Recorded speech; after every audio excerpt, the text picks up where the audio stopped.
This handsome young man dressed like a CEO is our protagonist, Kang Joo-hyun. Just 3 seconds ago, he kicked the bucket and was reincarnated into the body of a little cotton ball. While he was still trying to figure out what was going on, a guy with a deer head suddenly appeared and explained that they were going to become storytellers working for some damn company. Then this horned dude assigned them a mission and demanded they complete it within an hour.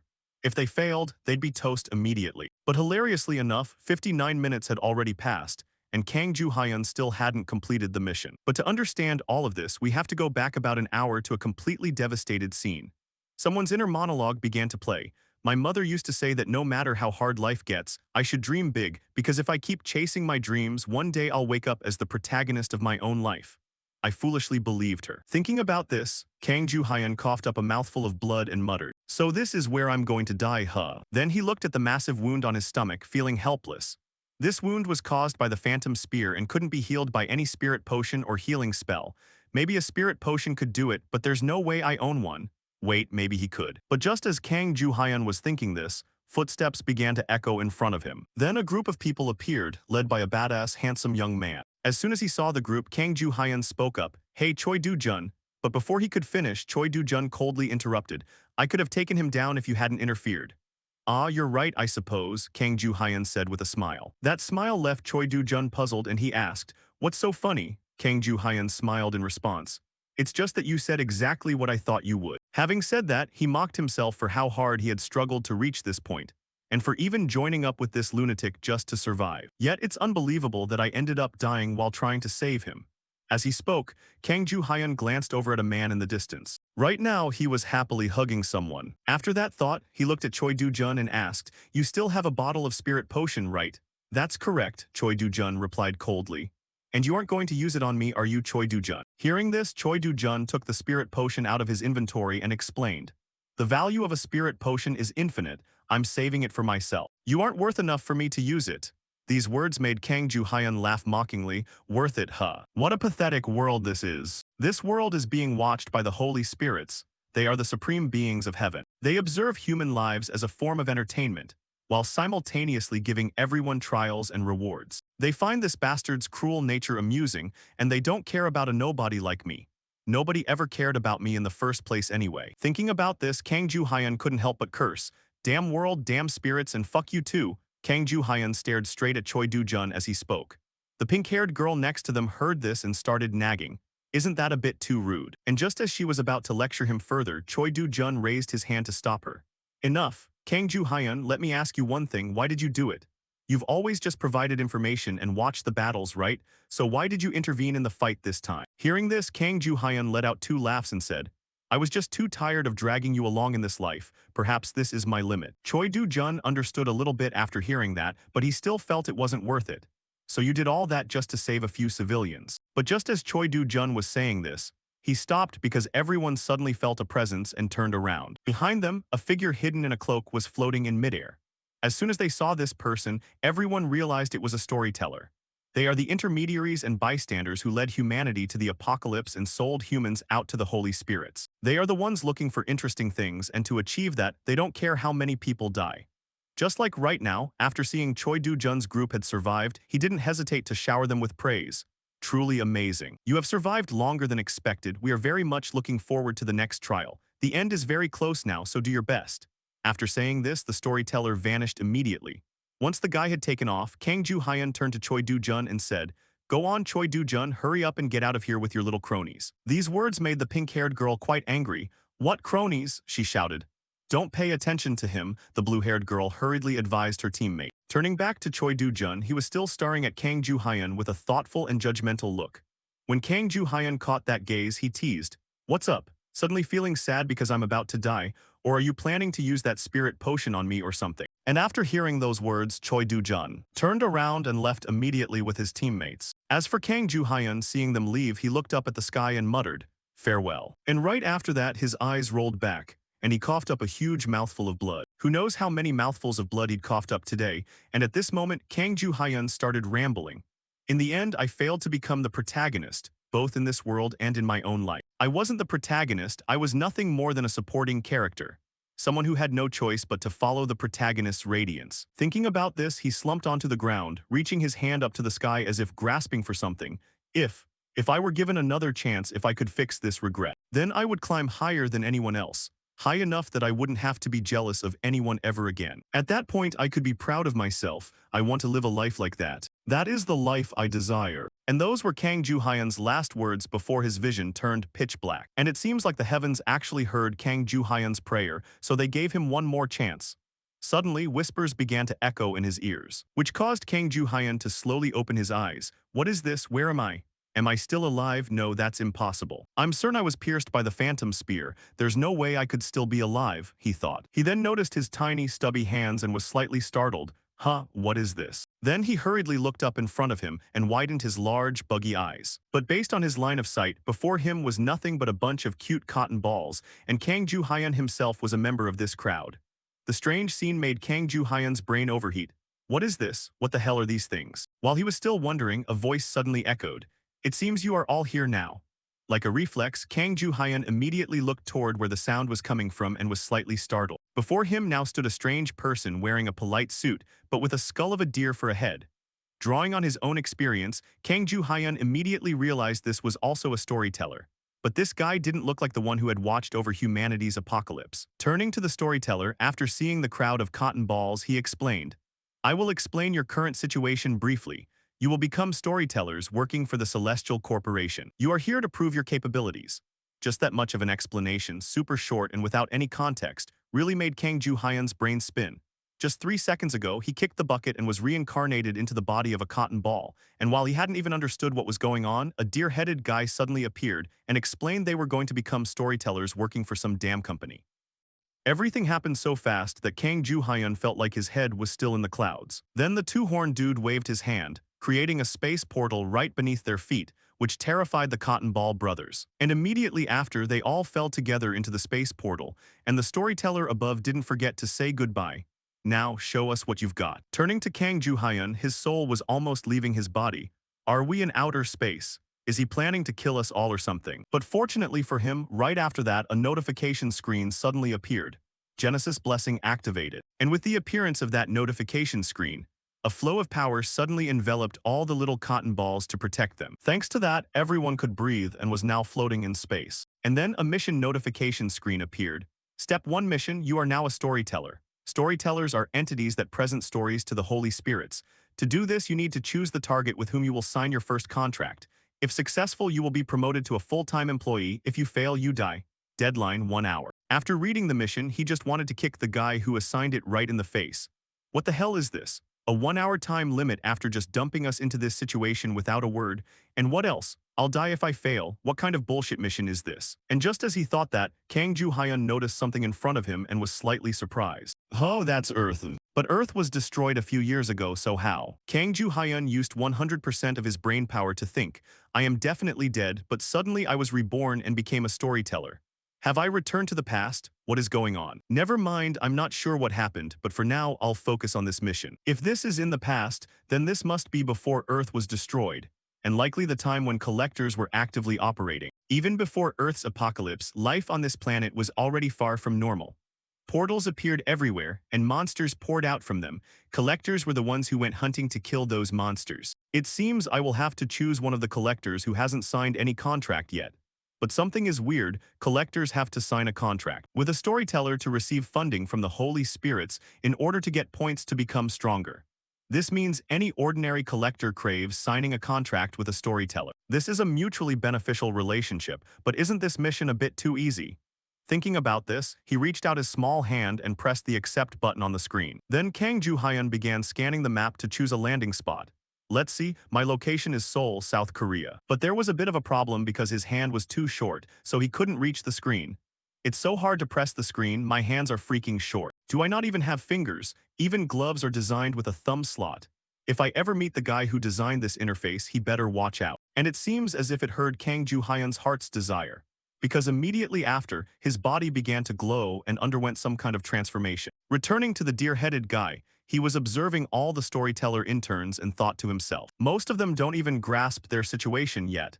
It doesn't look like this is going to be any fun. But just at that moment, he noticed a screen and was slightly startled. According to his gaze, Kang Joo-hyun, from his cotton ball form, suddenly transformed into a handsome CEO. Even Kang Ju-hyun, the person who just transformed, couldn't understand what had just happened. I suddenly transformed. Was it because I wished for it? Whatever, that's not important right now. Thinking about this, Kang Ju-hyun began to use his human hand to press selections on the screen. Then he vanished before the eyes of the other astonished cotton balls. Did you all see that? He changed his appearance. How is that possible? Cries of astonishment echoed, and even the deer-headed guy widened his eyes.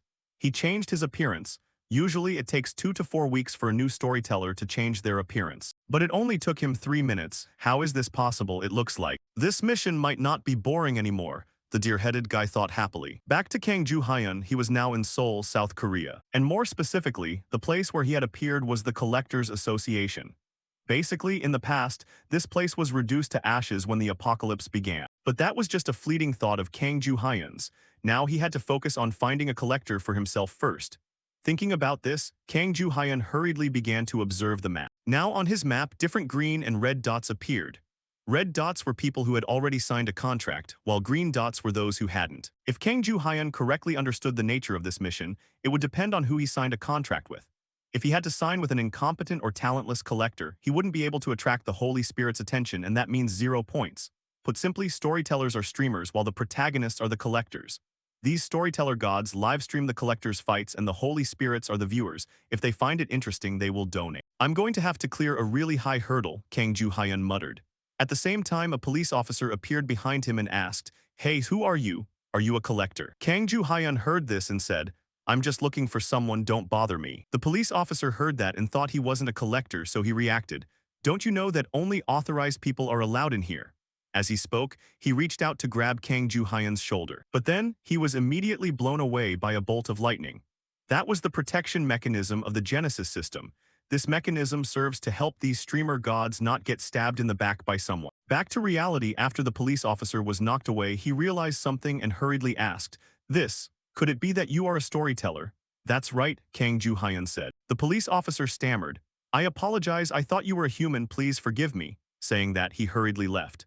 Kang Ju-hyun, seeing this, could only smile faintly. Treating storytellers like this made the fact that he had returned to the past feel even more real. "Well, whatever," Kang Ju-hyun said, and started walking away from the association. And at this moment, he discovered that the system screen was displaying the names and ages of the pedestrians in front of him. Names and ages of everyone, huh? But this information won't help with my mission at all. I can't just grab any collector I see and interview them, that's really tough. Kang Ju-hyun thought as he turned off the system screen. But right at that moment, Kang Ju-hyun suddenly discovered something strange in front of him. Following his gaze above everyone's heads, a book suddenly appeared floating in the air. And this made Kang Ju-hyun a bit curious. What is that? Books, do they not see that thing? It seems like this book wasn't displayed by the Genesis system, which means this is my very own unique skill. Then, he looked at the remaining time and calculated. There wasn't enough time, but there was still a little bit left. Having thought that, Kang Ju-hyun immediately reached out his hand toward one of the books in thought. And right after that, the floating book began to drift toward him. It actually worked, I was just testing it, Kang Ju-hyun shouted in surprise. Next, he opened the silver book and tried reading it. And the content inside truly startled him. Wait a minute, isn't this too much of a cheat? Kang Ju-hyun was so happy he broke into a sweat. Returning to the deer-headed guy, after observing the time screen and seeing only 3 minutes left, he muttered, all the others have found people to sign contracts with, looks like he's the only one left. I'm very interested to see how he does it since he transformed so quickly. But there's only 1 minute left, basically you could consider it over.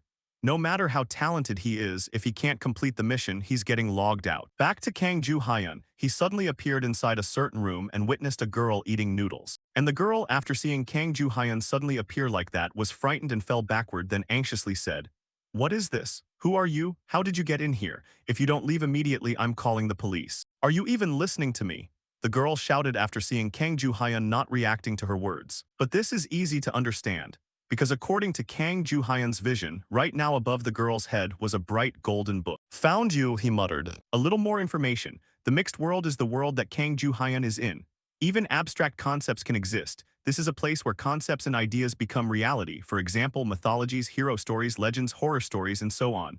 This is the world where material and spiritual things blend together to form reality. That is the place where he is living right now. So, even if he learned skills like this, it wouldn't be anything unusual. Returning to the moment when Kang Ju-hyun had just read the silver book. These are the things written inside. Name, Kim Sang-duk, 31 years old. Skill, water cannon. Awakening date, 5 years ago. Combat ability, average, born into a difficult family. This book not only shows a person's skills but also reveals their past. Kang Joo-hyun was truly impressed by the information this book displayed. Then he looked up above his own head to check. So do I have a book like that too? Probably not, I don't expect much, but I still feel a bit sad. But why do these books have different colors? Kang Joo-hyun said and began returning the book to its owner. Then he took a silver book from someone else and read it for comparison. And not long after, he realized something, if my deduction is correct. I've only seen bronze and silver books, but there definitely must be gold books as well. The higher the color of the book, the more valuable the life that person lives. And the radiance emanating from the book will also show that person's talent and potential. Even if the book is bronze, but the radiating light is silver, then that person has the potential to increase to silver rank. Unexpectedly, I can foresee the potential of collectors who haven't signed a contract. This is truly too awesome. So now I only need to do one thing. I just need to stroll around the areas with the most green dots and find someone with super high potential. With this skill, I'm sure I'll find someone with talent. Thinking about this, Kang Joo-hyun immediately vanished on the spot. And right after that, he began to realize how cruel this society is. Because even with the support of his super hack skill, the things he saw were all just bronze scrapbooks. He couldn't find anyone. Damn it, why is there nobody here? Kang Joo-hyun groaned while lying flat on the ground. And then he glanced at the time and felt anxious. Time is almost up, but I can't just pick a random color. But I can't just pick a random color when I know that somewhere out there, there is someone with a golden book. If the blessing that allows me to teleport didn't have a cooldown, I would have been able to search faster. Having said that, he remembered something and hurriedly turned to ask a passerby. Excuse me, what year is this? Kang Joo-hyun's strange question surprised the girl passing by, but she still answered, it's 2020. Ah, thank you, Kang Joo-hyun said. Then he rubbed his chin and thought. So it's 5 years before the apocalypse happens. During this time, who is a collector who hasn't revealed their talent yet? I should choose someone who will appear in the next 6 months. That's right. In the next 6 months, those called the Miracle Trio. Monster Immortal Bang Sang-ho, Indian Legion Knight Sword Queen Kang Hee-jin. It seems like there were those people. Bang Sang. It seems like there were those people. Bang Sang-ho conceals his identity, and there's too little time left, so even if I wanted to find him, I couldn't. The knight must still be in America, so finding him is also difficult. Then the remaining person is Sword Queen Kang Hee-jin. She is definitely the strongest among the Miracle Trio. There was an interview saying she remained anonymous throughout the early stages of her career. Thinking about this, Kang Joo-hyun immediately used the teleportation ability of the storytellers. Then he vanished on the spot. By the time he reappeared, he discovered he was inside a cramped room. This place is a dormitory, right? Someone like Kang Hee-jin lives in a place like this. Then he discovered a girl slurping noodles in the corner of the room and asked, is that Kang Hee-jin? Next, you guys already know what happened. Kang Hee-jin was extremely startled and used the police to threaten Kang Joo-hyun. Back to Kang Joo-hyun on this side. After confirming the golden book on Kang Hee-jin's head, he politely raised his hand to his chest and said, hello, are you the collector Kang Hee-jin? Kang Hee-jin heard this and stammered, yes, and who are you? I am a storyteller from the Celestial Corporation sent to Earth. My name is Kang Joo-hyun. I'm here to sign a contract with you. Kang Hee-jin was startled and asked back, really? Are you really here to sign a contract with me? As she spoke, her eyes also sparkled with anticipation.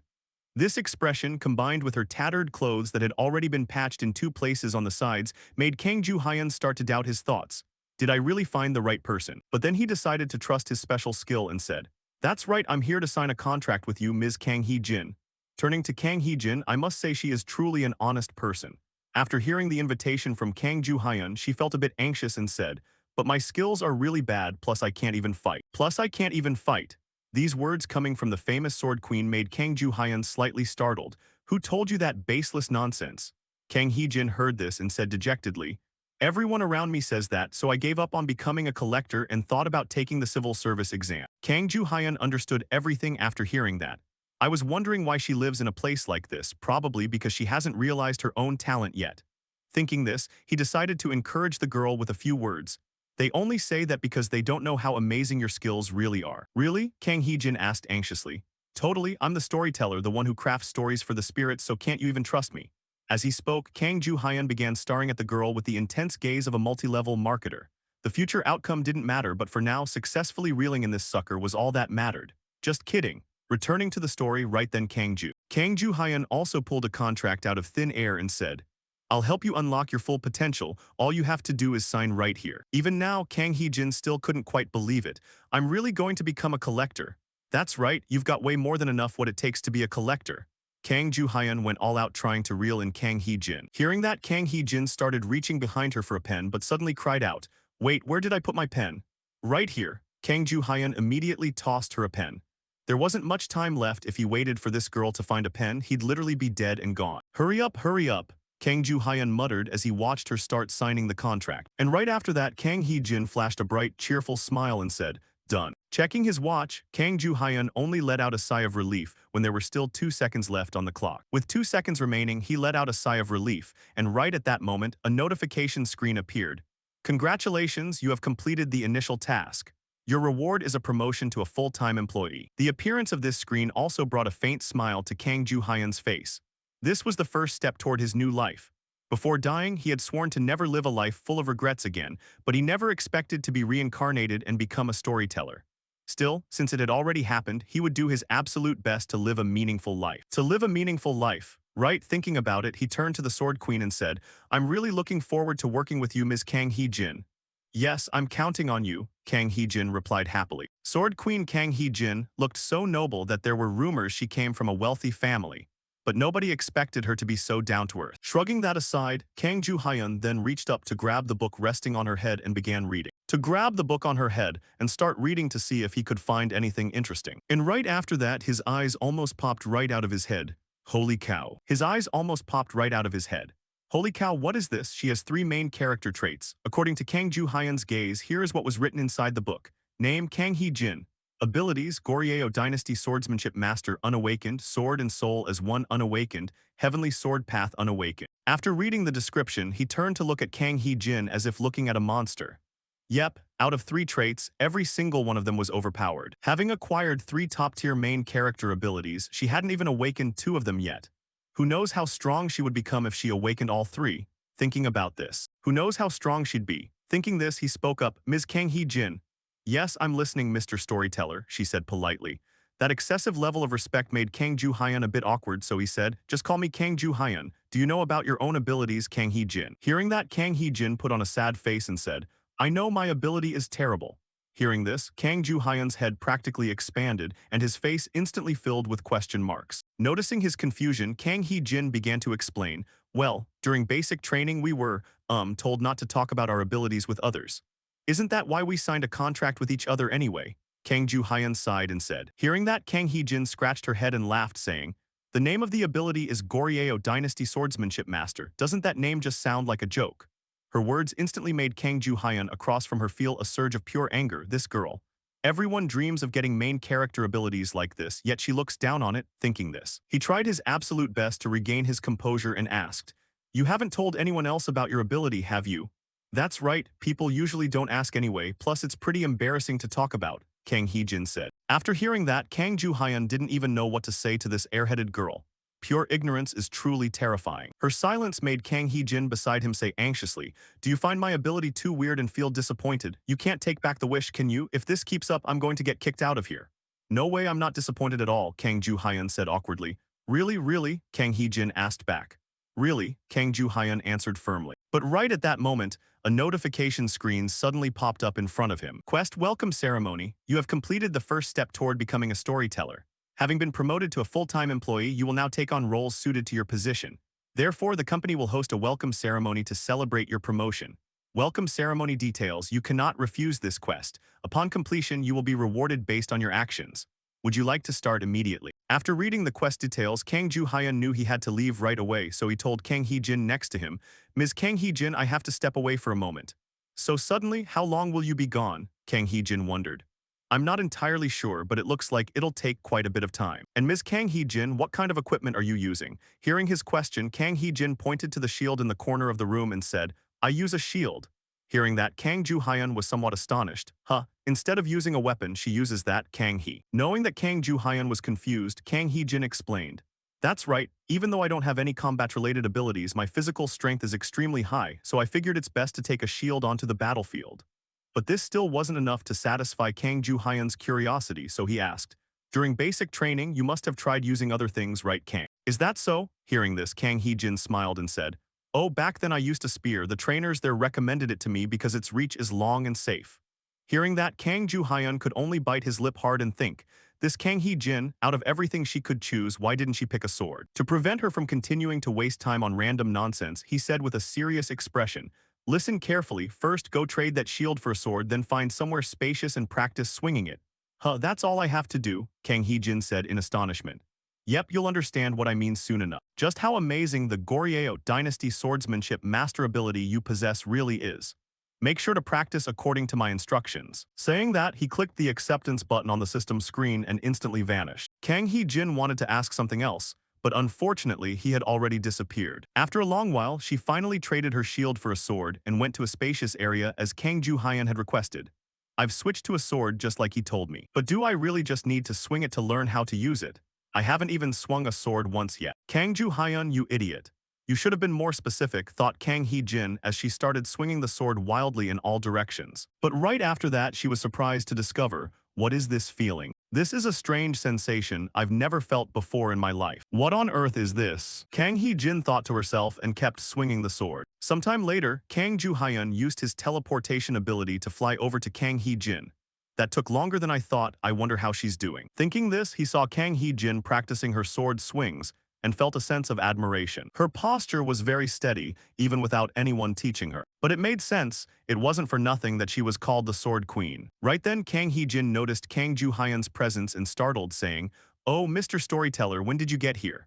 Ah, did I interrupt your practice? You look so focused that I didn't want to disturb you." "Oh gosh, it's not that bad, heh heh," Kang Hee-jin said awkwardly.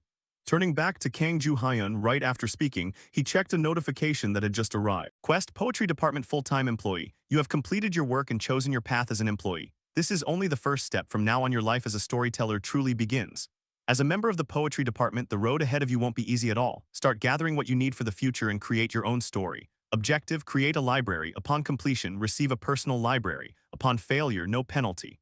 Deadline none. Seeing Kang Ju-hyun staring intently at something, Kang Hee-jin asked curiously, "Mr. Storyteller, what are you doing?" Hearing that, Kang Ju-hyun replied, "I'm thinking about creating a library." Hearing that, Kang Hee-jin looked somewhat startled. Huh, isn't creating a library the very first thing storytellers need to do? To explain her confusion, Kang Ju-hyun said, "Because I'm just starting out as a storyteller." But that only shocked Kang Hee-jin even more. "No way, you look like a seasoned veteran with tons of experience." "Why would I lie to you?" Kang Ju-hyun said. Next, he turned his gaze to the system screen, which was now asking Kang Ju-hyun to enter a name for his library. To make things even simpler, it even provided a suggested list. List of SSS rank story collector libraries. I alone have infinite luck, the collector with 99,999,999 combat power. The rich family's eldest son is a collector. The collector who doesn't hide his overwhelming strength. I keep running into unbelievable luck. I became a collector with cheat level status and a pet, and yada yada yada. In short, these names alone made Kang Ju-hyun cringe just looking at them. Those damn names were exhausting just to read, but through them, he realized one thing. Do I have to pick a tacky name like this just to get attention? Wait, it looks like this person is starting their story. Let's check it out first. Thinking this, Kang Ju-hyun tapped the screen and an image immediately displayed before him. On the TV screen was some guy getting mercilessly beaten up by 4 or 5 furballs, while the holy spirits watching the scene tossed him a meager 100 points and started cursing up a storm. Kang Ju. After seeing those comments, Kang Ju-hyun felt sorry for his colleague. These holy spirits are all posting negative comments about him. This is why you have to sign a contract with a talented collector. But that collector truly is terrible. I'll create the library first, I can deal with the name later.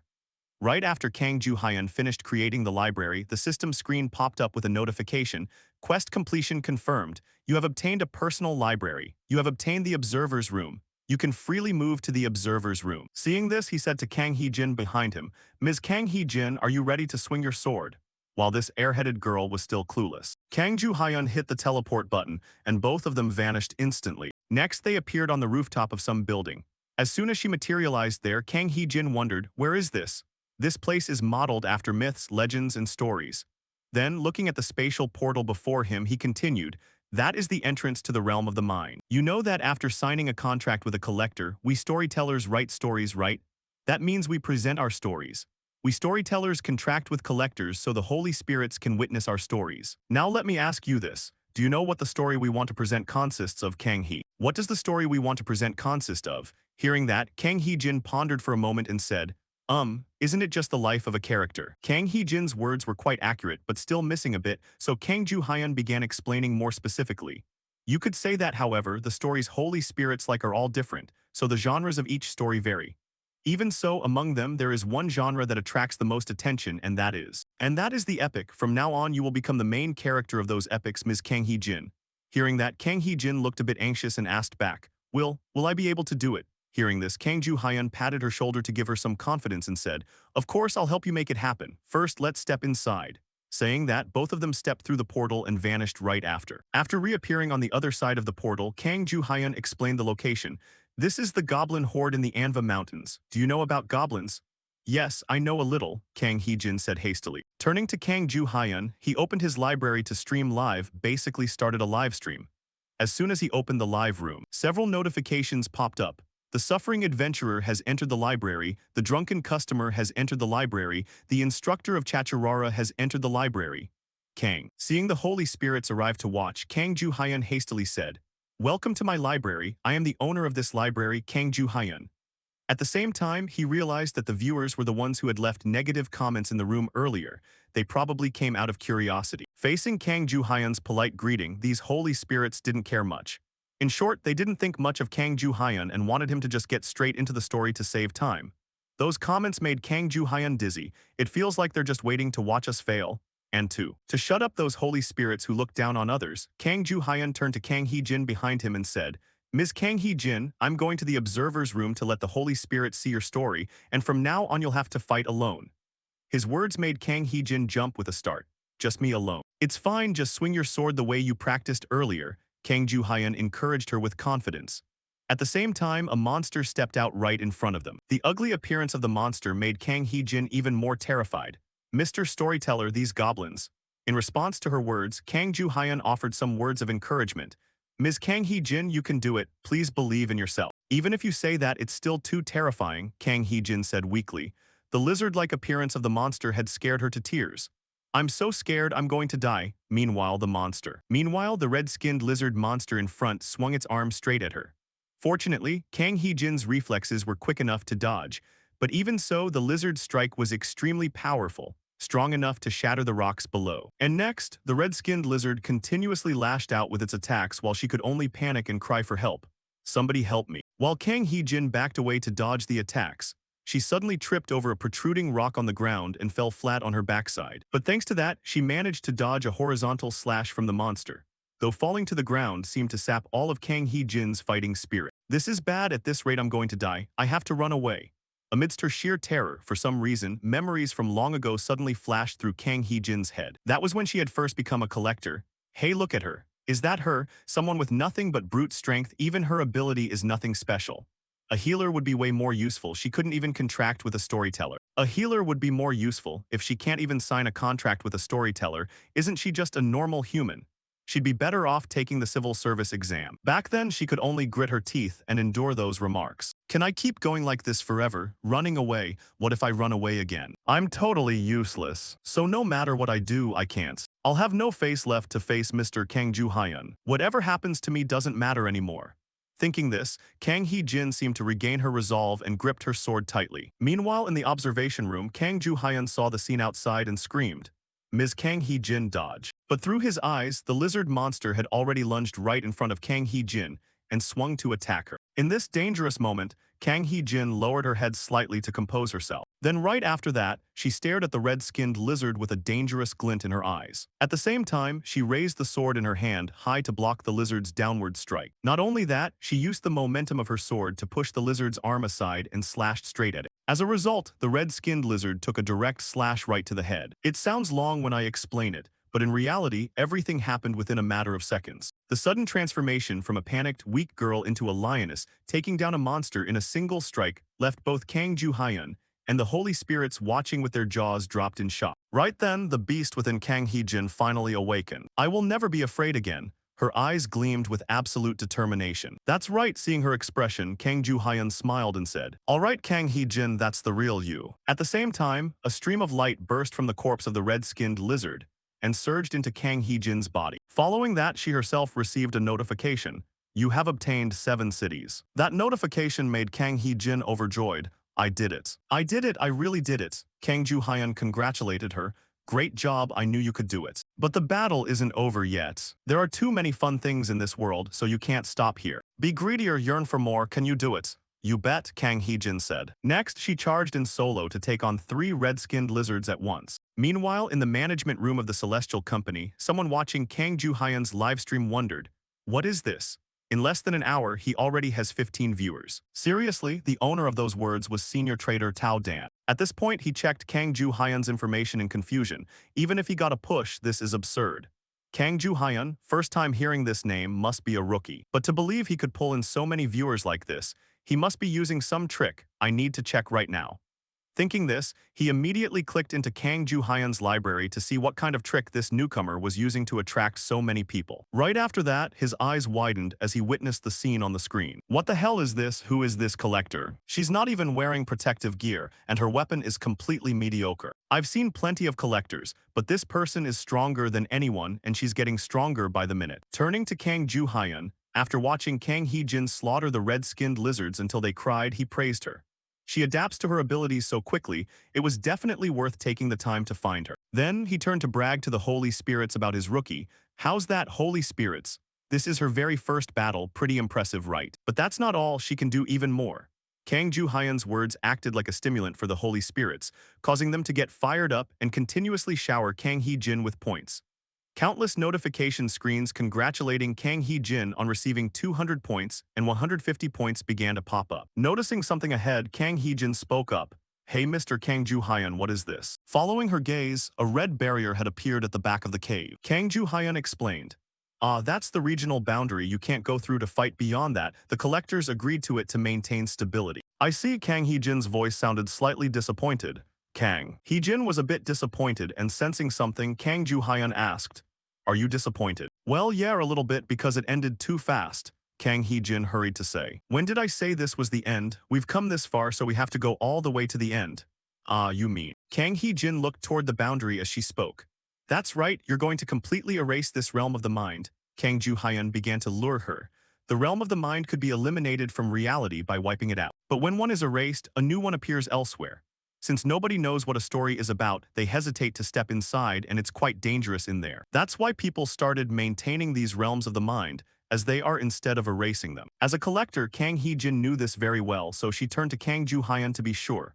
Will this really be okay? Hearing this, Kang Ju-hyun stepped up to reassure her.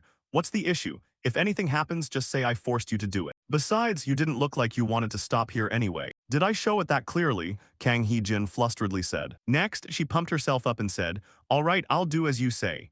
Her decision received overwhelming support from the Holy Spirits. To liven up the atmosphere, Kang Ju-hyun resumed his hosting act. Come on, Holy Spirits, let's cheer for Ms. Kang Hee-jin. Stopping here would be too boring. Back to Tao Dan, after seeing this rookie duo decide to breach the boundary on their very first combat run, he worried for them. Wait, what is she trying to do? Cross the boundary. No, she can't actually be planning to do that, right? She's crazy. That's practically a taboo for collectors on Earth.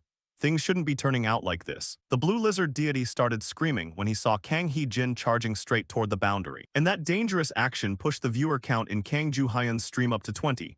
Though he wasn't all that surprised. The main character must make relentless efforts to move forward to achieve their goals. That is the meaning of being a hero.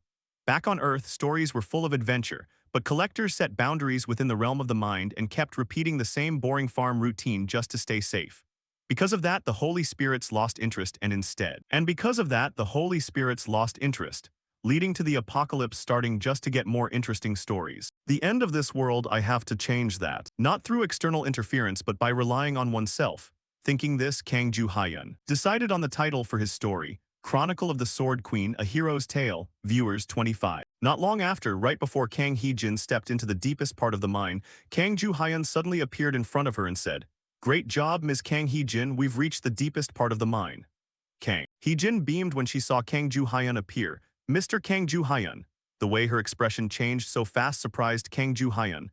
Wasn't she looking terrifying just a moment ago? Then he said, we're almost there, why don't you take a short break? Hearing those words, Kang Hee-jin immediately slumped down and said, yes, I am a bit tired. Turning to Kang Ju-hyun, he looked at Kang Hee-jin and thought, she made it this far thanks to her physical strength skills, but she's definitely pushed herself past her limits. I need to help her train her stamina later. Thinking that, he asked, how does it feel to fight with a sword? Amazing, I should have used a sword from the very beginning, Kang Hee-jin said as she gave a thumbs up. The moment she said that, Kang Joo-hyun noticed the book on her head beginning to glow brighter. The book is glowing brighter, looks like what Kang Hee-jin achieved today changed something. Then he sat down and reminded her. This is the final level, do you remember when you ran away? They have all gathered and are waiting for you. It seems like they have a leader, their movements are very unified. What are you going to do? Their movements are very unified, what are you going to do? If you want to stop here, that's fine too. And before his words, Kang Hee-jin started laughing and said, are you kidding me? I've come this far, I have to see it through to the end. You didn't ask me to cross the border and come here just to play around, right? Of course not, I will take responsibility for my words. So shall we go? Let's do it, Kang Hee-jin replied confidently. Her confident demeanor made Kang Joo-hyun slightly happy. I was planning to stop her if she showed even a hint of hesitation, but it seems she has made up her mind. But even so, for a beginner, this is still extremely dangerous, so Kang Joo-hyun still had to remind her of a few things before continuing. But it's going to be very dangerous, so we should set a goal first. Do you know how to clear a mind realm? Yes, I've been taught that, Kang Hee-jin replied. Then it's easy to explain. The condition to clear a mind realm is conquest. It's best to take down all the kobolds, but you should aim for the leader first. There are many ways to clear a mind realm. But this is the easiest. Just defeat the boss monster there and that's it. Then let's go, Kang Hee-jin said happily. At the same time, she skipped forward, but right then Kang Joo-hyun warned her, wait, I think you should change your weapon first. Why? Kang Hee-jin was slightly confused. But then she looked at the dilapidated sword in her hand and understood why Kang Joo-hyun had to remind her. What do I do now? Kang Hee-jin said as tears began to well up in her eyes. Kang Joo-hyun, looking at the state of it, commented, it's going to snap in half during the battle. It was a freebie, but it was somewhat useful. You've earned a lot of points already. I've already filtered out the most useful swords for you, choose a new one. As he spoke, Kang Joo-hyun showed her a list of swords he considered the best. But the price of these swords made her voice tremble. No discount. I have to make a living too, Kang Joo-hyun said cheerfully. So following that, Kang Hee-jin began to scream internally for her points, then clicked the button to purchase a sword. And immediately after clicking the button, her point balance dropped to 0, and the system sent her a new sword. Wow, that looks great, it's much more high-end than the one you had before. Kang Joo-hyun congratulated her happily. But these words didn't comfort Kang Hee-jin much. She was still heartbroken that the points he had earned with blood and sweat had evaporated instantly. My points, Kang Hee-jin lamented. You can earn them back, now let's go, Kang Joo-hyun said. Not long after, Kang Hee-jin, carrying murderous rage, began searching for the dungeon boss. By now, it had gathered quite a few minions. And as soon as Kang Hee-jin saw it, she said coldly, it's all because of these bastards that my sword broke. Now all of you die. Saying that, she grabbed her sword and charged straight at the lizard pack, slamming it hard into the ground. Her landing was so powerful that it caused the ground and rocks to explode, and the lizard pack was blown away by the shockwave. All of you die, do you know how hard I had to work to earn those points? As she spoke, she sliced off the head of a lizard, and immediately after, she sensed the presence of the boss monster and glared at it with a terrifying look. That murderous gaze started to make even a leader commanding a pack of red lizards tremble violently. It was so scared it was on the verge of tears. I swear I've never met such a crazy woman in my life. And that was all it could think before its head was severed from its neck. And at this very moment, the system issued a notification. You have cleared the Kobold dungeon in the Manhwa mountain range. And then, to celebrate the successful conquest of the dungeon, Kang Joo-hyun and Kang Hee-jin went to a dessert shop together. By now, she was devouring every piece of cake in her mouth and said happily, this is truly amazing. I never expected such delicious cake to exist. Seeing her so happy just from eating a piece of cake made Kang Joo-hyun wonder, is the cake really that good? Of course, I never thought I'd get to taste cake this good. I'm so happy that we cleared the Kobold mine and earned so many points, Kang Hee-jin said. Turning to Kang Joo-hyun, seeing this goldfish-brained girl with such low horizons, he had to remind her, you're this happy over just a few cakes, you could even eat them year-round if you keep going down this path. Really? Kang Hee-jin asked excitedly. And to this question of hers, Kang Joo-hyun replied bluntly, how you use your points is up to you, but if you eat cake all day and get fat, that's on you too. That's a bit rude, Kang Hee-jin said, startled. It seems if Kang Joo-hyun hadn't reminded her, she really would have planned to eat cake for a whole month. Ignoring the cake issue for now, she remembered something and said, by the way, you said you knew about my special skill, right?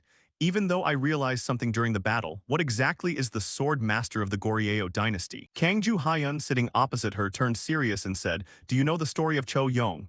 No. Cho Yong, as a low-ranking military commander, a general. He climbed the Great Wall alone, where it was being occupied by the Mandai tribe. He is respected not only because he defeated thousands of enemies, but also because of his courage to charge into tens of thousands of enemy troops and swing his sword at them without a moment's hesitation. People whisper that he might have transcended human limits, so they called him by the name Sword Master of the Goryeo dynasty, and Kang Hee-jin. After hearing these words, she said in amazement, "Wow, he was that amazing, but why don't I know about him? A great story like that deserves to be made into a movie." Kang Joo-hyun, hearing this, awkwardly said, "Well, it's because the name of his friend is a bit weird."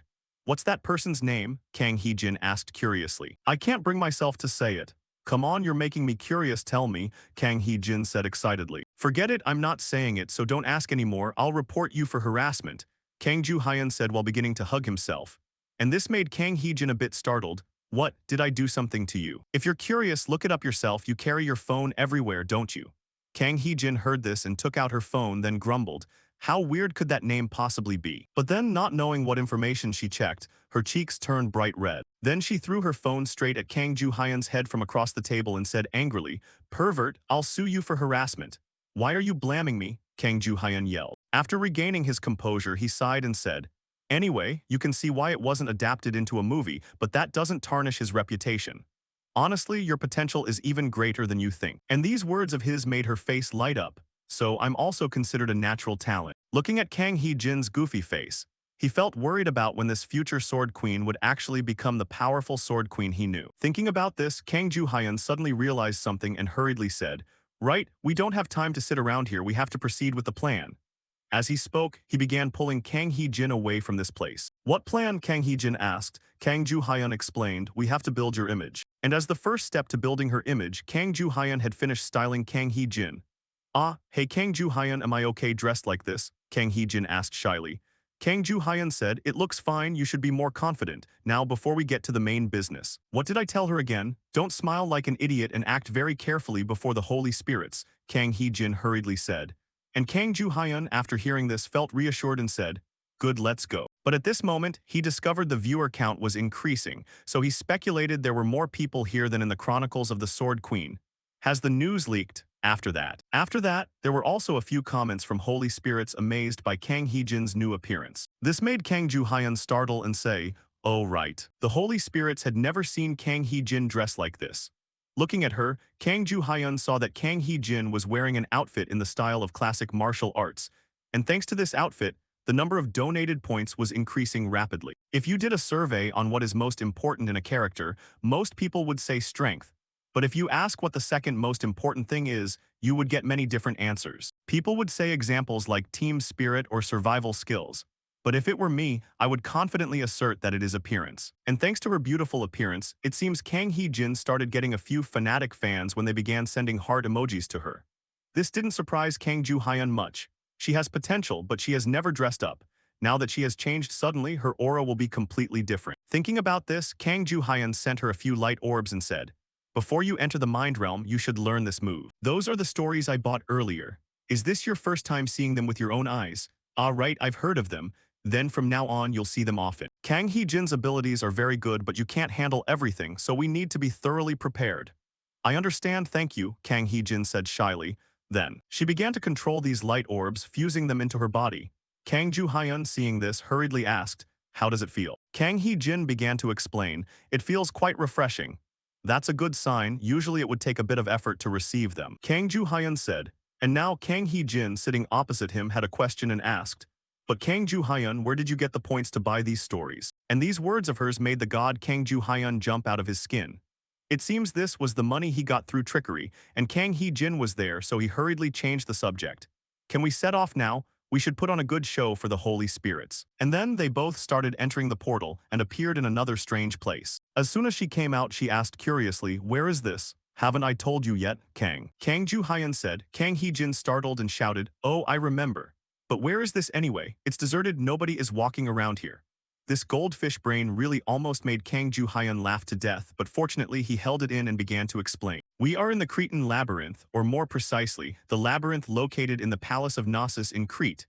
Several people have tried to decode the labyrinth, but no one has succeeded." Kang Hee-jin asked, "Why? because they couldn't find the condition for completion, and furthermore the labyrinth itself is a chaotic mess, Kang Ju-hyun said. And just as he said that, Kang Hee-jin, walking in front, discovered a few corpses at a turn and screamed in surprise. These are. Kang Ju-hyun hurriedly raised his hand to signal her and whispered, "Don't say anything." Kang Hee-jin lowered her voice and asked, "Kang Ju-hyun, so these?" Kang Ju-hyun knew what she wanted to ask, so he said straight out, "Right, they are all dead. Looking at the level of decomposition, they must have died not long ago." Having said that, he turned to check the broadcast stream and thought, the number of viewers has exceeded 100, and there are even storytellers in there. The intention is written all over their faces. They are planning to steal the ideas of rising stars like her. Keep watching as much as you like, because our main goal is to turn casual viewers into regular customers. Having thought that, he didn't know where he found a ball of red thread and handed it to Kang Hee-jin, saying, "Here, take it." Kang Hee-jin took the thread and asked, "It's just a ball of thread." Kang Ju-hyun knew she didn't understand anything, so he had to enlighten her. "This place is an extremely complex labyrinth. In mythology, Theseus used a ball of thread to escape. You should use it in case you get lost. I'll pray for your good luck." Having said that, Kang Ju-hyun teleported to the observer's room. And right after that, a screen displaying Kang Ju-hyun's image appeared before Kang Hee-jin. "Just step forward bravely and don't look back. Don't overthink things and don't pay attention to the small details." And it seems, these words bolstered Kang Hee-jin's will. As soon as she heard Kang Ju-hyun's words, her face lit up with determination and she said, "Okay." Saying that, she began to wander through this labyrinth filled with skulls. And now, Kang Ju-hyun had to admire her steely spirit. Even though Kang Hee-jin didn't realize it, her mental strength was far higher than an ordinary person's, as she didn't panic at all when seeing this horrific scene. Back to Kang Hee-jin, after wandering through all the twists and turns, she discovered light at the end of a corridor. "A ray of light," Kang Hee-jin muttered.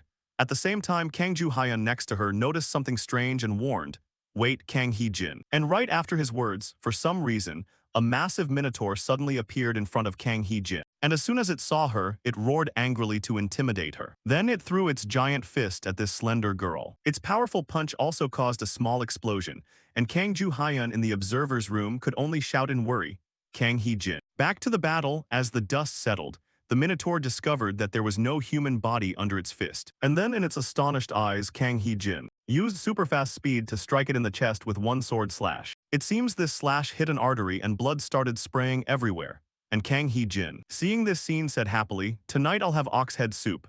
And those big-shot holy spirits observing. After hearing her say that, simultaneously started commenting and asking what ox head soup is.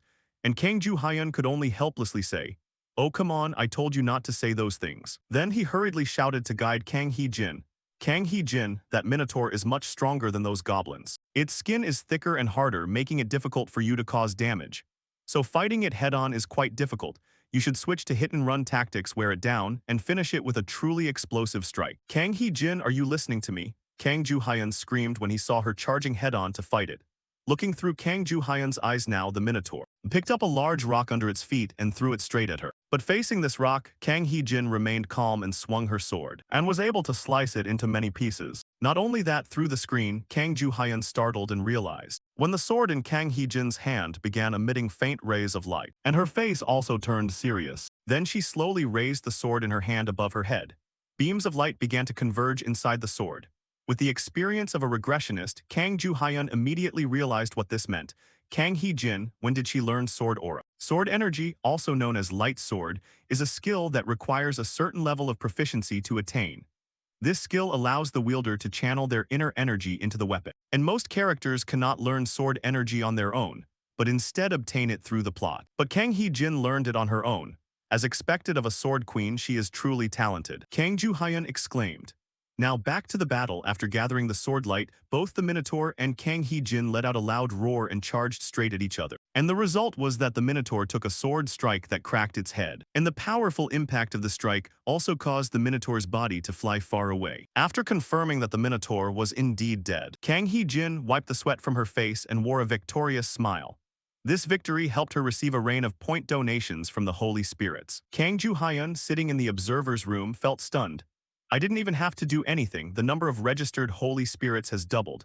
I'm growing extremely fast." But suddenly Kang Hee-jin's voice echoed, making him slightly startled. "Kang Ju-hyun, there's something strange. I've defeated all the monsters here but still haven't cleared the mind realm. Not just her, even the Holy Spirits observing had the same question because they didn't understand why it hadn't ended yet. And Kang Ju-hyun, after hearing the question, immediately appeared before her and explained, "That's because this mind realm isn't over yet." Then, he turned to the Holy Spirits observing, "Everyone must be very curious, right? Why is this labyrinth intact even though the monsters have been wiped out? That's because this labyrinth won't end simply because you defeated the Minotaur boss." When he said this, Kang Ju-hyun began to recall knowledge from his past life. Even in his past life, many people tried to take down the Minotaur, but no one succeeded in clearing the labyrinth. That's because they didn't know the right way to pass the labyrinth, but one day, an adventurer found an item hidden in the labyrinth and conquered it. Thanks to that person, I found a way to pass this level. Thinking about this, he began to explain how to complete it, how to pass this level is. But before he could finish, Kang Hee-jin, standing next to him, quickly said, "I understand, then I just need to follow the thread that." Kang Ju-hyun understood her intention, but this shouldn't be the way to complete the labyrinth, so he began to say, "You're not wrong, but that will lead you back to the entrance. Typically, the entrance of the labyrinth is not the exit." "Then where is the exit?" Kang Hee-jin asked. "There." As he spoke, Kang Ju-hyun looked up at the cave's ceiling. "Do you know Daedalus?" "Ah yes, I heard that was the person who created the labyrinth." "Correct. He was such a genius that he created this complex labyrinth. The problem is someone escaped from this place, a place that should have been impossible to escape from." Kang Hee-jin thought for a moment, then speculated, could it be Theseus? Exactly, because Daedalus gave him a way to use a thread. Minos trapped Daedalus and his son Icarus in a labyrinth in a fit of rage, but Daedalus still found a way to escape. As he spoke, he stooped down to pick up a feather. Then he held it up before Kang Hee-jin and said, "Do you see? There are many feathers around this place." Seeing this, Kang Hee-jin understood something and hurriedly said, "Yes, I know what I need to do now." Saying that, she hurriedly ran forward. And not long after, she returned with a handful of feathers. Kang Ju-hyun, seeing her beaming expression, didn't know what to say. "This girl is like a first grader." "I think this is enough," Kang Hee-jin said while beginning to toss the handful of feathers on her chest. And immediately after, a strange thing happened. Suddenly, these feathers began to transform into a pair of wings attached to Kang Hee-jin's back, helping her float in the air. "No. Unbelievable," Kang Hee-jin shouted in amazement. Kang Ju-hyun, seeing this, congratulated her happily. "Congratulations, Ms. Hee-jin, you found an item. This is the Wings of Icarus item, rare grade. You can fly for 1x1 days." Seeing this girl just standing still in midair, he had to remind her.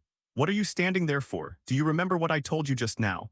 Kang Hee-jin startled and said, "Oh right, I'm so lucky to have you guiding me." Then, thanks to the flying ability of the wings, Kang Hee-jin successfully cleared the labyrinth, and the system immediately issued a notification.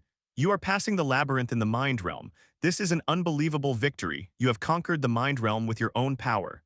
Simultaneously, her victory helped her receive many points of support from the Holy Spirits. Back to Kang Hee-jin, even though she had left the mind realm for a while. But she couldn't stop gloating. "What do you think, Peak, isn't it amazing?" As she spoke, she began to spread the wings on her shoulders to show off to Kang Ju-hyun. And our protagonist, seeing this, could only awkwardly say, "Amazing, looks great. Now I'm a collector too, plus looking at the points we earned this time, I'm not like I was before, haha. What do you think? I'm beautiful, right? Very charming, right?" "Can you stop?" Kang Ju-hyun said helplessly. But these words had no effect on this goldfish-brained girl. Immediately after hearing them, she even blew a kiss at Kang Ju-hyun and said, "Come on, don't be shy, this beauty works even on the Holy Spirits. You're just pretending, right? Come on, what do you think?" And the result was, what did Kang Ju-hyun see? He was scared stiff. He immediately had to correct her attitude in an angry voice. "Stop it if you don't want a beating." "You're so mean," Kang Hee-jin said as tears prepared to fall. And treating that as a bit of fun banter between the two, after regaining his composure, Kang Ju-hyun said, "Enough of that nonsense, have you been to the association yet?" Kang Hee-jin scratched her head, confused. "Association? Not yet, why do you ask? It's time for you to upgrade your rank. You can't stay at level 9 forever, right? You have to level up if you want to earn more money," Kang Ju-hyun said. And just hearing the word money, the face of this goldfish-brained girl brightened up, and her eyes even turned into dollar signs. And immediately after, she began to spread her wings and fly straight out the window, saying, "I'm going there right now." "Hey, wait for me, don't use your wings for chores like that," Kang Ju-hyun hurriedly said, following her while feeling slightly worried.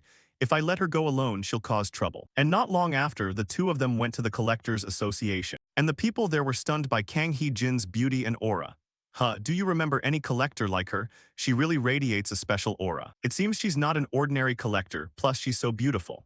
In their eyes, Kang Hee-jin was radiating the true aura of a cold and powerful sword queen, completely different from the goofy attitude she had at home. To be absolutely sure, Kang Ju-hyun had to remind the girl next to him one more time. "I'm just saying this as a precaution, but don't even think about revealing those wings here." It seemed these words hit a nerve with Kang Hee-jin, as immediately after hearing them she jumped out of her skin and stammered. I don't have thoughts like that. Saying that, they both went to the service counter. The male employee, upon seeing the Sword Queen aura radiating from Kang Hee-jin, said anxiously, "Hello, how can I help you?" Kang Joo-hyun, seeing this attitude, wasn't surprised. She must have made this guy nervous. I understand that feeling because I was the same in my past life. Thinking about this, Kang Joo-hyun stated his purpose. We are here to collect the reward for conquering the mind realm. And the words that Kang Joo-hyun spoke made everyone behind them start to become noisy.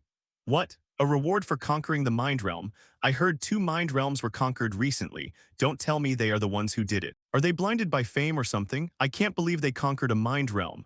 Tusk tusk, with that arrogant attitude, they won't last long. Noisy voices started echoing, a mix of admiration and jealousy.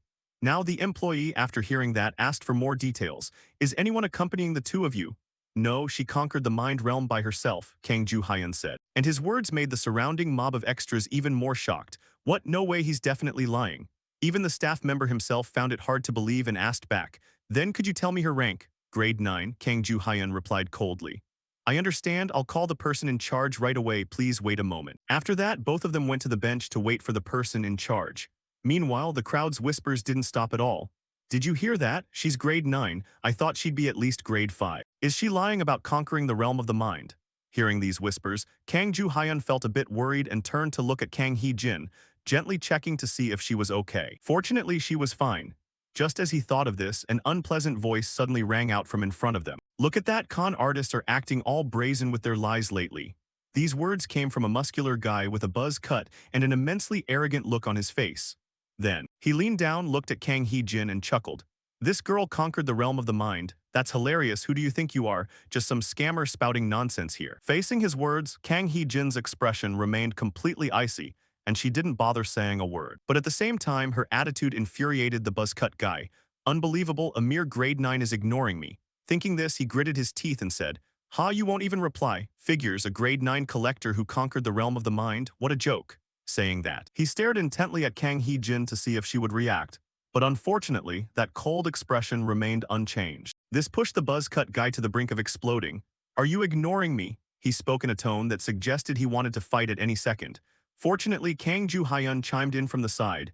I'm sorry, but she doesn't want to talk to you. His voice caught the buzzcut guy's attention, causing him to turn and snap. And who the hell is this? You're just her manager, yet you dare meddle in affairs between 2 collectors. I'd prefer to be called her colleague, Kang Joo-hyun said. Hearing that, the big guy's anger spilled over onto Kang Joo-hyun. Colleague? So you're a scammer too? I don't know where you crawled out from, but this is the Collectors Association. Get lost if you don't want a beating. He glared at Kang Joo-hyun and spoke in a threatening tone. Naturally, those words had zero effect on him since he was protected by the Genesis system. Because of this, Kang Joo-hyun responded with confidence. Faced with Kang Joo-hyun's nonchalant attitude, the big guy roared, "You bastard!" He raised his fist, preparing to strike. Luckily for him, Kang Joo-hyun was still a good person, so he issued a warning. Fair warning, she's ferocious, you'd better be careful. But his advice seemed to have no effect on thugs like this. Because right after hearing it, the guy threw a direct punch straight at Kang Joo-hyun. Yet right before that fist could touch him, it was firmly caught in Kang Hee-jin's small hand. Seeing this, the thug glared at her angrily and said, "Huh, what now, while I'm still being nice?" But before he could finish speaking, the violent girl executed a throw that slammed him flat onto the ground. The blow was so powerful that it caved the floorboards into a large crater. The surrounding extras turned pale with fright at the sight. Only Kang Joo-hyun could smile cheerfully after seeing this. See, I warned you. I told you to be careful and you wouldn't listen to me. Turning to the big guy, he had no idea what had just happened to him. What on earth just happened? I'm sure I reached out my hand. No way I got defeated just like that by a short girl. Thinking this, his anger boiled over and he hurriedly scrambled to his feet. As soon as he stood up, he lashed out with a punch toward Kang Hee-jin. The bystanders witnessing the scene broke out in a cold sweat, worrying for her, and some even squeezed their eyes shut, not daring to watch what came next. But then things unfolded in a way that utterly surprised everyone, because once again, the big guy was easily subdued by Kang Hee-jin. Right now, Kang Hee-jin was twisting one of his arms backward and pinning his entire body flat against the floor. This was a familiar restraint technique. Once locked in this position, escaping was practically impossible. The fact that a slender girl like Kang Hee-jin could so easily control the big guy made the crowd whisper in awe. He lost again? I thought that guy was grade 7, how did he end up like this? Even if he had let his guard down, the crowd's murmurs felt like thorns piercing the big guy's heart. Instantly, he glared angrily at Kang Ju-hyun and cursed to himself. That bastard, he factored this in from the very beginning. Thinking this, he couldn't hold back his fury and struggled upward once more. The scumbag started roaring and actually managed to rise a bit, despite being locked down tightly by Kang Hee-jin. At that moment, he began to emit a powerful wave of aura. The surrounding crowd gasped in alarm. That's aura arts. Are they going to fight right here in the association? Are these two crazy? Turning to Kang Hee-jin, seeing that the big guy intended to break free, she exerted force to pin him down once again. Even though she had slammed him onto the floor, the thug still refused to behave and threatened Kang Ju-hyun. I will never forgive you, I'll show you just how strong I am. I'm going to wipe that smirks off your face. His words infuriated Kang Hee-jin. Stay down, she said coldly, and right after that, with a single stomp, she drove his face straight into the floorboards. The stomp nearly scared the thug out of his wits and he wheezed weakly. How could? Kang Ju-hyun was also quite astonished. Oh, she taught herself the heavy body technique. I chose her for her famous Sword Queen title, but this is even better than I expected. Additional info, the heavy body technique is a martial arts skill that uses internal energy to make the body heavier. Turning to Kang Hee-jin, Kang Ju-hyun's intense gaze made her cheeks flush red with embarrassment. Meanwhile, the surrounding crowd, seeing the thug sprawled out flat and unable to move, whispered in astonishment. No way, he used aura arts and still couldn't stand up. Is she really grade 9? While everyone was still murmuring, a few shouts suddenly rang out. What are you people doing over there? Fighting is forbidden in the association, move aside. Who's causing a ruckus here? These words came from several security-style staff members in black uniforms. Seeing these people, Kang Ju-hyun observed them with a cold gaze. They're only intervening now. They timed it on purpose. Someone is definitely giving them orders. True to his thoughts, a man in the back stepped closer and said, "What's all this noise? Fighting in the association again. Do we look like a joke to you?" The voice belonged to a bespectacled man who looked like the manager of this place. Seeing him appear, Kang Ju-hyun asked, "Are you the person in charge here?" "That's right." "And who are you?" the man asked, turning to look at Kang Ju-hyun. "I'm a colleague of the person involved in this incident. I think there's been some misunderstanding here. We weren't fighting, we just had a slight disagreement. The other guy started it unilaterally. So this young lady had no choice but to detain him. We were just acting in self-defense." The managing man asked in response, "So you're saying the commotion just now was entirely caused by the other guy? Of course, didn't you notice that this young lady doesn't even have a single scratch? How could someone who just fought have such a calm expression? We were just being kind by detaining a troublemaker. Shouldn't you feel grateful to us?" The surrounding crowd agreed with this explanation. He's right, that man over there was the one who started the brawl. The crowd's murmurs made the manager pause to think for a moment. Immediately after, his expression shifted to a smile as he said, "It seems I misunderstood, my apologies." Receiving the apology, Kang Ju-hyun got straight to the point. "Anyway, my young lady needs to quickly claim her reward for clearing the realm of the mind. Just when will the management here show up?" The bespectacled man hurried to say, "I am the manager right here. We've been busy with a lot of work this time, so we're a bit late, but I heard someone was fighting, so I hope you understand. I'd like to host you privately. Could you spare a moment for me?" "Sure, why not? Hezim, that's enough," Kang Ju-hyun said, turning to look at her. After that, the two of them followed the old manager to a private room. Seeing them leave, the crowd began to express admiration. "Wow, that grade 9 woman is amazing, she looks so cool." The crowd's reaction pleased Kang Ju-hyun. She's had a spectacular debut as a collector, but now comes the important part. "I'm going to squeeze every last thing he has out of him," Kang Ju-hyun thought as he stared at the man in front of him. But this wouldn't be easy, because judging by his sight, a silver book floated above the man's head. The book cover and aura were a dazzling silver. Even if it wasn't gold, he wasn't an opponent who would be easily defeated. Just look at the previous situation. He wanted to pressure them, but the moment things turned unfavorable, he changed his attitude instantly. The ability to assess a situation isn't an innate talent, but an emotional shift attained after accumulating plenty of experience over time. He was just like an old fox. The moment Kang Ju-hyun thought this, the two of them arrived at the office. "Then please this way," he continued. After everyone took their seats, he introduced himself. "I am Choi Jongmo, though it's nothing much, my responsibilities here are quite heavy." Across from him, Kang Ju-hyun introduced, "I am Kang Ju-hyun and this is Kang Hezim." Next, the two sides got down to business. "I heard the two of you completed a realm of the mind." "Not the two of us, rather she completed it entirely on her own," Kang Ju-hyun replied coldly. Choi Jongmo chuckled. "Oh really, is that so? It's even harder to believe she cleared it all by herself." "Everyone thinks like that until she demonstrates her ability," Kang Ju-hyun said, staring fixedly at the man. His gaze made Choi Jongmo hurriedly change his expression to a smile and say, "That's true, so what do you want from us?" Facing the question, Kang Ju-hyun didn't rush to make demands and instead asked back, "That's a strange thing to say. All we're asking for are the proper rewards for clearing the realm of the mind. Or do you not intend to give us our reward? His words caused Choi Jong-mo to stall for a moment. Immediately after, he calmed down and explained, "When it comes to rewards, I can't agree to any decisions on my own. Aren't you the manager, which is why you brought us here to talk?" Kang Joo-hyun asked. "I'm terribly sorry because the situation is like this," Choi Jong-mo hurried to say. At this point, Kang Joo-hyun dropped the act and laid his cards on the table. "Your name is Choi Jong-mo, right? Since things have come to this, I'll be honest, I already knew the association wouldn't give us a proper reward." "No way, how could?" Choi Jong-mo stammered. Before he could finish, Kang Joo-hyun cut him off. "Let's stop beating around the bush. The main point now is that you don't want to give us our reward, right? We've probed each other enough, let's talk frankly." His blunt words made Choi Jong-mo ponder. If a realm of the mind isn't cleared, no new ones will be added. Therefore, the government always chooses to maintain the status quo, and the association along with the collectors all agree with that choice to avoid making extra trouble for the government, while collectors can safely hunt and level up. Thinking this, he said seriously, "Joo-hyun, you're hitting right where it hurts. The two of you have thrown a bucket of cold water on the status quo everyone silently agreed upon. Do you realize that?" To that, Kang Joo-hyun replied instantly, "The reason realms of the mind exist is to tell stories to the holy spirits and prove our value as collectors, but look at how everyone is behaving. They've done the exact opposite of all that." Choi Jong-mo said in a low voice, "Opposite? No, this is what's reasonable. If another realm of the mind were created, it would cost a lot of money and manpower to analyze, and there's a risk many people would die. We deliberately kept the realm of the mind intact so people wouldn't have to lose their precious lives." "That's an impressive excuse," Kang Joo-hyun said coldly.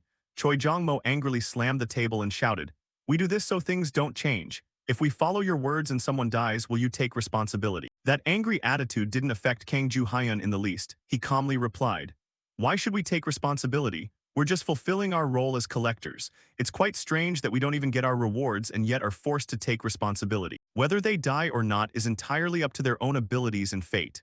His words made Choi Jong-mo tremble with anger. "Watch your language." Kang Joo-hyun continued, "I mean, while I feel sorry for their deaths, there's no need to take responsibility for them." Hearing this, Choi Jong-mo couldn't hold back and stood up abruptly.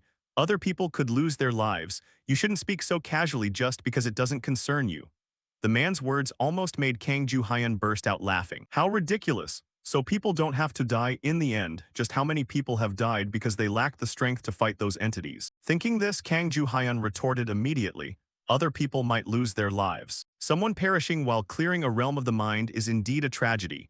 But if they're too afraid of the realm of the mind to touch it, it solves nothing, which is why we stepped up. Collectors nowadays have completely rotted. For their own safety, they've all become cowards too afraid to challenge their limits." "Are you saying you're different?" Choi Jong-mo startled. "That's right, we are different. Unlike those people outside, we don't run away, stop, or hold back." But those grandiose words had no effect on Choi Jong-mo. He sneered and said, "Do you think you'll be rewarded just for saying all this? No matter what you say, nothing will change. Society is just like this, and this is how its system operates, understand." Finally, the old man laid his cards on the table, but Kang Joo-hyun wasn't angry at all. He calmly said, "So you're playing this game, aren't you afraid of the consequences?" "Consequences? Ha, what can just the two of you do?" Choi Jong-mo said confidently. But his confidence only lasted a few seconds before Kang Joo-hyun opened his eyes. "Just the two of us, to you perhaps, but how will other people react?"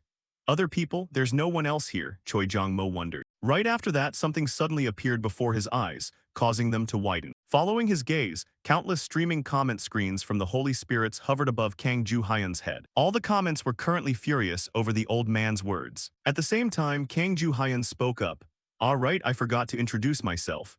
Allow me to introduce myself properly. I am a storyteller belonging to the Celestial Corporation, currently in the middle of writing a story. My name is Kang Joo-hyun. Welcome to my library, Choi Jong-mo." At that moment, Choi Jong-mo realized he had fallen into a trap. He had misread him. He thought the guy was just a manager caring for his collector, but his humble attitude, the way he cared for his collector, and his seasoned negotiating skills were because these characters deserved more respect than storytellers who always acted superior to humans. Even so, exactly when had he planned all of this? Since when that hypothesis was impossible? The young man in front of him acted as though he had foreseen this situation long ago. In this situation, there was no way to brush it off anymore. If the association's image was damaged, and bad rumors reached the ears of the Holy Spirits, it would spell trouble for all the association's collectors. Thinking this, sweat began to pour down the old man's face. "I have to think of something. Think everything has a solution. Think there's definitely a way to handle this situation." Thinking this, he raised his head to look at Kang Ju-hyun's confident expression. That expression only made him more anxious. He had the feeling that all his thoughts were completely gripped by this young man. Out of sheer tension, his legs trembled violently. Then he slumped down into his chair. Seeing this, Kang Ju-hyun understood that the old man had grasped the situation. So he smiled and said, "I'm glad you're quite perceptive, Choi Jong-mo." Saying that, he thought to himself, I figured he'd know how to behave. If he refused to compromise and stayed stubborn, I could have squeezed more interesting stuff out of him. But he's pretty smart and quick-witted. Turning to Choi Jong-mo after regaining a bit of composure, he raised his head and asked Kang Ju-hyun, "What do you want?" Kang Ju-hyun replied, "I've already explained it clearly." Those words served as an escape route for Choi Jong-mo. As soon as he heard them, he hurriedly said, "All right, we will provide a fitting reward for completing the realm of the mind, and we'll also add a few gifts to compensate for my earlier rudeness. The matter isn't that serious, but if you're so generous, we shouldn't refuse, right?"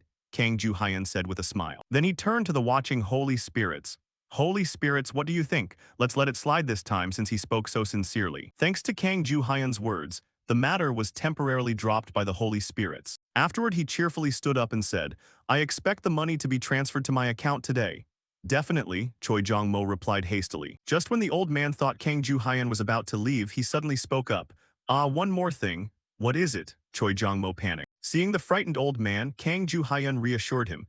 "You don't need to be so tense. I'm not making any unreasonable demands. I just want to find someone." Choi Jong-mo calmed down and asked, "Who are you looking for? Is there a collector named Choi Do-jun here?" "Choi Do-jun? I've never heard that name before. Are you sure he's a collector?" Kang Ju-hyun pondered for a moment and said, "He might be a collector or not, I don't know for sure. I only know he's currently around 18 or 19 years old, about 1m84 tall, and though I hate to admit it, he looks pretty handsome. By any means, I hope you can find him. If you have any useful clues, you can send them to me via the Genesis network." The provided information was still quite scarce, so Choi Jong-mo had to ask further, "Do you know any of his traits?" Hearing that, Kang Ju-hyun pondered for a moment and dropped a bombshell. He's super revealing." Afterward, the two of them left the Collectors Association and headed back home. As soon as she stepped through the door, Kang Hee-jin deflated like a punctured ball and complained, "Phew, I was scared to death." Kang Ju-hyun praised, "You exercised good self-restraint." "I tried because I knew making a small mistake would cost a lot, but it was so exhausting." To Kang Ju-hyun, that complaint was null and void. He said, "You should get used to it. We'll be doing this often from now on, you hear me?" Kang Hee-jin stammered, "Can't I act like my usual self?" Kang Ju-hyun muttered, recalling her silly antics, and gritted his teeth. "No way, who'd want to watch you clown around?" Then pointing right at Kang Hee-jin, he admonished, "Did you hear them whispering about you? Your acting was charming, you were treated as a strong, beautiful woman, isn't that great? They admire your beauty and talent. Do you want to lose this hype? Try your best until the end." Imagining a not-too-distant future where everyone praised her as she grew famous, sitting on piles of money until she got sick of it. Kang Ju-hyun's words made Kang Hee-jin picture a future where she sat on piles of money amid universal acclaim. It was so wonderful that she started drooling. "Piles of money," she muttered. Thinking this, she wanted to slack off a bit and said, "All right, are we done with today's work? Let's go back. After all, I'm still a promising character." Before she could take a few steps, Kang Ju-hyun grabbed her by the shoulder. "In your dreams, we still have a lot of work to do." "What's left?" Kang Hee-jin asked dejectedly. "Nothing much, just." The moment Kang Ju-hyun thought this, he stopped in his tracks. Kang Hee-jin ahead of him asked curiously, "Ju-hyun, what's wrong?" He answered with a hint of worry, "Something rather urgent came up, I need to go check it out." "Don't worry, I'll be right back." Saying that, he began using his teleportation ability, and vanished instantly amidst the silly girl's worried gaze. Kang Ju-hyun was teleported up into the skies above the city. He glanced back at the man standing behind him and asked, "Who are you?" "I'm asking who you are." Seeing the old man stroking his beard without answering, it wasn't until the second time that the guy spoke up. "Impertinent brat, what did he see that made me come here personally to recruit this kid?" Muttering to himself, he stated his purpose. "I'm glad you came here, you must be a rookie. I've come here personally to recruit you into a branch of the Pentagram Star." Facing those words, Kang Ju-hyun asked coldly, "I'll ask again, who are you?" Only then did the old man reveal his identity. "I am Jin Peng, a member of the Pentagram Star branch, and I'm also your senior. So, what do you want with me?" Kang Ju-hyun asked indifferently. That attitude angered Jin Peng. "Insolent brat, how dare you speak to a senior like that? You nameless bastard, you're getting too arrogant." Kang Ju-hyun replied gently, "Sorry, but I do have a name. My name is Kang Ju-hyun." His words startled Jin Peng. "What? He already has a name? It took me over 3 weeks to get one, yet he gets one right after joining." Thinking this, jealousy welled up inside him. "I don't care what your name is, shut your mouth and join the organization." Facing the anger, Kang Ju-hyun stated flatly, I don't want to. The refusal shocked the bearded old man. What did you just say? Kang Ju-hyun repeated. I said I don't want to join. Do I need to repeat myself for you to understand? You brat, how dare you? Do you know who I am? Jin Peng raged. Kang Ju-hyun responded wearily. Of course I know I'm wasting time talking to a storyteller who acts all superior while being nothing more than a weakling relying on a tiny bit of authority. Kang Ju-hyun's unerring logic made Jin Peng ponder. What the hell? How dare this brat act like this? I heard he hadn't joined any branch yet, though. No way could he have joined one beforehand. As if reading his mind, Kang Ju-hyun said, What's wrong? Worried I joined a branch beforehand? Nope, I've never joined any subdivision at all. Jin Peng stammered, How dare you have that attitude toward a senior you? Jin Peng up front kept opening his mouth to spew senior nonsense, which bored Kang Ju-hyun. Clinging to the title of senior won't make you powerful, you aren't even an assistant. A mere recruiter like you, how dare you run your mouth about being a senior? As far as I know, within the Celestial Corporation, seniority is determined by contributions and job position. His words made Jin Peng shudder and stutter. How did you? Before he could finish his sentence, Kang Ju-hyun interrupted. You find it strange that I know. You thought I was just a newbie, so you figured you could scare me with a few threats. Do you know which branch I'm from? Jin Peng said loudly, but Kang Ju-hyun didn't care at all. He said flatly, Go back to that grand branch of yours and tell them I will never join your group. And by the way, tell the person who sent you here. If he wants me to come there, at least send someone who knows how to behave, or better yet, have him come in person. Understand, now get lost. These words left the bearded Jin Peng speechless with rage. In the end, all he could do was bark out some nonsense like just wait and see before vanishing instantly. Kang Ju-hyun muttered, What a bunch of lunatics. After saying that, he teleported back to Kang Hezim immediately. Seeing Kang Ju-hyun return so quickly, she was surprised. You're back already. Of course, I've never been one to break a promise. So you just mentioned, what else do we have to do? Kang Hezim asked. Kang Ju-hyun suddenly remembered. That's right, I think it's time to hire a manager for you. Following that, Kang Ju-hyun led Kang Hezim around to a certain place. But since he hadn't been there in a long time, it took a bit of effort. It's not here either, if I remember correctly, it should be around here. Thinking of this, Kang Ju-hyun turned to look in a certain direction and said happily, There it is. Kang Hezim hurriedly looked in the direction he was eyeing, then said slightly worriedly, Here, this place doesn't seem as trustworthy as the places we've been to. Is this really the place you have in mind? Yes, I'm sure this is it. Kang Ju-hyun affirmed and walked up to knock on the door. He said, Hello. Immediately after, a piercing scream came from inside. Wait a second. The scream startled both of them. And this wait a second from the person inside took quite a while, probably waiting out a few seconds by normal human standards. Only then did the sound of the door opening follow.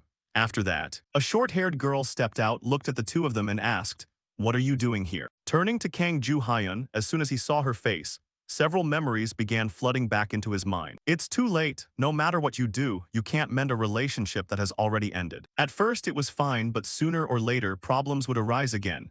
It's a pity I can't meet you anymore. You know, you should stay away from that guy. Someone who has lost all humanity, and you should come work with me. I can give you the best things.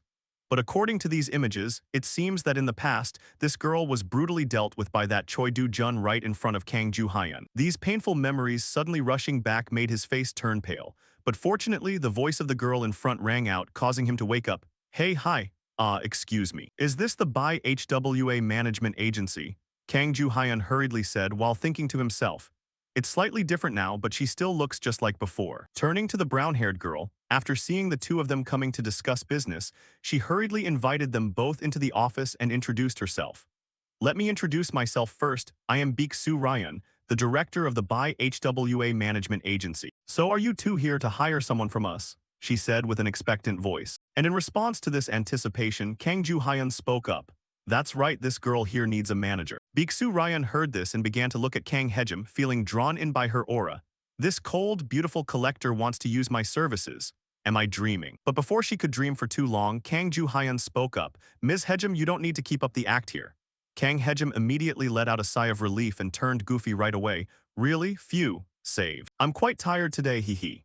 And this 180-degree change in attitude and expression made Biksu Ryan feel like she had just been struck by a rock. Then slightly flustered, she said, I see she's a collector, but you are. Why don't you try to guess? Kang Ju-hyun said with a smile. And according to his words, Biksu Ryan began to rub her chin in deep thought. If you were also a collector, you wouldn't have time to come all the way here to find a manager for her.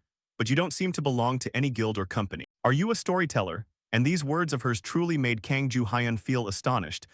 Even Mr. Choi Jong-mo couldn't guess that I was a storyteller, it seems. it appears. Biksu Ryan also noticed the astonishment on Kang Ju-hyan's face, so she began to say, you know, storytellers often have characteristics different from normal people. Not something you see at a glance, but if you look closely, you'll see an aura surrounding them, making them look like they don't belong to this world. That's why I thought you were a storyteller. Apologies if I guessed wrong. Turning to Kang Ju-hyan, the sharp deductions of this girl left him speechless. Currently, she is just a director of a small agency, but later, when the apocalypse begins, she will become the leader of the BI-HWA group. Under her command are countless people. She uses her perfect decision-making abilities, far-sighted vision, and eloquence to become a captain. Thinking of this, Kang Ju-hyan spoke up. No, you guessed right. I am a storyteller belonging to the Celestial Corporation Kang Ju-hyan. Biksu Ryan heard this and her eyes sparkled with admiration. Wow, really? Oh my god, not only a collector but a storyteller has come to my office. And her cheerfulness made Kang Hejim happy as well. He's great, isn't he? He's not like other ordinary storytellers. Oh, how did you two meet? Biksu Ryan asked. I was sitting at home eating noodles when suddenly, blah blah blah, and Kang Ju-hyun, seeing the two girls chatting happily, smiled faintly and said, can I take a look at the contract? Contract, you mean? Biksu Ryan said while showing a radiant face. And just as she guessed, Kang Ju-hyun said, let's start discussing the contract, we should definitely talk about the terms. Kang Hejim, listening from the side, happily congratulated them. That's great, Ms. Su Ryan. Don't talk like it's none of your business, you're the one who's going to enjoy this contract. Kang Ju-hyun complained. And a while later, after both sides had signed the contract, Biksu Ryan said, the contract is good like this. And at the same time, Kang Hejim was slightly confused and asked, Ms. Su Ryan, what does a manager usually have to do? Biksu Ryan heard this and explained happily, the first thing and also the most important, we provide support staff to ensure collectors stay focused on their work. We also cover work schedules, diet, housing, many things. Sometimes we even handle broker tasks and arrange interview schedules. If you do so many things, does anyone help you with all that work? Kang Hejim asked. And before this question, Biksu Ryan confidently asserted, no, but I know how to do all those things, don't worry about me. I used to work in a quite famous guild before moving to this job. But immediately after, her attitude turned negative. Honestly, I probably could have been a driver too, but I didn't have enough money to buy a vehicle after setting up this office. You know how to drive? Kang Ju-hyun asked. I have a first-class driver's license and a truck license too. I also have an excavator license and know how to do electric welding and gas welding. This multi-skilled knowledge really made Kang Hejim opposite him sweat and ask, why though? I prepared them in case I ever changed jobs, Biksu Ryan explained. Then she felt a bit worried and said to these two, anyway, I can do it, please trust me. Kang Ju-hyun also saw this worry, so he started to sigh and reassure her, you don't need to worry.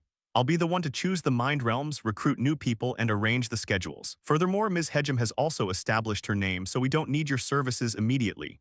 Biksu Ryan hurriedly asked, then is there anything I can do to help everyone? Kang Ju-hyun gently declined, not for now, but it won't be long before there is. Then he turned to look at the happy expression on Kang Hejim's face and thought, based on Hejim's current performance, it won't be long before we have a lot of work to do.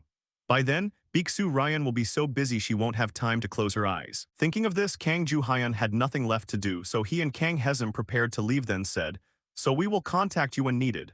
Alright, see you two later. Biksu Ryan said happily. And right after hearing her say this, for some reason, Kang Ju-hyun was deep in thought and scratched his head, asking, I find it quite strange, but do you have any dreams? At this moment, a few memories flooded back into his head when he asked Biksu Ryan a similar thing in his past life. Do you have anything you want but haven't been able to do, Captain Su Ryan? I wonder what you'll do after this crisis ends and the world returns to what it was. Biksu Ryan sighed and said, even if everything returns to how it was, my life before the apocalypse wasn't very good. But if that were the case, what I want to do most is I just want to earn a lot of money. And that was the answer she gave Kang Ju-hyun at that time. I understand now. Kang Ju-hyun smiled and thought, that's right, she is the Biksu Ryan I used to know. After thinking, he said, then we're off. And while moving on the road, Kang Ju-hyun had a few stray thoughts in his head. Earn a lot of money, huh? So that's why she got along with Hejim so quickly. Meanwhile, Kang Hejim next to him smiled and said, Mr. Ju-hyun, did I get close to her very quickly? I've only met her for the first time, but it feels like we've been attached for a long time, how strange. And her words reminded Kang Ju-hyun of a few memories, when Kang Hejim and Biksu Ryan met in his past life. Not necessarily, Kang Ju-hyun said. Really, I wonder if we were soulmates in a past life, Kang Hejim said with a smile. No. Shift to Jin Peng's location. Immediately after returning to his office, he started losing his mind. That bastard, what? Telling me, a member of the 5 sensory stars, to get lost. and he didn't even call me senior. That arrogant bastard, I will have my revenge. But he is protected by the blessing of Genesis. There must be some way, right? As he spoke, he began to glance at the system screen. Then immediately after, it seemed he had found something interesting to deal with Kang Ju-hyun, so he flashed a wicked smile and thought, wait, there it is, there's a way. A week passed quickly. At this moment, Kang Ju-hyun brought Kang Hesum to the portal to go to some mind realm. Currently, this place was also gathering quite a few people. And as soon as Kang Hesum appeared, whispers started echoing. Look, is that girl the rising star from lately? Rumor has it she has completed 4 mind realms. I even heard she reached level 7 in less than a week after debuting. Turning back to Kang Hesum, after seeing so many people gathered here, she felt a bit worried and asked, there really are a lot of people here. Could it be that mind realms have become that dangerous lately? That's right, the mind realms opened around this time are very special. Unlike other places, it only opens once every 3 months and you won't get a second chance if you fail, Kang Ju-hyun explained.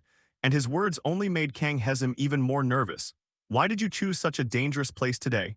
And facing her question, Kang Ju-hyun countered with a question of his own. You became a collector to succeed, right? Ah, that's right. Me too. Even though I became a storyteller, my goal is the same as yours. I want to succeed, to climb to a position no one else can reach. I'm just like you. You try hard for personal reasons, for your passion. However, I don't think it's bad, but half-hearted passion is the only thing holding you back. When you truly want something, you will strive to get it, no matter if it shatters your body and breaks your bones. Do you believe you can do it? Kang Ju-hyun said as he turned to look straight at Kang Hesum, and these words seemed to make Kang Hesum hesitate for a moment. And right at the moment she said that, suddenly the portal in front of her burst into light. Then right after, someone's shout echoed, hey, the mind realm is open. Seeing this, Kang Ju-hyun knew it wasn't the time to chat, so he said, I'm not forcing you to answer me right away. But sooner or later, you'll have to find an answer for me and for yourself too. And that was what Kang Ju-hyun said to Kang Hesum before she stepped through the portal. And right after stepping out from the other side of the gate, everyone's faces began to break out in a cold sweat. Because right before their eyes was a terrifying battlefield with countless slaughters taking place. And when faced with such a fierce battlefield, the trembling voices of collectors rang out, do we have to participate? A large-scale war like this sounds fun. Meanwhile, down below, the commander started giving orders to the soldiers nearby. Stop them at all costs. We'll teach those Ottomans a lesson. Then he turned back to shout at the remaining soldiers. At that moment, the soldiers also cheered. We cannot lose. If they break through, it's all over. And just like that, the battle between the two sides began. The sounds of screaming and crying for help on the battlefield began to echo, reminding Kang Ju-hyun of the painful memories of his past life. The scene at that time was everyone running for their lives amidst monster attacks.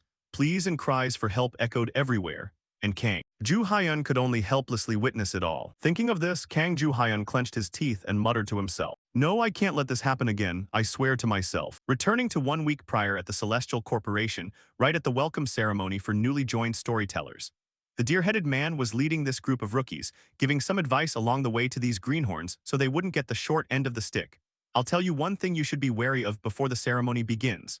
The welcome ceremony will be held alongside the welcoming of the Holy Spirits. And his words startled the Cotton Ball brothers. What, Holy Spirits, are we going to a place like that? But before they could discuss it further, the voice of the deer-headed man rang out again. Some very famous Holy Spirits will appear, but the welcome ceremony is in a different room so you won't have to face them, don't worry. Afterward, everyone started happily joining the welcome party. The ceremony was quite simple, basically a party organized by the company for the newcomers. The activities mostly revolved around eating, drinking, and chatting happily. And while the Cotton Ball group was cheerfully toasting each other, the godlike Kang Ju-hyun quietly went off to a corner by himself and thought, the Celestial Corporation. It's one of the 3 largest lending companies. I've never been here before, but I'm truly a bit surprised. While his mind was up in the clouds, a voice next to him pulled him back down. Hey, what are you doing? Aren't you enjoying the party? As a reflex, Kang Ju-hyun turned his head toward the source of the sound and saw a cotton ball with 2 horns on his head talking to him.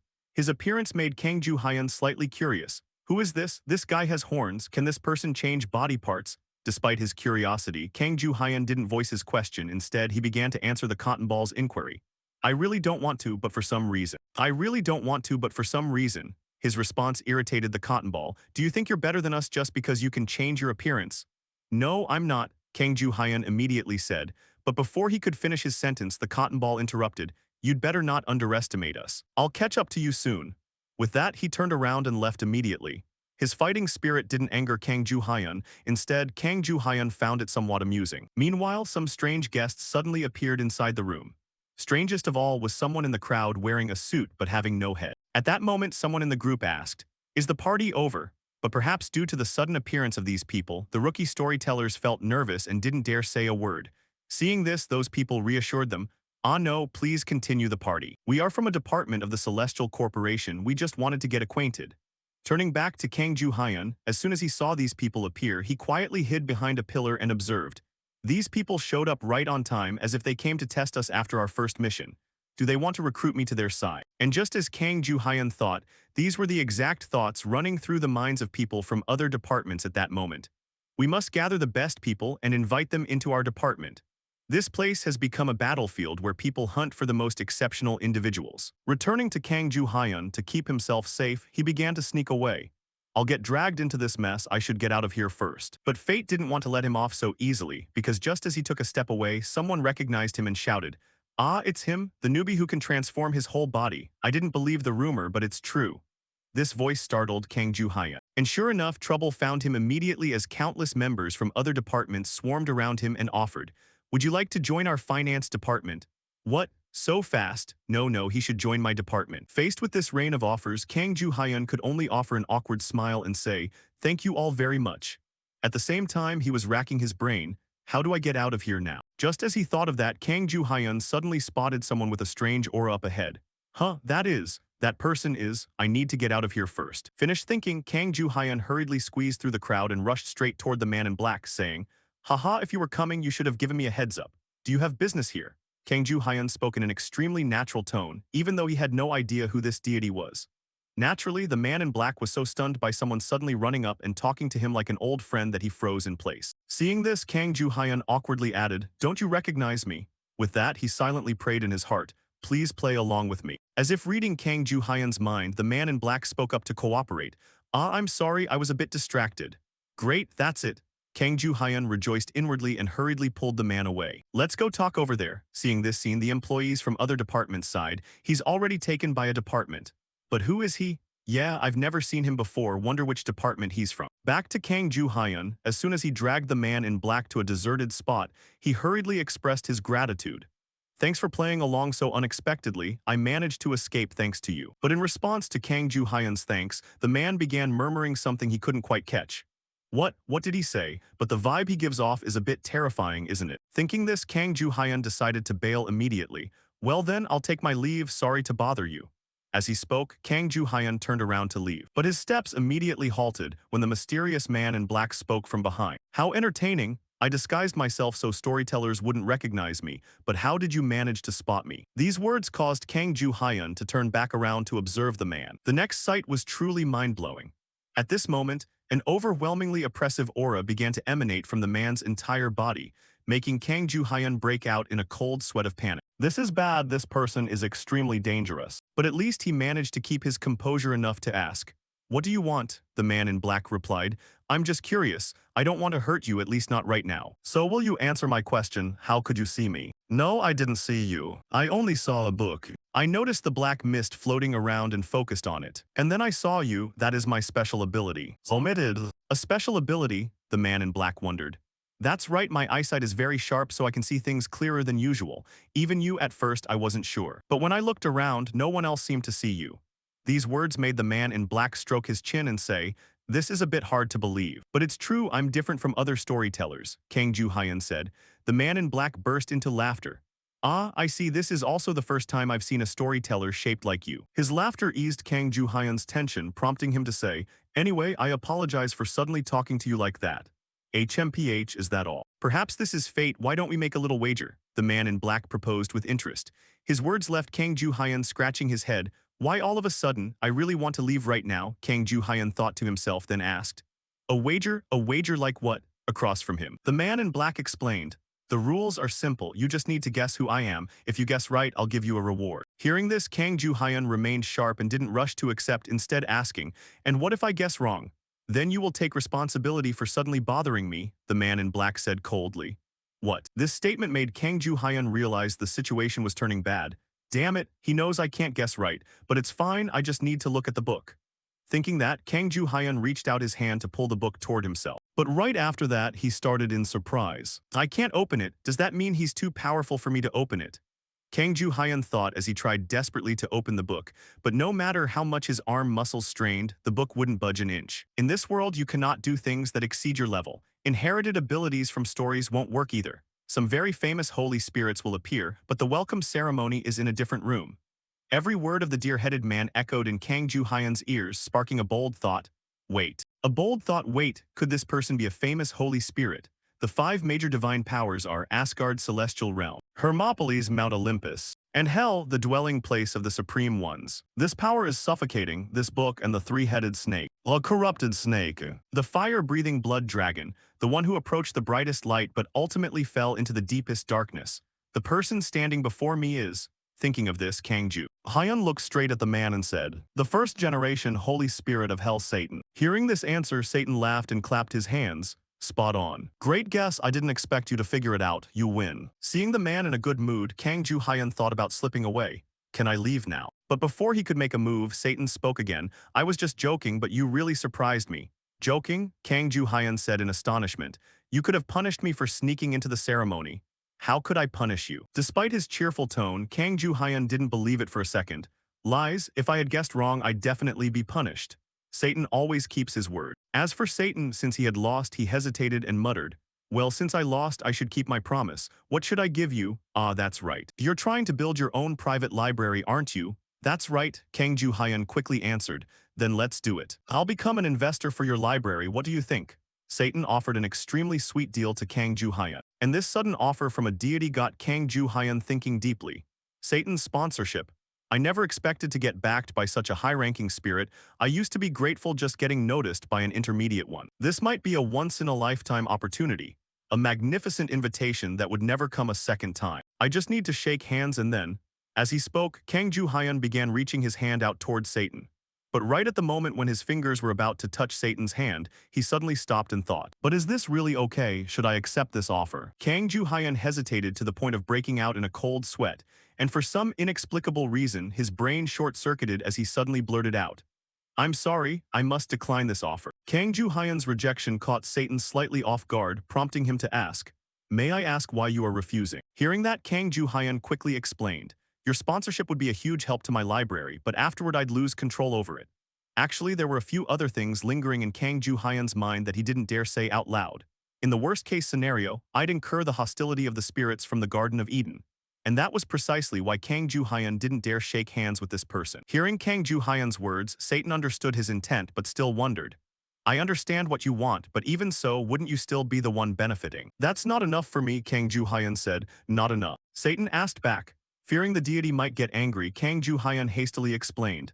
The spirits in hell are extremely powerful, especially you, Satan, one of the 7 archdemons, so I certainly want to work with you. However, the moment we cooperate, I'd only be able to tell hellish stories, and even the management rights of my library would gradually fall into Satan's hands. I believe there will be many more opportunities and stories to tell if I just let things play out naturally. So I must decline. This library must not belong to anyone except me, I hope you understand. The words combined with Kang Ju-hyun's anxious expression made Satan clutch his stomach and burst into loud laughter. Ha ha. I thought you had some grander ambition than taking over all of hell. No, it's not like that, Kang Ju-hyun waved his hands in a panic. Don't worry, I commend you, you're right. The moment you agreed to cooperate with me, I would have taken away the library's management rights, meaning you'd lose everything you've painstakingly built up over time. Yet you agreed, choosing the thorny path instead of the easy one. In my eyes, that makes you a fool, but I rather like this foolishness of yours. Let's end the conversation here. I lack the ambition to force someone to submit to my demands whether they want to or not. Yes.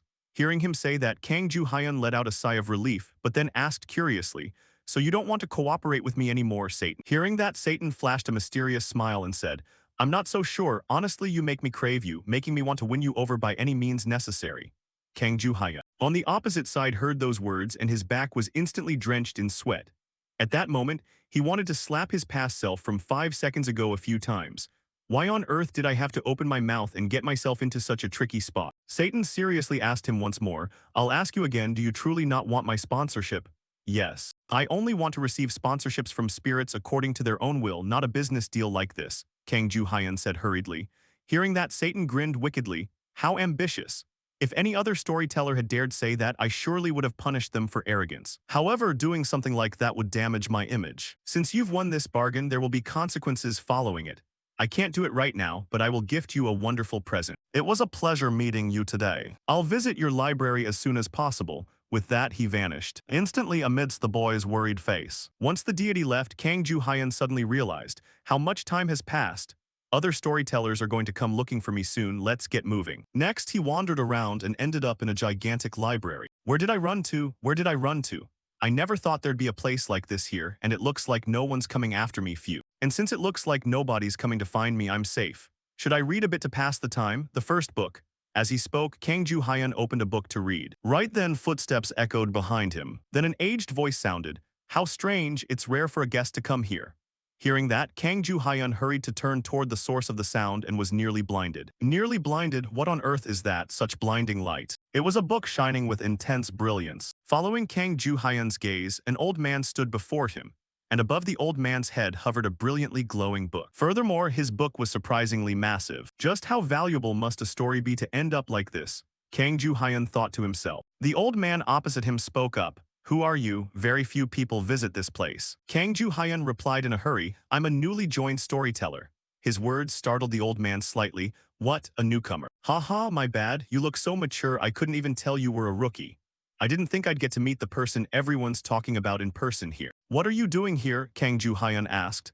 I manage this place, is there a problem? Do you work for the organization too? Kang Ju-hyun asked. The old man cheerfully replied, no, this is a place the branches gave up on organizing. Even though I'm retired now, I voluntarily stayed behind to manage it. He spoke cheerfully and his words gave Kang Ju-hyun something to ponder. Retiring with a book like that? This man definitely had a glorious past. Returning to the old man, he remembered something and said, anyway, young man, didn't you attend the welcome ceremony? Hearing that, Kang Ju-hyun replied awkwardly, attendance is mandatory, but after the ceremony ended, we got free roam. People kept annoying me by trying to drag me into their sub-branches, so I ran off. His awkward words made the old man chuckle. I was like that when I was young. That means you haven't joined any sub-branch yet, right? That's right. Haven't joined any sub-branch yet? That's right, and I never will in the future, Kang Ju-hyun stated firmly. Hearing that, the old man posed a question. You've chosen a path without any support, aren't you scared? Aren't you scared? If I said I wasn't scared, I'd be lying. But I have my own goal, is that so? So you have desires after all. Storytellers like us aren't born biologically, we're manufactured. We're born with a certain skill level, but we're basically blank slates with no set purpose of what to do or what we will do. What must I do? Should I follow the system's guidance or listen to high-ranking spirits? But the path you walk isn't what you want. It's fundamentally someone else ordering you to do it. It's a pity most storytellers have no desires. It's rare to meet someone like you, a storyteller unswayed by others' opinions and possessing a path they genuinely want to walk. Saying this, the old man made up his mind and said to Kang Ju-hyun, follow me, I have something I want to show you. For some reason, Kang Ju-hyun followed the old man's words. Soon his eyes widened in astonishment at what the old man showed him. This is, Kang Ju-hyun stammered, as he witnessed a hallway lined with countless paintings hung along the walls. Noticing the confusion on Kang Ju-hyun's face, the old man began explaining. Ever since the Celestial Corporation was founded, this place has been used to store the most influential stories with the greatest feedback across the multiverse. It's also known as the Hall of Fame. Following his words, Kang Ju-hyun slowly moved along, observing the paintings in awe. Everything in these stories feels so vivid, it's unbelievable. He beamed with joy upon witnessing these legendary tales. Not long after, the old man's footsteps up ahead stopped and his voice rang out. Dead end. Looking ahead, the corridor had reached a dead end with nowhere else to go. Then the old man looked forward and said, 35 years ago, it completely ended. The reason I brought you here is because I want someone to remember this place. Even though it's been discarded now and no one knows how brilliantly it once shone. If I pass away one day, I'd be very sad if no one knows about this place anymore. I brought you here because you were the only visitor to tour this shabby old place. Other storytellers just repeat boring stories and scheme to farm points with them, while good stories with heartwarming, touching endings are treated like sappy old people's stuff. Yet I believe that one day these stories will become essential. Turning to Kang Ju-hyun, he gently placed his hand on a painting and thought, after I die, if Choi Do-jun is still alive and clears the challenge, perhaps he'll be commemorated in this hall too. I want that as well. Thinking this, Kang Ju-hyun's hand instinctively clenched into a fist. Then he turned to look at the old man and said, Mister, thank you for letting me witness such wonderful things. May I ask what your name is? The young man's sudden question caught the old man slightly by surprise. Immediately after, he smiled and said, "Ask me the next time you come back here, Kang Ju-hyun." Hearing that, Kang Ju-hyun smiled and affirmed to him, "See you soon, old man." Saying that, Kang Ju-hyun vanished instantly. At the same time, a notification arrived. The welcome ceremony has concluded. Returning to reality, a few loud shouts suddenly rang in Kang Hee-jum's ears. Ms. Hee-jum, can you hear me?" Those shouts startled Kang Hee-jum, making her yell, "Yes, I hear you." Hearing that, Kang Ju-hyun said, "Not good, focus." Next, Kang Hee-jum observed the battle below and asked, "Ju-hyun, is this a battlefield?" Hearing that, Kang Ju-hyun explained, "That's right. The siege signaled the end of the Middle Ages and the dawn of the modern era. A decisive battle involving around 150,000 Ottoman troops that ended the Eastern Roman Empire. It's the siege of Constantinople. The Roman Empire was destroyed after losing the battle to the Ottoman Empire." Hearing that, Kang Hee-jum understood a bit and asked, "Could it be that we're on the Roman side to defend this city?" "That's right," Kang Ju-hyun said. At the same time, he recalled information from his past life. In his past life, Kang Hee-jum first awakened her skills right here and earned the title Sword Queen. If he wanted her to continue awakening her skills, participating in this event was unavoidable. As he thought of that, Kang Hee-jum's trembling voice piped up, "Ju-hyun, can you see it too?" "Yes, I see it very clearly," Kang Ju-hyun said, while feeling somewhat worried about her mental state. Her voice is shaking so much. Returning to Kang Hee-jum, standing atop the fortress wall and watching countless soldiers slaughtering each other down below, especially the overwhelming numbers of the enemy forces, she couldn't hide her anxiety and asked, "Can we possibly win? I thought this would be easy since quite a few other collectors entered here, but I was wrong." Meanwhile, Kang Ju-hyun in the observation room heard the question and gave a firm answer. "Nearly 2,000 people aren't enough, because our defensive forces number only 7,000 while the enemy has 150,000. And that's just the attacking force. Counting the support units, the number approaches nearly 300,000. That overwhelmingly desperate figure confused Kang Hee-jum, causing her to turn back and ask the remaining collectors, "Do we have any chance of winning? Why is everyone here?" Before any collector could answer, Kang Ju-hyun explained the reason to her. "There are currently nearly 2,000 holy spirits watching this battle. We must show them this is a once-in-a-lifetime opportunity to display everything you have before the holy spirits. Even the holy spirits themselves can witness collectors they've never encountered before. I see a few holy spirits from other channels watching her very intently." Hearing that, even someone with an airheaded brain like Kang Hee-jum understood. So everyone here isn't just to clear the dungeon, but also to seek opportunities for themselves. Much like she said, storytellers pitch their channels to divine entities from other channels to grow them. However, if we fail to interest them, they might leave for other channels, but doing that is no different from those boring channels. Our goal today is to clear this realm of the mind. We'll get disqualified if we run into danger, but at least we dared to try. Kang Hee-jum heard Kang Ju-hyun's intent and gasped, "What?" Right now, she genuinely couldn't understand where Kang Ju-hyun got the confidence to think she could clear this realm of the mind. Returning to Kang Ju-hyun, actually his intention for Kang Hee-jum to clear this realm of the mind was a 50-50 gamble, but it wasn't completely baseless. In his past life, the Sword Queen failed to clear it. Even though she was the longest survivor, she ultimately failed. Still, it's not an exaggeration to say Hee-jum is already stronger now than the previous Sword Queen was, making this well worth a try. If we genuinely get a chance to clear this stage, the rewards will be unimaginably massive. Turning to Kang Hee-jum, a party invitation from two people suddenly reached her.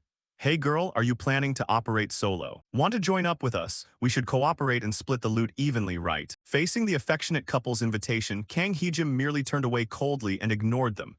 Naturally, her attitude annoyed the white-haired guy opposite her. "What? Are you ignoring me?" Meanwhile, his pink-haired girlfriend chimed in. "Forget her, she's arrogant just because she managed to clear a few realms of the mind on her own. She doesn't think much of you. You should just clear this place by yourself. Acting all righteous while trying to take advantage of us. I should just stay quiet and do what needs to be done." Kang Hee-jum thought to herself. Right then, a loud shout rang out, catching the attention of all the collectors. "Welcome, mercenaries." As the voice echoed, everyone hurried to turn toward the source and spotted a general accompanied by two guards. The words had come from this old general, and his identity sparked curiosity among everyone. "Huh, who's that?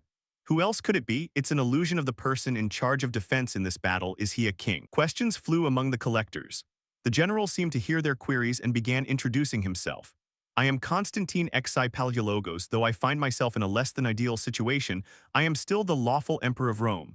As Emperor of the Roman Empire, I am deeply grateful to the brave mercenaries gathered here to help us fight our enemies. To each person present, we, yada yada yada."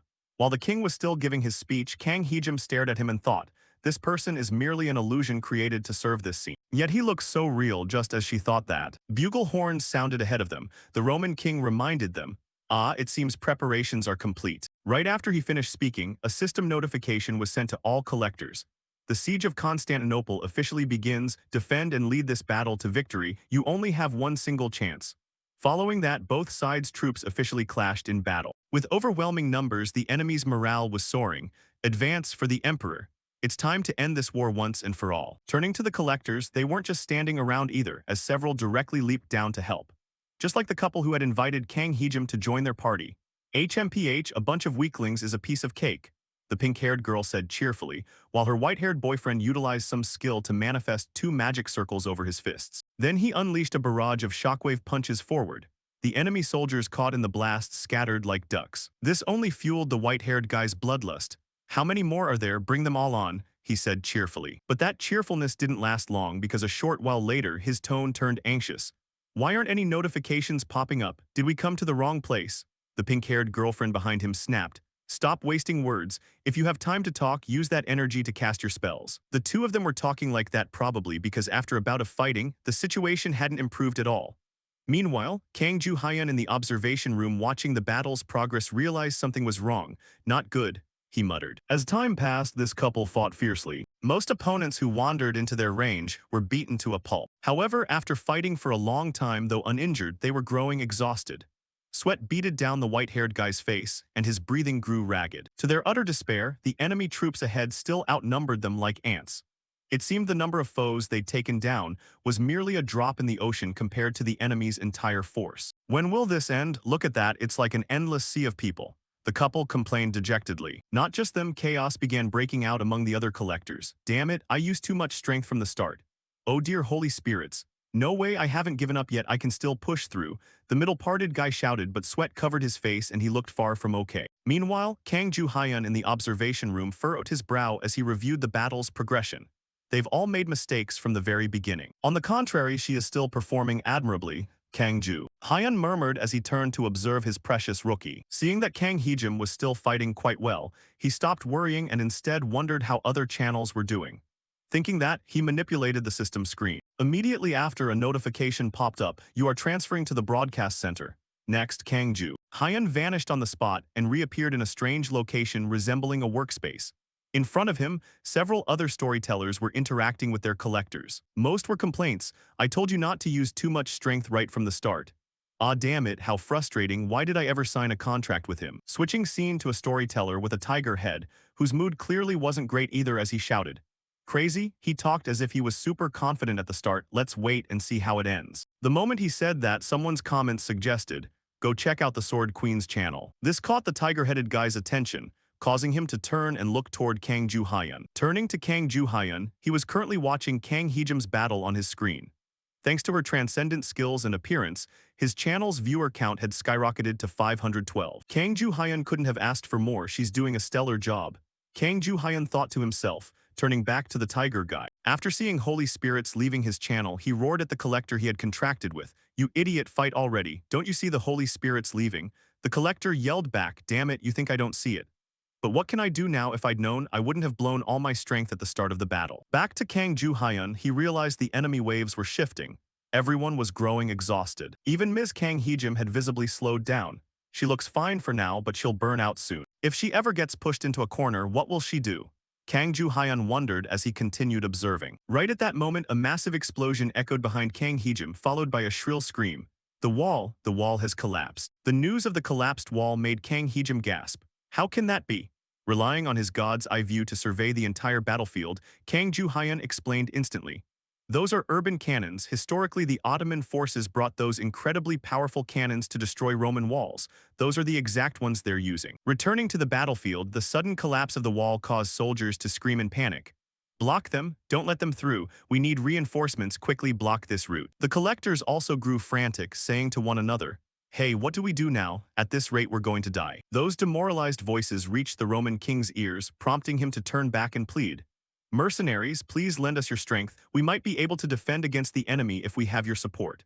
With all my heart, I beg you to help us protect our homeland, protect our families. His words ignited a sliver of hope in Kang Heejim's heart. Right, there's still hope. If the collectors band together, we can push them back and establish a defensive line. Thinking this, she turned around to rally everyone. Everyone, let's fight together. But just as she finished saying that, a panicked voice echoed from ahead. I can't do it, I'm giving up. And this statement acted like a starting gun for others to quit. Damn it, I'm giving up too. I'm never putting myself in danger at any cost. Seeing this, Kang Heejim hurriedly rushed forward, grabbed the white-haired guy by the shoulders and asked anxiously, what are you guys doing? If you run away, the defense line will. But before she could finish, the white-haired guy helplessly replied, what defense line? Can't you see we're all about to die here? Maybe you're a newbie so you don't know, but this damn place is where everyone fails. You just need to last as long as you can, and that's already good enough. But if we do that, what about the soldiers trying to defend this place? Kang Heejim shouted out. And in response to her question, the white-haired guy grabbed her collar and roared, Warrior, these people are just illusions. All of them are fakes, and whether they die or whatever has nothing to do with me. Stop blocking my way, get out of the way. If you want to die, go die by yourself. With that, he immediately turned around and left. His words plunged Kang Heejim into a flurry of chaotic thoughts. Does everyone give up this easily? Is this why everyone becomes a collector with their own goals, fighting in these mind realms? What should I do now? Kang Heejim stood in a daze, watching the collectors running toward the portal to escape this place, while she herself still stood frozen in the middle of the fierce battlefield. Shifting to the Roman king's perspective, the sight of collectors giving up when facing an overwhelming number of enemies was something he was all too familiar with. Damn it, I can't take it anymore. How on earth are we supposed to do this? I'm retreating, I don't want to die. I knew all the mercenaries would eventually run back to their real world and leave us to die. That is what I have experienced countless times in this endless hellish loop. But even so, I cannot stop fighting. A world with a predestined end. Even if I'm not a real human being, how can I stand by and watch my people die? If this is the prophesied fate, I will do my best to fight against it, and no matter how many times I have to die, I will not give up. With these thoughts in his mind, the Roman king continued to swing his sword at the enemy without hesitation. At that moment, the enemy soldiers spotted his position and shouted, that's the enemy general. Go kill him and bring his head to Satan. Die, the enemy soldiers shouted as they charged straight at him. And right at the moment, when the Roman king thought he was going to reset once again, suddenly something plunged down from the sky, slamming right into the soldiers rushing toward him. The guards beside the Roman king rushed over in astonishment and shouted, what is that? With his superior eyesight, the Roman king caught sight of a figure and muttered, that woman. As the dust and smoke cleared, Kang Heejim's figure came into everyone's view. The remaining soldiers looked at her in shock. Is she one of those mercenaries from earlier? Is she the Saint Joan of Arc? At that moment, even the king couldn't believe his eyes and asked, why haven't you run away yet? The situation of this battle is already beyond saving. In response to his question, Kang Heejim calmly replied, we still have to fight. I don't want your majesty to die in vain. The king across from her chuckled and said, amazing, all the mercenaries who came here ran away to survive. You still remember all of them? Kang Heejim asked, slightly surprised. With a melancholy expression, the king replied, you must find it surprising. After all, we were created inside this place. I suppose the man named after me lived a long time ago in the past, and I am just a remnant of him now. You are not a remnant. I view everyone here as human beings, which is why I decided to help you, and that's why I'm still standing here. You view us as human beings? The king asked hastily upon hearing her words. Kang Heejim gave a faint smile and replied, don't you want me to think that way? Something deep inside my heart is burning, a flame inside me has left me speechless. It's not rage or sorrow. It's joy, of course I do, the king said with a bright smile. He then looked straight into Kang Heejim's eyes and spoke from the bottom of his heart. Are you saying that our lives are also something precious and worth protecting? How could I hate such words? I am deeply grateful to you. While he was speaking these touching words, the enemy soldiers weren't just standing around watching. They shouted, what are you doing? There's an opening, kill them. Seeing this, the Roman king assumed a fighting stance and said to Kang Heejim beside him, help us buy some time. If we form a defensive formation, they'll have a much harder time. Got it, Kang Heejim said hurriedly. The king then shouted loudly to boost his soldiers' morale. Defend our front line, our people, our country, and our savior too. Following his words, the two sides clashed in battle once again. Turning to Kang Ju-hyun, as he observed Kang Heejim inside the room, he was slightly surprised to notice the book. Belonging to Heejim turning silver, she has caught up to her past life self. Show us Heejim, show us how you fight. And because the other collectors had abandoned the battlefield, the number of viewers watching Kang Heejim skyrocketed to 800. At the same time, the system sent a notification to Kang Heejim. Kang Heejim's special trait, Goryeo Dynasty Swordsmanship Master, has been fully unlocked. The locked special trait, Sword and Soul Unity, has been partially unlocked. But perhaps because Kang Heejim was too focused on fighting, she didn't notice the notification. Right at that moment, an enemy soldier lunged forward to attack her. Die, he shouted, swinging his sword at the young woman. It was a rather fast slash. Kang Heejim only had time to tilt her head to dodge, but the blade still grazed her cheek, leaving a bloody scratch. Immediately after, she thrust her sword straight into the enemy before her, sending him on his way. Just like that, Kang Heejim went on a bloodthirsty rampage across the battlefield. Her combat scene was observed by the other storytellers, who mocked her derisively. Hey, your collector looks like she's pushing herself too hard, why don't you just give up? That's right, she's done enough, she's only staying out of sheer arrogance. Now look at her, hee, she won't last much longer. Faced with these mocking remarks, Kang Joo-hyun turned to glare at them with murderous intent and said, "Shut up, you idiots." "What?" the tiger-headed man stammered, breaking into a sweat. "Are you deaf?" I said, "Shut up. You tucked your tails and ran away without feeling any shame. What do you think you'll gain by staying in my library? Are you hopping? I'll die." She's arrogant and greedy. You guys can't even do anything, you're all a bunch of trash. You treat collectors like mere point farming machines. How do you even have the nerve to look down on others like that? If you know your place, keep your mouth shut and just watch.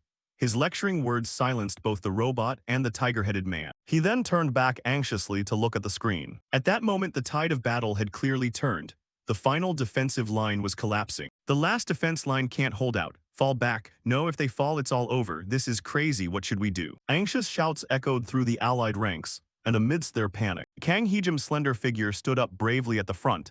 The soldiers shouted upon seeing her, the saintess. Turning to Kang Heejim, although she was standing face to face with hundreds and thousands of enemies, she felt no fear at all. All she could think was, I need to stop them, even just one person. Why am I not giving up? Why aren't I stopping? If I die, everything ends. Shouldn't I just escape from here? I don't know either, but I have a feeling that the moment I give up and run away from here, I will lose something very precious to me. But right as Kang Heejim thought this, her train of thought stopped short, because an arrow pierced straight into her body. The sight of Kang Heejim getting hit by an arrow excited the enemy soldiers, who shouted, "She's down, kill them." Allied soldiers roared in response, "Damn Ottomans, protect the saintess and the emperor." They rushed forward, shielding Kang Heejim behind them. Despite their high morale, they couldn't match the overwhelming numbers of the enemy. "Kill them all and plunder their wealth," shouted an enemy captain as he drove his sword into a soldier. That soldier immediately collapsed, staring wide-eyed at Kang Heejim. The sight of the soldier dying with his eyes wide open, staring right at her, began to break Kang Heejim's resolve. I believed we could win. I was so full of pride, thinking I could do what others couldn't, so I foolishly thought everything would go my way. What should I do now? Kang Heejim gritted her teeth in thought, and then her entire body collapsed to her knees as if all her strength had left her. At that moment, some holy spirits began to feel sad for her, others praised her for doing well, and some felt disappointed. The increasing number of negative comments made Kang Joo-hyun, watching from his room, extremely anxious. Damn it, there are too many viewers and I can't do anything. If I don't block all these people, my library will drive me crazy. Be quiet, what should I do? Kang Joo-hyun muttered as he tried to control the situation. But suddenly the holy spirit's comments stopped abruptly, leaving him baffled. All the holy spirits suddenly stopped talking. What on earth happened? As he spoke, Kang Joo-hyun turned his attention to the rushing system notifications, realizing at that moment that his library had been visited by a special guest. The one who smiles from the deepest abyss was stepping into the library. That name made him break out in a cold sweat of worry. This is Satan. Satan's entrance made the chat room fall dead silent, prompting him to chuckle and type. The one who smiles from the deepest abyss smiled and asked, "Why is the atmosphere so tense?" "Because everyone is worried," Kang Joo-hyun replied to him. Thanks to the appearance of this gentleman in black, the chat room temporarily calmed down, allowing Kang Joo-hyun to collect himself and say, "You're a bit late, I thought you'd show up the moment I opened the library. I'm very busy, you know, I only came because I happen to have some free time, but things seem to be getting more and more interesting." Satan typed with interest. Seeing this, Kang Joo-hyun smiled and said, "It's going to get even more interesting from now on. I'm tired of sitting still in one place." With that, Kang Joo-hyun tapped his screen and vanished instantly. Simultaneously, a notification popped up. You have left the integration zone and entered the subconscious realm. Returning to Kang Joo-hyun, he had now entered the mind realm and was standing right in front of Kang Heejim. "Ms. Kang Heejim, it's over," Kang Joo-hyun said coldly. Hearing Kang Joo-hyun's voice, Kang Heejim managed to lift her head as if trying to say something. But before she could utter a word, Kang Joo-hyun advised, "Put down your sword. If you stay here any longer, you'll really lose your life." "No, you've given it everything you had. It's just that some things are beyond your control." "Yeah, there are things I can't change." Kang Heejim said, tearing up as if about to cry. So will you give up? In response to Kang Joo-hyun's question, she screamed, no. I know I'm stubborn, just like you said. Life has many things beyond our reach, and no matter how hard you try, you can't touch them. But so what? Can I just give up? Why do you have to say such cruel things? Everyone told me I had no hope, that I shouldn't bother being a collector. For just a moment, I actually wanted to give up. But you were the one who came and told me I had my own talent, that I could do what others couldn't, and that helped me understand myself better. That's how I became who I am today. I've only just realized what I truly want. I don't want to run away anymore. Enough is enough. As she spoke, Kang Heejim forced her body to rise with the support of her sword, tears streaming down her face. Yet despite her fierce determination, Kang Joo-hyun continued to advise, you could die, Heejim. I know. But I still don't want to give up. I'm sorry, aren't I stupid, being so stubborn at a crucial moment like this. Kang Heejim lowered her head and spoke. Hearing this, Kang Joo-hyun quietly said, I understand. Right as Kang Joo-hyun said that, a loud shout echoed from behind them. Die, you witch! Following the shout, a soldier with a sword lunged toward them while Kang Heejim shook all over upon seeing this and tried to move but couldn't. I have to block him, but I can't move. Is it really over like this? I'm sorry, Joo-hyun. She gritted her teeth in thought. At the exact moment she thought everything had collapsed, Kang Joo-hyun's voice rang out ahead. Well done, Kang Heejim. Well done. Hearing this, Kang Heejim looked up in surprise and saw him smiling at her with immense pride. Then, Kang Heejim noticed the notification in front of Kang Joo-hyun and asked, Joo-hyun, what is that? Without answering, Kang Joo-hyun fell silent and tapped an option on the screen. Immediately after, a notification appeared. Genesis's blessing has been revoked. At that very moment, the enemy soldier in front swung his blade directly toward Kang Joo-hyun, followed by a splatter of blood. Then, to Kang Heejim's utter astonishment, Kang Joo-hyun took down the enemy with a single, swift slash of his blade. Watching from afar, Satan burst out laughing, as if witnessing something immensely entertaining. It might be late to say this, but I've always wanted to be the protagonist. Regrets over youth dreams that gave me wings like a tangled knot, were all burned away by a single sentence from Choi Do-jun. The me of the past trusted him. I was useless, so I gave up my dreams early on to work for Choi Do-jun. But Heejim is different. Her will remains unyielding to the very end. Facing death, she stands defiant, confident, and beautiful. Therefore, I cannot just stand by and watch. Turning back to Kang Heejim, after a few seconds of freezing at Kang Joo-hyun's action, she shouted, Joo-hyun, are you crazy? What if you lose your life? Without Genesis's blessing, you're no longer protected from danger. I just felt this was the right thing to do. You guessed right, I'm just as stubborn as you. Kang Joo-hyun said as he began to cut down a few enemies ahead of him. He then checked the current viewer count floating above his head and continued. There are over 1,000 people watching. Don't you think this is a perfect debut stage for an unknown actor? Kang Joo-hyun's slightly playful tone made Kang Heejim chuckle as she said, Hee thank you Joo-hyun, I'm counting on you. As she spoke, a change came over Kang Heejim herself. Her body began to be enveloped in a glowing light. And Kang Joo-hyun ahead, hearing her rely on him like that, answered loudly, got it. He then pushed back the enemy in front of him and shouted to the system, open the dimensional store. People say storytellers merely stand on the sidelines and never interfere in anything. Storytellers themselves agree that they don't need to get involved in any issues. Do storytellers not have to fight? Are they forced to just watch because they are protected by a blessing? No, there is no such rule. It's merely considered an unwritten law. That is also why I decided to fight. I will take the stage in a way no one else ever has. Thinking this, Kang Joo-hyun took the initiative and charged at the enemy. The enemy soldiers realized something and shouted, kill the witch, once she dies we win. That command came from a soldier who looked like a captain, but right after he finished speaking, his head was promptly cleared away by Kang Joo-hyun. I won't let you have your way, he muttered. Kang Joo-hyun's formidable combat prowess left the opposing soldiers startled, hesitant to rush forward recklessly. On the opposite side, Kang Joo-hyun used this opportunity to warn them, who dare step across here. With that, he casually slashed down another enemy. Turning to Kang Heejim, seeing Kang Joo-hyun fight so bravely from behind, she could only quietly express her gratitude in her heart. Joo-hyun, thank you for giving me the courage to say that I can push forward and for giving up your blessing to stand by our side. And because you gave up your blessing to stand with us, I will fight too. Turning to the enemy soldiers on the opposite side, seeing Kang Joo-hyun fighting with such fierce intensity, they began to panic and shouted, who the hell is that guy? He's all by himself, yet he's holding us off. Because I'm strong, that's why, Kang Joo-hyun said with confidence. And to prove his actions, he casually sliced the head right off another enemy. But only a moment later, Kang Joo-hyun himself had to struggle to prop his sword against the ground to keep from collapsing. I've reached my limit, I wonder how much longer I can hold out. Kang Ju-hyun thought to himself. Recognizing that Kang Ju-hyun had reached his limit, the Ottoman soldiers swarmed forward en masse. Charge, he's out of energy. This is our chance to wipe him out. But right at that moment, a loud shout rang out from the enemy side, drawing everyone's attention.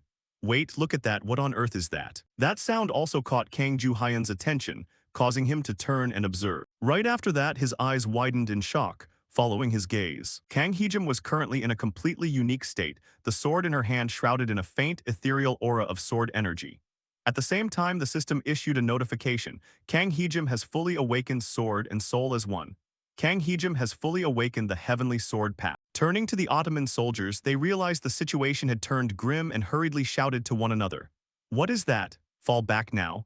Frightened screams began to fill the air. Unfortunately, it was already right on time, because right in front of them, Kang Hee-jim swung the sword in her hand fiercely toward the crowd. The slash delivered in the sword, and soul as one state, unleashed a terrifying wave of sword energy straight ahead. Its sheer power was so immense that it swept away all the enemies while carving a deep, gaping trench into the ground. The explosive strength she displayed left Kang Ju-hyun beside her utterly astonished. I never expected her to grow this much stronger. And thanks to this sudden surge of power, the Ottoman army's advance was temporarily halted, giving the Roman king an opening to approach and speak with Kang Ju-hyun. I don't know what happened, but thank you, thanks to you we've bought time to stop the enemy. Hearing him say that, Kang Ju-hyun spoke with worry. That's only a temporary measure. They've been briefly checked, but once they recover, we'll still lose. I know, but there's nothing we can do. We didn't have enough forces to begin with, the emperor said dejectedly. But fortunately, Kang Ju-hyun came up with an idea to handle the situation. No, there's still something we can do. This war won't end like other battles. You probably know we need to kill their leader. That's the only way we can win. Kang Ju-hyun's words sounded reasonable enough, but pulling it off was harder than reaching the heavens, so the emperor asked back, can we really win? Hearing that, Kang Ju-hyun replied confidently. It sounds impossible, but actually it is. If we have Hee-jim, we can definitely pull it off. They're retreating right now, but the Ottoman numbers far exceed ours. Participating in this mission means slim chances of surviving to return. We need at least 300 people for this. Can you do it? Facing his question, the emperor fell silent for a moment. Then he realized with astonishment that before he even knew it, the soldiers had stepped forward to stand before him, volunteering for the mission. The man emperor saw the soldiers' spirit and said, my people, today I owe you a heavy debt. You've given everything you had to protect this country. I told you the gods would help us win this war. But that won't happen. We ourselves will be the ones to protect this city and this land. I still hope you can stand by my side to protect our homeland until the very end. Those who wish to accompany me, please stay right here. This is neither an order nor a demand. If you wish, you may leave. You have the right to choose. Is anyone willing to accompany me? Facing the king's words, all the soldiers remained silent and simply stepped forward in silence to stand beside him. Words were unnecessary. Everyone understood each other's intent. And although they knew it was an extremely dangerous mission, not a trace of worry or fear showed on their faces. Thank you, the emperor said softly. Seeing everyone volunteer, Kang Ju-hyun cheerfully said, then let's move out. At the same time, not far away, the Ottoman king named Ai gazed across the battlefield and muttered, you still refuse to give up, huh? Finishing his sentence, he looked somewhat puzzled. But something's different this time. By now their reinforcements should have all fled, yet a few are still holding out. The moment he spoke, a soldier's voice rang out beside him. Your Majesty, please look over there. The Roman army is advancing. May stared straight at Emperor Constantine Xi and asked in a cold voice, what do you think you're doing? In response to his question, Constantine Xi suddenly roared, all troops attack. Following his command, countless Roman soldiers surged forward in unison. But the Ottoman soldiers reacted swiftly, instantly establishing an archer formation. Then, upon the commander's firing order, innumerable arrows rained down toward Kang Ju-hyun's group. Their firing arrows blocked them. Someone from the allied side screamed. Block them, an ally shouted, but it did absolutely no good because they were immediately cut down by the arrow storm. Kang Hee-jim looked back anxiously, but Kang Ju-hyun stopped her instantly. Hee-jim, don't look back. Kang Hee-jim tried to say something else, but before she could, Kang Ju-hyun cut her off. They knew what would happen and still came here, all to protect their country and their families. Don't pity them. Don't pity them. If you truly feel that regretful, then succeed at all costs. Those decisive words from Kang Ju-hyun left Kang Hee-jim silenced. Right at that moment, the allied soldiers were risking their lives to carve a path for them. They even used their own bodies as shields to help Kang Hee-jim push forward. No. Can Kang Hee-jim push forward? I need to help them. Kang Hee-jim thought anxiously as she saw a soldier get stabbed right behind her. And that expression, right behind her, was seen by the soldiers, prompting them to smile and say to Kang Hee-jim, We'll handle things here, don't worry about us. And just like that, their group continued pressing forward until they were blocked by a unit of cavalry. Spotting the group instantly, Kang Ju-hyun shouted in alarm, "Those are the Sepahis. Heejim, get off your horse." Reacting immediately to his command, Kang Heejim dismounted on the spot. Then both of them proceeded on foot. At that moment, Kang Ju-hyun admonished her, "Go Heejim and don't look back. Go Heejim and don't look back, just keep your eyes ahead." Hearing that, Kang Heejim clenched her teeth tightly. Then both of them rushed forward, charging straight through the cavalry. But their actions were noticed by the soldiers who yelled out, "They're running toward Satan, stop that witch. Stop that witch." Right after that, 3 Ottoman soldiers formed a barricade to block her. Unfortunately, that barricade didn't even last 3 seconds before Kang Heejim slashed through everything with a single sword stroke. "Get out of my way," she screamed through her tears. Vaster, stronger to survive to save others, over and over. Stronger to survive to save others. These thoughts echoed repeatedly inside the minds of Kang Ju-hyun and Kang Heejim as they hacked and slashed their way forward like mad. Not long after, Kang Ju-hyun spotted the figure of King Maimed and shouted, "Heejim, we're almost there, that's Satan." Saying that, he began to worry himself. "If we have to take down the soldiers in front of him too, it'll be too late, we need to find another way." As if heaven wanted to help them, Kang Ju-hyun spotted a shield not far away and hatched an idea. "Heejim, I'll hold that shield, we'll use it to launch you into the air." Before Kang Heejim could process the words, Kang Ju-hyun quickly propped the shield up and said, "Now's our chance." Comprehending Kang Ju-hyun's intent, Kang Heejim bit down on her teeth and leaped directly onto the shield he was holding. Then, using the powerful spring of her legs, Kang Heejim soared into the sky like a bird amidst the astonished gazes of the Ottoman soldiers. Down below, Kang Ju-hyun shouted, "Heejim, spread your wings." Following his words, Kang Heejim's angelic wings unfurled across the battlefield. Seeing this, the Ottoman soldiers swiftly drew their bows and yelled to each other, "Shoot, we have to stop her." Countless arrows began flying straight toward Kang Heejim, but with top-tier maneuvering skills, she skillfully ducked and dodged them all. Then she flew straight toward King Maimed. Spotting a winged woman hurtling toward him, Maimed showed no fear whatsoever, only surprise and admiration. Unbelievable. "Constantine Xi, my archenemy." Right as he spoke, Kang Heejim arrived directly in front of him. Following that, she plummeted straight down like a cannonball, creating a massive, terrifying explosion. Down below, Kang Ju-hyun shouted, "Heejim, spread your wings." Following his command, Kang Heejim's angelic wings unfurled across the battlefield. The Ottoman soldiers, seeing this, quickly drew their bows and yelled, "Shoot, we have to stop her." Countless arrows rained down toward Kang Heejim, but with the skills of a top-tier pilot, she effortlessly maneuvered through the volley. She then dove straight toward Sultan Maimed. Turning his gaze to Maimed, the Sultan felt no fear, only surprise and admiration as he watched the winged woman charging at him. "Unbelievable, Constantine Xi, my sworn enemy." Just as he spoke those words, Kang Heejim crashed down right in front of him. Then like a cannonball, she slammed into the ground, creating a massive explosion. As the dust settled, the image of Sultan Maimed struck by a slash from Kang Heejim was revealed to everyone. And in the stunned silence of everyone watching, the bodies of the Ottoman soldiers began to slowly fade away. Kang Heejim then raised her sword high in celebration of their victory. Seeing this, the allied soldiers cheered with joy. We won, we really did it." They were crying tears of happiness as they shouted. The sight left even Emperor Constantine Xi moved. "This is it, this is what I wanted to see." Happy smiling faces instead of sorrow, thinking of this. Instead of sorrow, he turned to look at Kang Ju-hyun and Kang Heejim and spoke. Ju-hyun and Kang Heejim saying, "I truly thank both of you. Even though we are just characters in this world, I will never forget your kindness."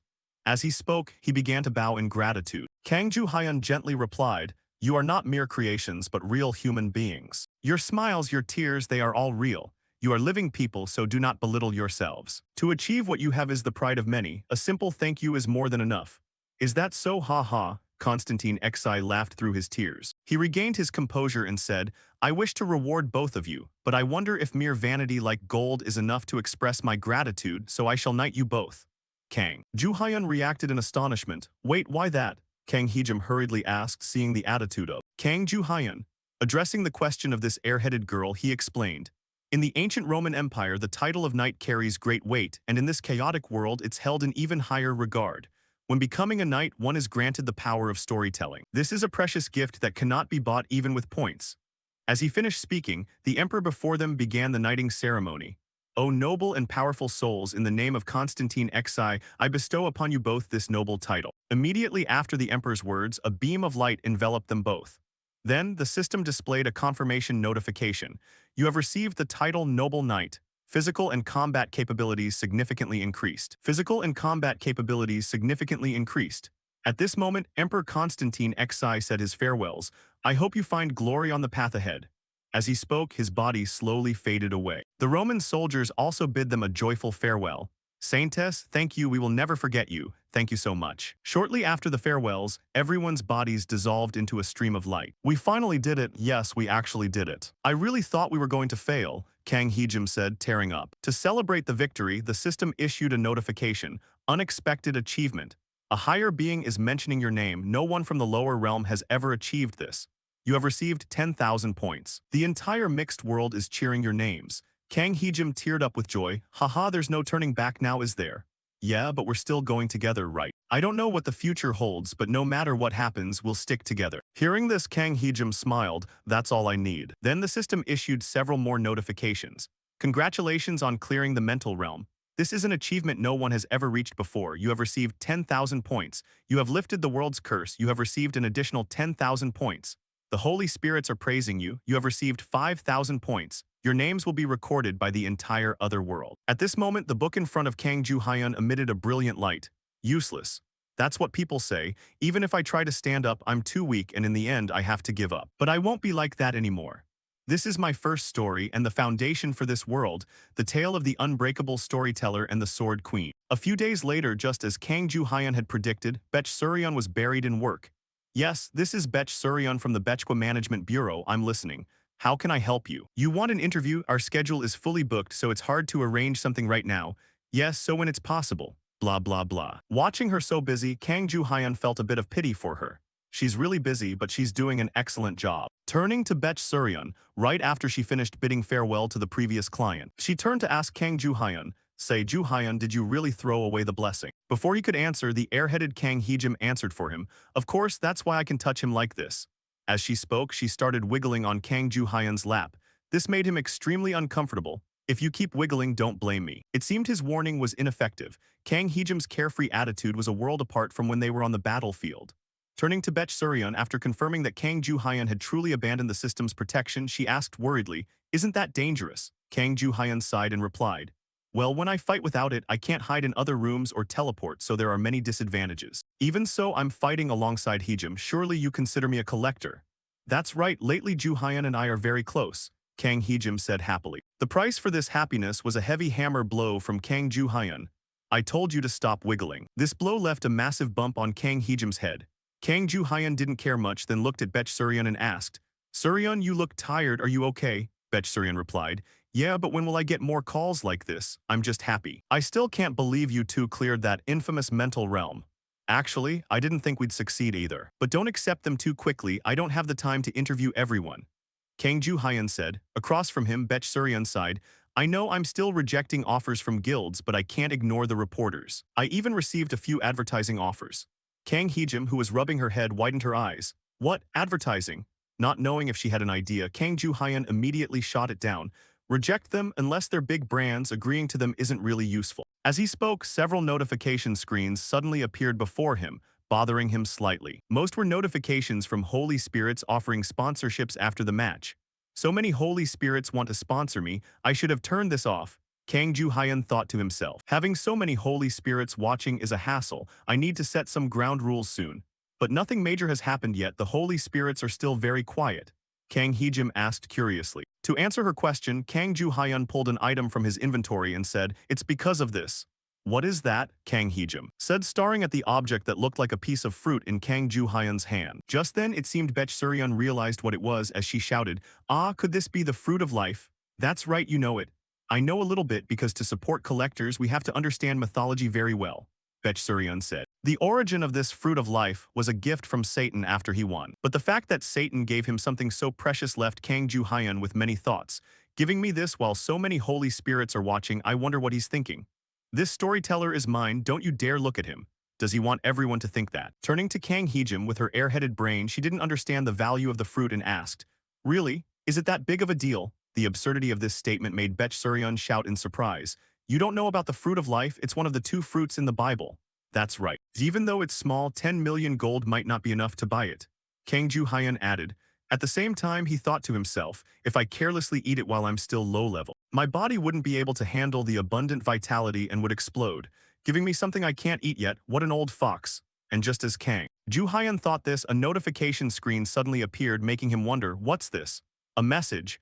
Weird, I clearly blocked all messages. Then the notification screen displayed. The one like light wants a private meeting with you. As soon as he saw this, Ju Hyun hurriedly stood up and said, "Excuse me, I have an important guest." He immediately pressed yes on the screen and vanished. When he reappeared, Ju Hyun was slightly startled, because he was currently standing in the middle of a void.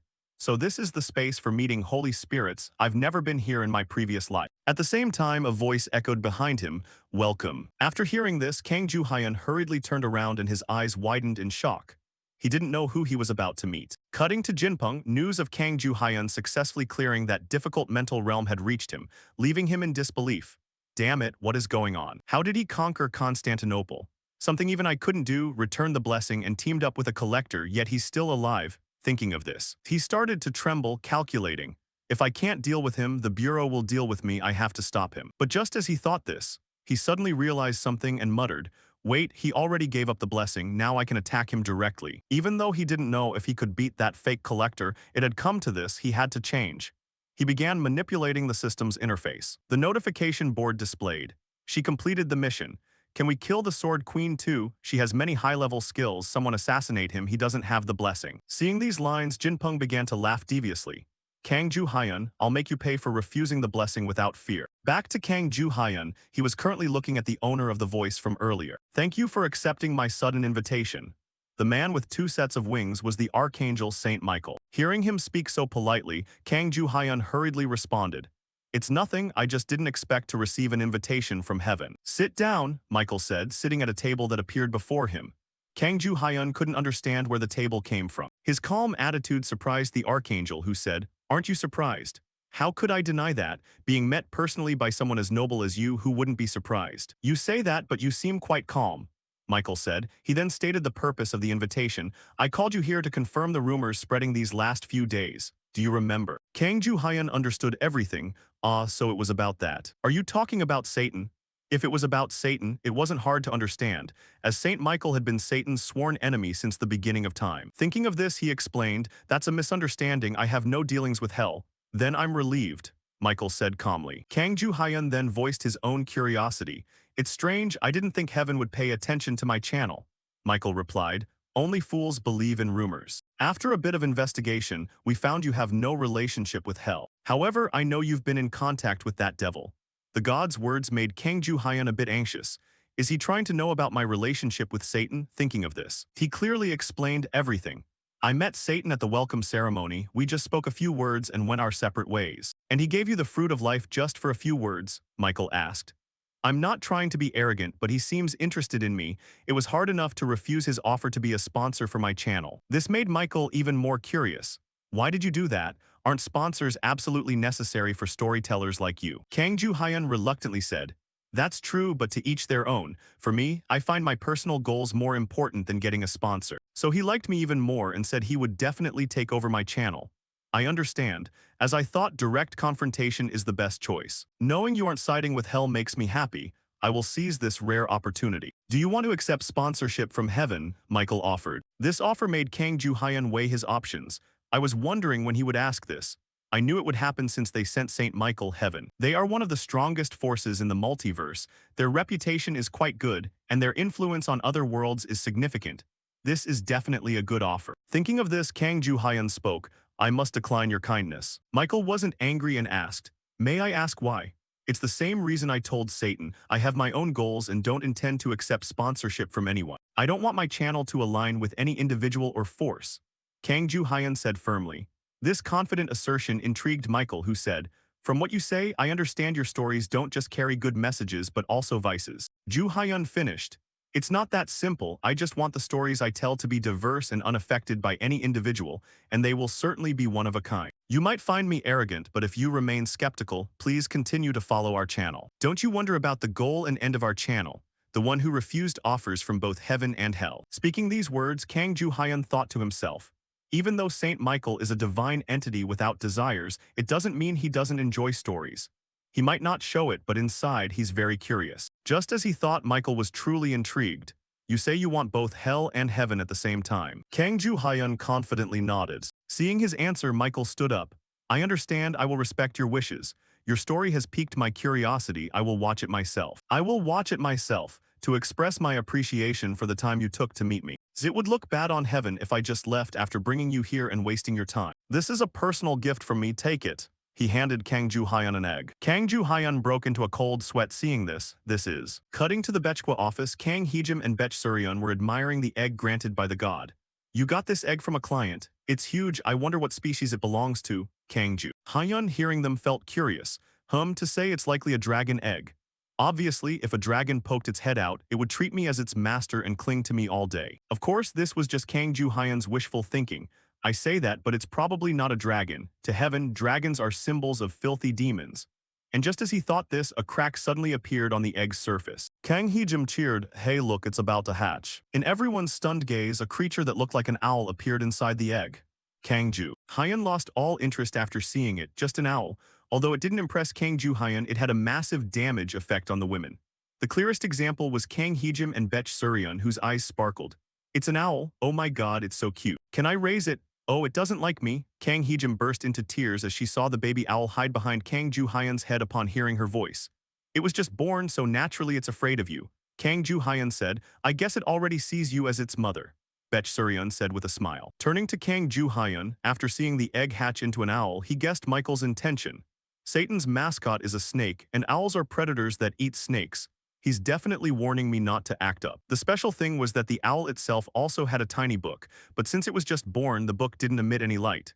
At the same time, Kang Heejim happily suggested, you should name it, I think it should be named Un or Uli. I think it should be named Un or Uli.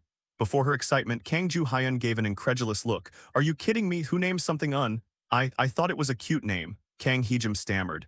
Let Ju-hyun name it. Kang Heejim stammered, let Ju-hyun name it, after all, he is the owl's master. Bech Suryeon said. Turning to Kang Ju-hyun, he stared straight at the tiny owl in his hands and thought, then Bikyo, your name will be Bikyo. Switching scenes to a certain portal. Two people were talking, how is it, did it go smoothly? The blonde girl said. Not as much as I thought, but it's enough. Alright, I'll prepare to start. As they spoke, loud noises suddenly erupted behind them, drawing their attention. Then shouts of astonishment echoed. That's the Sword Queen, wow, that's really the Sword Queen. Turning back to Kang Ju-hyun, seeing the reaction of the other collectors, he wasn't surprised. Kang Heejim is famous among ordinary residents, but to collectors, she's like a demon destroying everywhere she goes. Unlike other collectors who keep mental realms to grind levels, Kang Heejim clears every mental realm she enters, which is why collectors call her the Dungeon Grinder Destroyer. Back to Kang Heejim, seeing so many people here, she exclaimed, there are so many people gathered here. That's because the entrance is in the city center. Moreover, it's a good place to grind levels continuously, so there are quite a lot of them here. Kang Ju-hyun said. As soon as he said this, the crowd ahead became chaotic. Big trouble, the Dungeon Grinder Destroyer is here. Damn it, am I not going to get anything today? I should have gone into that dungeon earlier. Heejim smirked and said, wow, they act like I want to clear this mental realm that fast. This expression made Kang Ju-hyun worry. It seems she's used to being called that. Thinking of this, Kang Ju-hyun turned to her. Heejim, you and Bikyo stand back a bit. I want to announce something before opening the channel. Then as soon as Kang Ju-hyun opened his channel, countless holy spirits flooded in. The system displayed, viewers 2,482, subscribers 1,142. This number surprised Kang Ju-hyun, over 2,000 people watching immediately. Is the rumor spreading that fast? Thinking of this, Kang Ju-hyun greeted the holy spirits. Welcome to the story of the storyteller and the Sword Queen. To respond to his enthusiasm, the audience in the chat started bickering. Someone demanded others be quiet, while others wanted to see the Sword Queen. In short, the chat was chaotic as soon as it opened, which irritated Kang Ju-hyun, but he held back for a few measly coins. I really miss Satan right now. Thinking of this, he regained his composure and said, calm down everyone, I opened the chat earlier than usual because there's something I want to announce. Thanks to your support, my channel has grown rapidly. I'm very grateful, but the current situation makes it hard for me to manage well. So I've set some rules that are effective from now on. First, no forming factions in the channel. Second, no mentioning other channels or their collectors as this can lead to arguments. Third, any romantic slander or the like will be handled strictly. Besides that, requests from top donors will be answered. A certain holy spirit donated 100 points and said, he's really strict, I only came because of the rumors but now I don't see anything. Seeing this, Kang Ju-hyun muttered, leave if you want, if you don't follow the rules I won't serve you. he kicked this person out of the room. This decisive action impressed the holy spirits. Kang Ju-hyun smiled and thought, "Do you think you're smart for communicating via donation messages here?" As he thought this, a comment from a holy spirit appeared, drawing his attention. "The White King of the Sunset Sea has donated 1,000 points. Hey young man, let it go, I'll sponsor you a lot." This number truly impressed Kang Ju-hyun. That's a fairly large amount, but it's still not enough to make him sell out his rules. "Rules are rules, if I just let it slide, why set them in the first place?" Kang Ju-hyun said. Challenging Kang Ju-hyun, the Holy Spirit continued, "The White King of the Sunset Sea has donated 10,000 points. How about this?" It seemed this Holy Spirit was determined to use money to buy Kang Ju-hyun's soul. This began to annoy him. Look at that bastard. The White King of the Sunset Sea, the name alone suggested power, and he spent money very lavishly. There was no doubt about it. Linked to the 36 heavens of the upper realm, one of the most powerful forces. The Dragon King of one of the four seas, the East Sea White Dragon. I thought this channel was only known to a few famous holy spirits, but I didn't expect my reputation to spread so fast. Thinking of the great status of this guy, his expression changed and he immediately smiled. "It's a great honor to receive the presence of a Dragon King, my lord." This attitude made the White King of the Sunset Sea nod and smile. To reward this respectful attitude, he spent an additional 10,000 points just to message, "Don't be so difficult, take it easy. Do you really think we'd lose each other's favor over a few words?" Kang Ju-hyun smiled broadly, "Haha, take it easy. Take it easy, sorry, but I can't do that." And this sudden refusal from him left the chatroom momentarily silent. It took a few seconds for the White Dragon King to collect himself and ask, "What do you mean? I said no is no, don't you understand, Kang Ju-hyun? You spoke quite decisively." Hearing Kang Ju-hyun's words, the White Dragon King was extremely puzzled, so he waved his hand to throw in another 10,000 points and asked, "Is my sponsorship still not enough after offering this much? Fine, just how much do you want?" His words made Kang Ju-hyun deduce several things. His pride had been wounded, and he must have always thought points could solve everything. But it was different for him. Thinking this, Kang Ju-hyun bluntly declared to this cash-loaded whale, "No matter how much it is, it won't work. The rules I've set have no exceptions. Even if you try to bribe me or use your power and authority to force me, I will never change my mind. At least not toward you, the White Dragon of the East Sea." His words began to infuriate the wealthy man, and even his chat comments turned red. Even so, Kang Ju-hyun wasn't worried at all. It's quite difficult for the upper realm to influence the lower realm, so he must be furious right now. But thanks to the management of the Genesis system across the multiverse, he wouldn't dare recklessly unleash his full power. And just as Kang Ju-hyun surmised, all the White Dragon King could do was pump money into the channel and rant. "You lowly storyteller, all you need to do is take the money and listen to me. There's nothing that can't be solved with money. Is this enough yet?" The White Dragon King typed 3 such messages in a row and threw away 30,000 of his points. Faced with the old man's generosity, Kang Ju-hyun thanked him. "I'm very grateful for your sponsorship, but you just left a comment insulting the storyteller. Have a nice trip out." Saying that, Kang Ju-hyun kicked him out of the room with a beaming smile. The remaining holy spirits couldn't help but admire his guts. Sponsorship is sponsorship, but rules are rules. This is a typical case, so please understand. If I can maintain a cheerful atmosphere without needing penalties, I'll consider loosening the rules. Just as he thought this, a flash of light suddenly appeared across the sky. Right after that, the White Dragon King's comment popped up. "You bastard, Kang Ju-hyun." Seeing his comment, Kang Ju-hyun was too stunned for words. He bypassed the system's blockade. He wondered, and as if answering Kang Ju-hyun's question, the system issued a confirmation notice. "The White King of the Dusk Sea has entered your channel." At this point, Kang Ju-hyun knew the situation was extremely tense, defying even the system's rules. "I know you're furious, but it looks like you've gone too far," Kang Ju-hyun said in a deadpan, serious tone. But for some reason, his words only made the White Dragon King angrier. "A pitiful storyteller like you dares talk to me like that after taking a pile of points and kicking me out. Looking down on me, someone from one of the top divine forces, is a serious crime. Do you think you can escape the charge of insulting the 36 heavens of the upper realm?" Kang Ju-hyun vehemently denied it. "I have never insulted anyone from the 36 heavens of the upper realm. And I have never insulted you, the White Dragon of the East Sea. I merely chased away a guest who violated my channel rules." "You violated my channel rules, you? How dare you utter such words?" the White Dragon King roared, amidst the extremely tense situation. A special guest paid a visit. He who shines like a bright light has joined. Right after, the special guest noticed the grim situation and asked, "What just happened?" Kang Ju-hyun recognized the special guest's identity.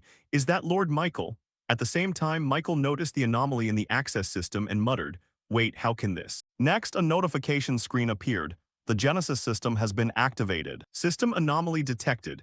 External interference identified, rule violator identified, target is the White King of the Dusk Sea. Executing judgment based on system rules. As soon as the notification was issued, a bolt of lightning struck straight at the White Dragon King's comment section, followed by his agonizing scream. As for Kang Ju-hyun seeing the scene unfold, he had only one thought. Serves you right. The Genesis system holds authority that even the highest-ranking spirits fear. For a mere intermediate spirit to defy it, he'll be beaten down for dozens of epochs. Subsequently, the system announced, the White King of the Dusk Sea has been forcibly banished. Turning to Kang Ju-hyun, after watching the wealthy whale get chased off by the system, he smiled and addressed the remaining holy spirits. Although we just had a slight disruption, I hope this serves as an example so no one repeats it. Now, if any spirit has objections to my rules, please raise your hand and speak up. At this point, no spirit dared object, especially since Michael didn't object. What grounds did they have to complain? Lord Michael's influence is truly massive, Kang Ju-hyun thought to himself. Seeing no further feedback regarding the rules, Kang Ju-hyun continued, since no one has any further opinions, I'll show you this. I'm thinking of clearing a realm of the mind today. Today, a place like Constantinople the other day was a bit much, so we're planning to go somewhere a bit easier. The holy spirits were somewhat disappointed upon hearing that. Hearing their reaction, Kang Ju-hyun maintained his smile and said, don't be like that, we aren't just going into a realm of the mind to stroll around and loot items. With that, he turned to Kang Haejin and asked, are you ready, Haejin? I'm ready, Kang Haejin replied. Meanwhile, the chatroom went wild upon her appearance. It's the Sword Queen is looking this way. Not long after, they stepped inside the realm of the mind, and the setting appeared to be a forest. Upon entering, Kang Ju-hyun introduced the location to the holy spirits. The place we're visiting today is the Dahlin Swamp. It looks quite different from the places we've visited before, right? First, we need to locate where the boundary of this place is. Haejin, I'll summarize the info for you. Right as he spoke, a voice echoed ahead of them. Hey, do you two want to join us for a hunt? The words came from the leader of a four-person group. Seeing that Kang Ju-hyun's group consisted of only two people, he asked back, just two of you coming in here? That's right, Kang Ju-hyun said. The brown-haired guy invited them. Usually there are 6 of us, but we lost 2 due to an accident. Would you two like to team up with us? I think one person is fine, but we'd still struggle a bit. Turning to Kang Haejin, faced with the invitation, she pondered. Do they not know me and Ju-hyun? Makes sense if they don't pay attention to rumors they wouldn't know. But we're here to clear this realm of the mind. I can't ally with people who only came here to make money. Thinking this, she spoke up to refuse. Thanks for the offer, but before she could finish, Kang Ju-hyun interrupted from the side. Awesome, I was actually looking for a group. Hearing that, the brown-haired guy cheerfully said, all right, that's fantastic. Turning to Kang Haejin, she felt somewhat puzzled, wondering why Kang Ju-hyun agreed to ally with these people. But right after, she glanced at the hot blonde woman and thought, it must be because of her. A beautiful woman with blonde hair and a voluptuous body. I hate to admit it, but she looks genuinely attractive. I find it strange that I touched Ju-hyun, yet he doesn't react at all. Turns out this is his type, Kang Haejin thought in despair. Meanwhile, the brown-haired guy behind them said, then let's do our best together. Agreed, Haejin, say hi to everyone, Kang Ju-hyun said. As instructed by Kang Ju-hyun, Kang Haejin shot a cold glance at the brown-haired guy's group with an icy stare. Nice to meet you, she said with the tone and face of a killer. What's wrong with her? The brown-haired guy thought upon seeing that look. Then he smiled and said, we'll head out first. Sure. After watching those people leave, Kang Ju-hyun turned to Kang Haejin to remind her of her earlier attitude. Haejin, yes, Ju-hyun, I know everyone has different tastes. Still, I didn't know your taste was like that. But if I go on a diet, Kang Haejin said with tears welling up as dieting genuinely seemed like torture to her. As for Kang Ju-hyun, he had no idea what the airheaded girl was talking about. What are you talking about? Keep up your image. Next, he brought his face close to Kang Haejin and said, Haejin. This slightly ambiguous scene made Kang Haejin's cheeks flush red as she flusteredly muttered. Ju-hyun, so suddenly in a place like this, the holy spirits are still watching. Hey, I'm not complaining though. I can only say this girl has too many screws loose in her head. Returning to the story, Kang Ju-hyun ignored her fluster and began speaking seriously. Listen carefully to what I'm about to say, Haejin. That group over there are total scavengers. What does a scavenger mean? She had no idea, but the moment Kang Haejin heard those words, her face froze. 4 scavengers. They make a living by stealthily taking or stealing stories and items left behind by collectors in realms of the mind. They do this because hunting monsters in here is too difficult for them, so they came up with this method. Returning to the story, after learning the true identity of those people from Kang Ju-hyun, Kang Haejin grew somewhat worried and asked, so these people are going to approach us to sneakily steal our stories? It would be great if it was just that. There are quite a few scumbags who don't just steal but also kill their victims. Those four are definitely a group that specializes in doing that, Kang Ju-hyun said gravely. Hearing this, Kang Hejin trusted Kang Ju-hyun completely without a shred of doubt. If he said so, it was the absolute truth. But how did you know they were scavengers? She asked with sparkling eyes. Her excited attitude left Kang Ju-hyun not knowing what to say, but he began explaining. Remember what they said? They claimed they tried hunting and found it too difficult. Yet their clothes are spotless, proving they've never actually hunted any monsters. This place is a swamp with water up to our ankles, and no matter how lightly you step, every stride splashes mud around. So if they had fought here, their clothes would definitely be dirty. Above all, what's more suspicious than the way they approached us without hesitation, pretending not to know who we are? We're quite well known, and even if they didn't know us, it's highly suspicious for them to approach strangers and invite them into their party. Well, Kang Hejin understood after hearing that, but then she had a question. Then why did you agree to join them? If they have such intentions, why didn't you just refuse the invitation? Hearing that, Kang Ju-hyun smiled and said, why? Let me ask the Holy Spirits. Next, he turned to speak with the watching Holy Spirits. We spotted some scumbags hiding their true intentions, approaching us with daggers hidden behind their backs. They consider us easy prey. If you guys ran into this situation, would you still avoid it? Let me know your thoughts. Right after his words, the keyboard warriors chimed in. This kind of person is unforgivable. You should wipe these scumbags out entirely. You shouldn't let this slide, Kang. You shouldn't let this slide. Kang Ju-hyun was just waiting to hear those words from them. His hand clenched tightly with determination as he said, the plan is for me to pretend I know nothing and follow whatever they say, and at the most critical moment I'll stab them in the back. Doesn't that make the story much more interesting? Kang Ju-hyun's Playdom plan sounded reasonable enough, but Kang Hejin still felt a bit worried and asked, but will they actually fall for it? Hearing her, Kang Ju-hyun smiled and said, do you know which kind of people are easiest to fool? Those who always think they know everything yet actually know nothing. Those who delude themselves into thinking the world is truly how they see it. Overconfident fools who think they know it all, drowning in the belief that they're superior. People like that are my favorite prey. Afterward, Kang Ju-hyun and Kang Hejin went hunting together with the scavenger group. At this moment, Kang Hejin brought down a lotus monster with a single sword strike. This left the brown-haired guy and the blonde woman beside him in awe. Wow, you're amazing. I can't believe you took it down with a single blow. I've never seen anything like this before. Turning to the brown-haired guy, although he praised her aloud, inside he was terrified out of his mind. Oh damn, why is the Sword Queen so strong? Isn't she tired even after hunting for this long? The moment he thought that, he noticed Kang Ju-hyun preparing to go somewhere and asked, oh, where are you going? Just stepping away for a moment, Kang Ju-hyun said cheerfully. Sensing an opportunity, the brown-haired guy said, wait, it's too dangerous for you to go alone, you should go with someone. Then he turned to look at the gray-haired guy beside him and ordered, Yang-gun, go with him. Didn't you say you needed to use the restroom just now? Startled, the gray-haired guy stammered awkwardly. Right. And naturally, that awkward expression couldn't escape Kang Ju-hyun's notice. At this point, he knew they were about to make their move. So he telepathically messaged Kang Hejin. Hejin, can you hear me? I'm using telepathy to talk to you. Once I leave, they'll likely make a move. Stay right here, and if anything looks fishy, attack immediately. I understand, Kang Hejin said. Afterward, he left with Yang-gun. And for some reason, the guy's anxious expression was completely plastered across his face the entire way. Seeing that, Kang Ju-hyun started a conversation. Your name is Han Yang-gun, right? You look a bit different. Was something the matter just now? Startled, Yang-gun blurted out, me. You can speak freely now without getting into trouble, Kang Ju-hyun said calmly. The reason he said this was because he already knew everything beforehand. The other three were scum beyond redemption in his book. But this guy named Yang-gun was relatively normal. Turning to Yang-gun, he mustered his courage and stammered, your name is Ju-hyun, right? Please run away right now. I know you won't believe me, but those people are murderers. Big Gahyun forced me to tag along and was the one who proposed killing the two of you. I tried to refuse, but he threatened to kill me if I didn't comply. Even though I knew I didn't dare speak up, so I ended up joining them. I'll go back alone and report that I killed you, so please run away. I was even trying to figure out a way to help the Sword Queen escape. Hearing that, Kang Ju-hyun didn't rush to agree but instead questioned him.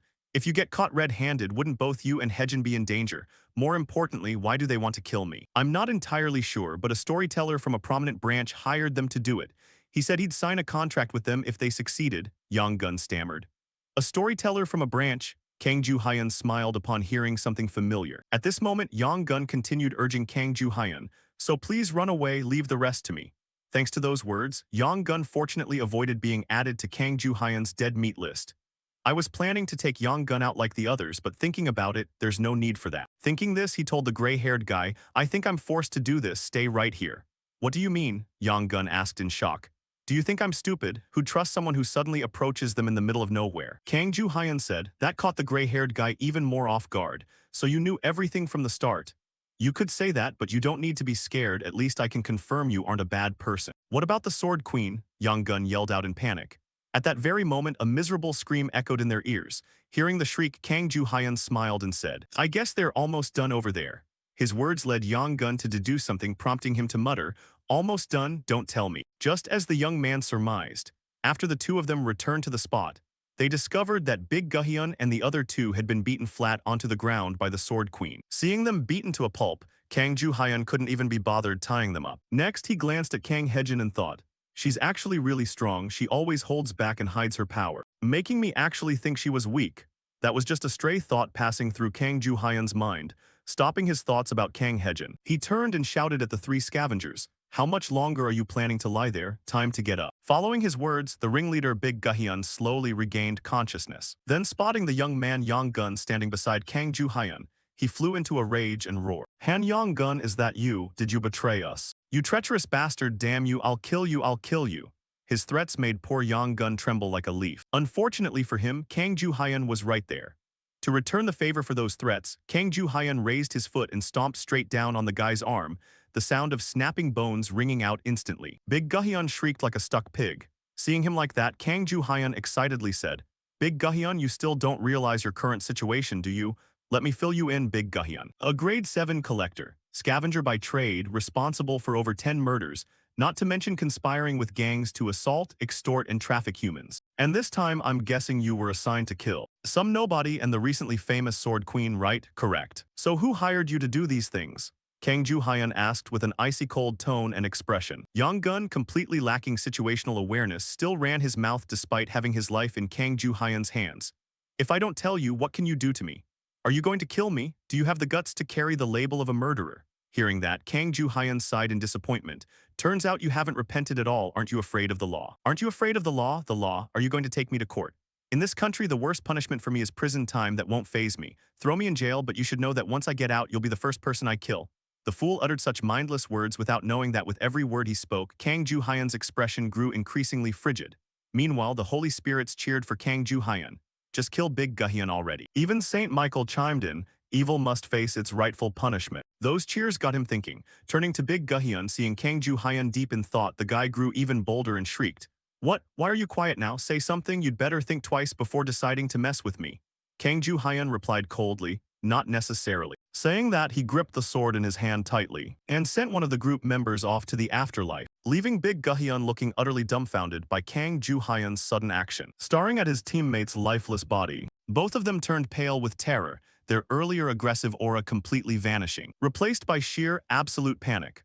Unable to take it anymore, the blonde woman anxiously turned and begged Kang Ju-hyun for mercy. Please spare me. I must have gone crazy to do this. I beg you. It wasn't my fault. I was forced into it, please. Faced with the beautiful woman's plea, Kang Ju-hyun raised his sword high to help send her off to her village. But suddenly, his arm was grabbed from behind by Kang Hejin. Surprised, Kang Ju-hyun turned to look at her and asked, Hejin. He thought to himself, does she want to stop me? Naturally, from her perspective, what I'm doing must look pretty terrifying. But unfortunately, completely opposite to what Kang Ju-hyun expected. Kang Hejin swung her own sword straight at the blonde woman. I can assure you there is zero personal grudge here. Kang Hejin's unhesitating execution left Kang Ju-hyun's eyes widening in disbelief. Perhaps Kang Ju-hyun still couldn't believe the airheaded girl could strike without hesitation. It took a few seconds for him to regain his composure and say, I may have underestimated you, Hejin. Turning to Big Gahyun upon watching another teammate perish, he was scared half to death. The situation grew even more perilous as Kang Hejin fixed an icy gaze on him and stated, leave him to me. I realized during the siege of Constantinople what I should have been doing. To achieve my desired goal, I'm ready to do whatever it takes, no matter what. Hearing her words, Big Gahyun turned ashen and stammered, don't come closer, please spare me. We can talk this out, right? You'll regret killing me. Beside him, Kang Ju-hyun spoke up. You know what? You never had the right to negotiate with us from the very beginning. His words drove Big Gahyun into despair. But right after, Yang-gun remembered something and blurted out, but if you kill me, you'll never find out who hired us. Unfortunately for him, saying that to someone else might work, but it barely made a ripple against Kang Ju-hyun, who had already guessed who was pulling the strings. Jin Peng, the storyteller belonging to the Pentagram Star branch of the Celestial Corporation. You think I don't know about the secret transaction between you and him? Hearing that, Big Guhyun froze and stammered. How do you know? But it was a question that would receive no answer, because Kang Ju-hyun had already turned around while saying, Hejin, I'll leave the rest to you. That sentence was practically a death sentence for Big Guhyun, whose face drained of all color. No, don't come over, help, someone help me. Yonggun, help me, we're such good friends, you bastard. I treated you so well, damn it. Don't come closer, please, please, someone help. He screamed in utter despair. And then his head was tidied up with the help of Kang Hejin. Kang Ju-hyun, witnessing the scene, began to smile with excitement. There it is. People constantly brag that they are the best, completely off guard against what lies in wait, knowing only how to point fingers and mock one another. Toward such people, watching the expression on their faces when they realize how cruel reality is truly exhilarating.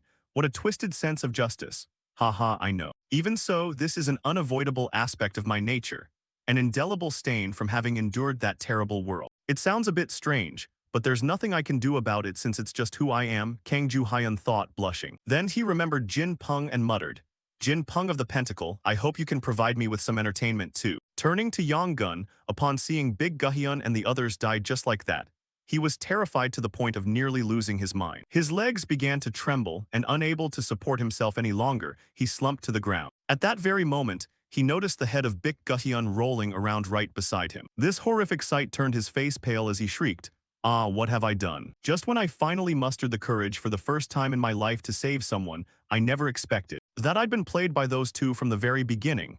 Thinking this, he bit his lip hard and asked, Why kill them? If you hadn't, we would have died. If I hadn't, you wouldn't be safe either, Kang Ju-hyun said coldly. For some reason, Yonggun snapped and shouted back at Kang Ju-hyun, Everything seems like a joke to you, doesn't it?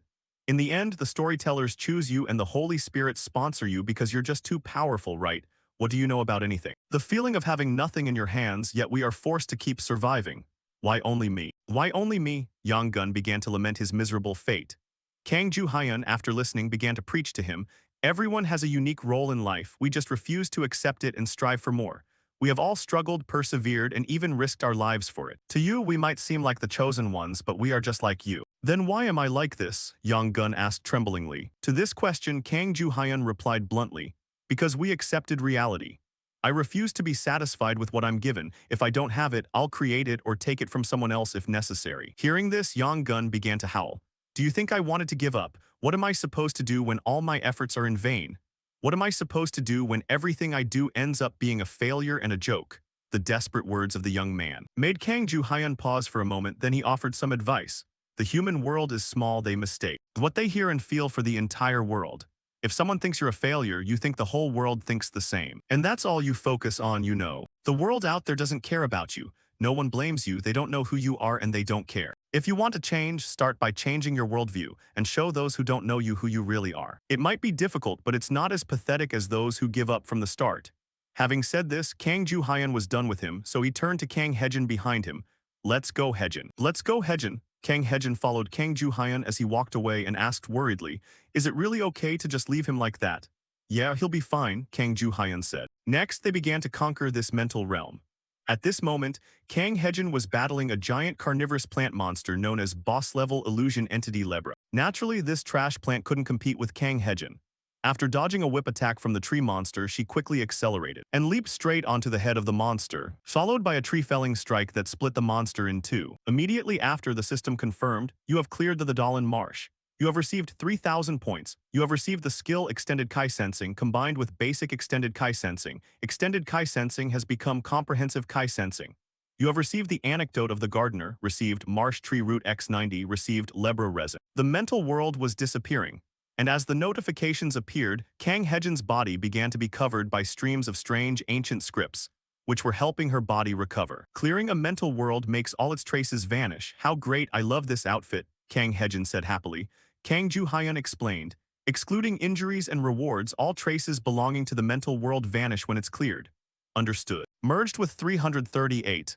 By the way, Ju-hyun, you've been looking quite pensive. Her words made Kang Ju-hyun recall his past memories. People will never change. That's what I used to think, but perhaps those who are adaptable still can. From what Kang Ju-hyun could see, Yonggun's book was emitting a silver glow, proving he had silver-grade potential. Perhaps it wasn't like that initially, but due to Kang Ju-hyun's words, the story of his own life had changed. Back in reality after thinking, Kang Ju-hyun smiled and said, "It's nothing." Just as he spoke, both were teleported back to the original area before they entered the gate. Not just them, but every collector inside the mental realm was kicked out. "Ah, we're back," Kang Hejin said in surprise. The other collectors realized what happened and turned to wail at them. "No way, the dungeon grinder destroyer cleared it. I rushed here as soon as I heard about that grinding spot, but I'm too late. Damn it, leave some for us." Across from them, seeing the collectors wailing like that, Kang Ju-hyun felt a bit guilty, but only a little. "We've achieved what we needed, let's go," Kang Ju-hyun said happily. Upon returning to the Biqua headquarters, Kang Hejin exhaled and reverted to her airheaded mode. "Phew, I'm so tired," Baek Suryeon asked. "How was it today?" "Yeah, nothing special. But I still got a lot of rewards, see." As she spoke, Kang Hejin happily showed off what she had received. At this moment, Kang Ju-hyun remembered something and said, "Come to think of it, Hejin, can you show me your status window?" "Huh? Oh sure, here." Kang Hejin said, showing him her status board. Name: Kang Hejin. Traits: Goryeo Swordsmanship Man Sword Unity Heavenly Sword Path. Titles: Combat Knight Honor of the Holy Roman Empire Sword Queen. Anecdotes: Obtained Saintess Aaron's Apostle of the Gods Survivor of the Labyrinth Dungeon Revere. Skills: 3 Sword Slash Athos Mercenary Sword Technique Wideria Kai Sensing Light Eye Sword Zen Breaker Physical Enhancement etc. See more. Stats: Strength low, Agility mid, Endurance low, Intelligence low, Magic Kai low. Seeing this information, Kang Ju-hyun pondered deeply. This made Kang Hejin ask, "Is something wrong?" "Not exactly, it's just that the stats section is a bit vague. Isn't it a bit too simple? Even though your abilities are increasing very quickly, the stats are still showing as low grade, which is quite strange." Kang Hejin thought for a moment and said, "It is strange, more than strange, that's a big problem. If the stats are this vague, neither the storyteller nor the collector will be able to measure your true level. If you put your all into growing but the status board stays the same, how would you feel?" Kang Ju-hyun asked seriously. "If I strove that hard and the stats stayed the same, I'd be desperate," Kang Hejin replied gloomily. Then, he recalled some memories from his previous life.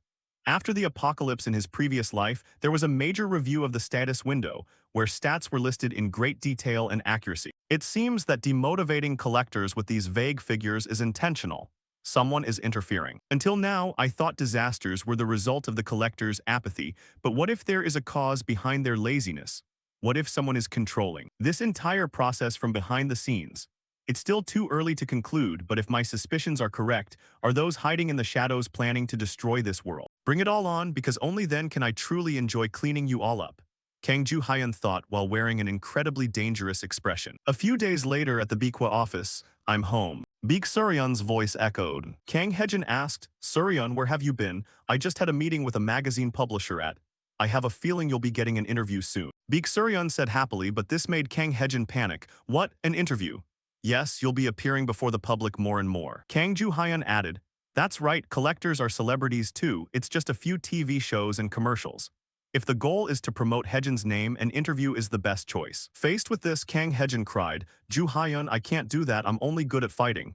If you take the interview, you'll earn money." The moment she heard the word money, Kang Hejin's expression changed immediately. "How much? At least a few 100,000, I'll do it," Kang Hejin said firmly. Baek Suryeon looked at the sword in Kang Ju-hyun's hand and asked, "By the way, what are you doing?" "I'm researching a new weapon," Kang Ju-hyun said. "A new weapon?" Baek Suryeon wondered. Kang Hejin, hearing this, became curious. "But isn't that just a cheap sword sold in the space store?" "That's right, this sword only costs 100 points, Hejin. Can you help me check the information on this sword?" Kang Hejin quickly checked and said, "It says Salyo Ancient Sacred Longsword. Is that good or bad, Kang Ju-hyun?" Kang Ju-hyun explained what he knew to the two of them. "You might not know, but Salyo is a fairly famous name in the multiverse. Although the Salyo Empire was destroyed thousands of years ago, this place is still famous for magic technology that can handle both magic and machines. This sword is an ancient holy relic from the Salyo Empire." Kang Ju-hyun felt happy and thought, "Although the value of this sword is still unknown in the multiverse, but I who come from the future know this very well. Even in the mental realm, you couldn't find this hidden item." Thinking that, he remembered something and turned to Kang Hejin. "Oh, that's right, Hejin, you should practice the main attack techniques more. You'll become a mid-level collector soon. In terms of stamina, you don't lose to other mid-level collectors, but your skills and curriculum haven't kept up with your physical strength." Because talent helped her leap to a strength that many people have to toil for years to achieve. "That's why you should start preparing a mid-level and high-level curriculum." "But aren't top techniques like that very expensive?" Kang Hejin asked. Faced with this question, Kang Ju-hyun confidently said, "I know how to buy one cheaply. First, search for Thunder Step in the low-level curriculum section, then try opening your space shop Kang Hejin. Kang Hejin hurriedly opened the space shop and found the Thunder Step curriculum for 100 points. Kang Ju-hyun, seeing she found it, continued to guide her. Next is the innate skill Thunder Frenzy in the mid-level curriculum. Finally, among the low-level curriculums, there will be one called Lightning. By all three. As soon as he finished, Baek Suryeon made a confused face and said, Ju-hyun, aren't these curriculums notoriously trash? No one can withstand the speed of Thunder Step. The Thunder Frenzy innate skill is so strong that it can cause the person's body to be shocked constantly. As for Lightning, it's a sword technique, but it's very difficult to use. They call these three skills the three most useless brothers. Kang Hejin, hearing this, turned in surprise. Huh, then what use are they? Is it safe to learn these? Don't you trust me, Hejin? Well, if you're that desperate. Kang Hejin said, excitedly clicking on the system screen to buy them. Immediately after, 3 spheres of light appeared before her. Okay, I just need to learn all 3 right. She pushed the 3 spheres into her body. Immediately after, her whole body burst with an intense power. Kang Ju-hyun gripped the sword and thought, right now. He held the sword above Kang Hejin's head to let it absorb the power from her. The moment the sword collided with the lightning power emitted from Kang Hejin's body, it began to transform. In the surprised eyes of Baek Suryeon, once the transformation process was complete, the scrap sword in Kang Ju-hyun's hand took on a completely new appearance. Baek Suryeon cheered. The shape of the sword has changed completely. Is this its original form? She reached out to touch the sword but was stopped by Kang Ju-hyun. Careful, there's still lightning coursing through the sword. He looked at the sword and was as happy as winning the lottery. From rumors, I knew this was a wonderful sword, but seeing it with my own eyes is even better. Across from him, Kang Hejin opened her eyes. It seemed her curriculum learning process had ended. Kang Ju-hyun asked, how do you feel, Hejin? Does it hurt? Is anything uncomfortable?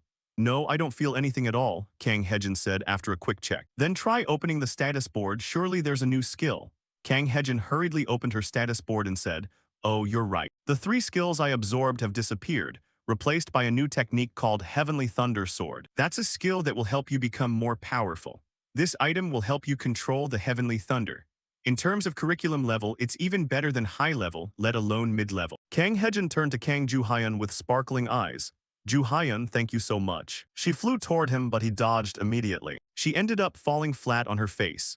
Kang Ju-hyun warned her, don't you know I'll get electrocuted if you try to hug me before you've fully mastered the thunder power? Turning to Kang Hejin, after regaining her composure from the joy, she asked, why did you know this hidden trick? If the Holy Spirit saw this, they'd love it. Of course they'd love it, but it would be very troublesome if they started getting curious about its origin. Kang Ju-hyun thought, then said, I don't want any more trouble, forget it. You should keep this. This sword will absorb the excess thunder power you can't control.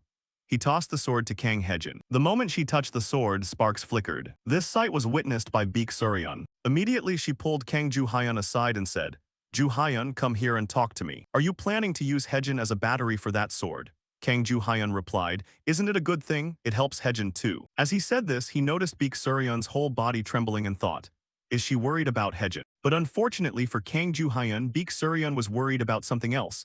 If something bad happens, my office will burn to ashes. Baek Suryeon said clearly.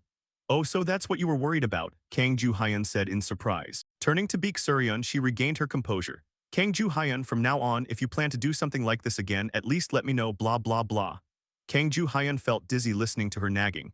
Only now do I realize Suryeon isn't normal either. I thought her personality had finally changed. While he was still listening to Baek Suryeon, a message suddenly arrived. Sender Choi Jong-mo, I found information on Choi Do-jun. The message made Kang Ju-hyun's face stiffen for a moment. Then he hurriedly ran out the door and said, I'm going out for a bit, Hejin, don't take your hand off the sword. While running outside, he began to think haphazardly.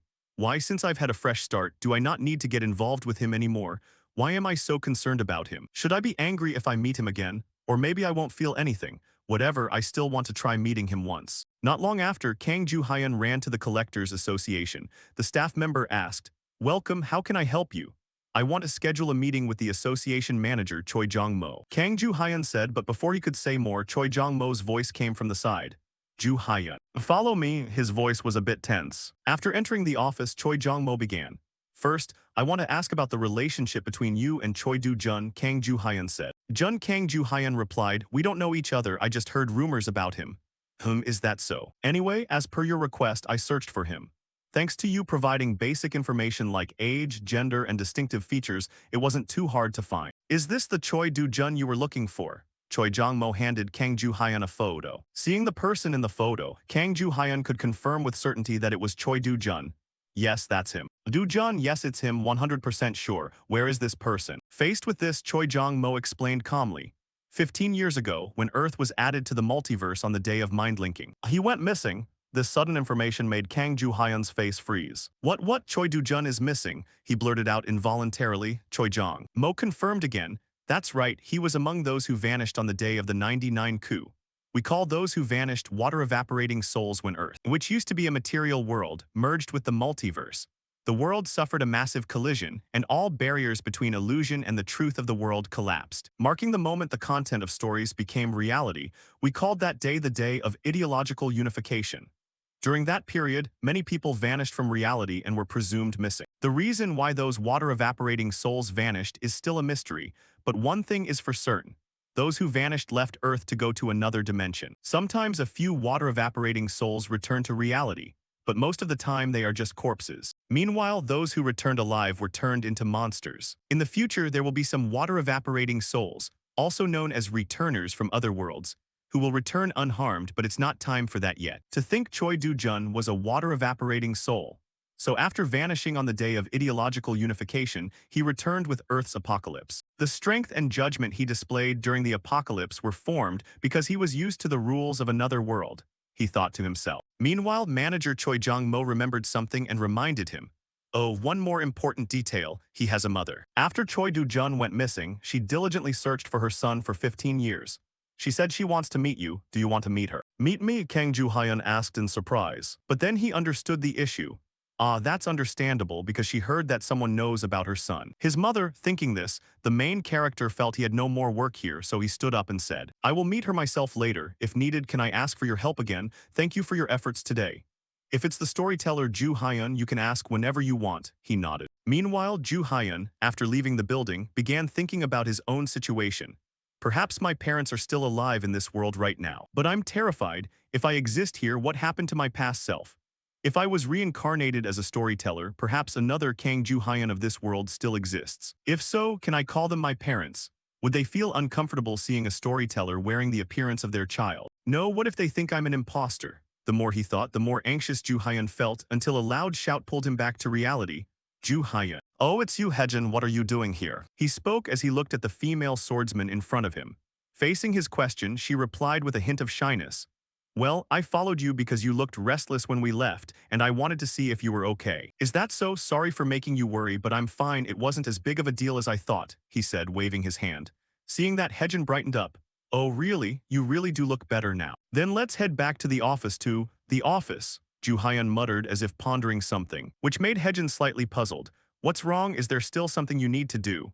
But on his end, Ju-hyun was truly lost in deep thought. I've decided to become the main character in this life.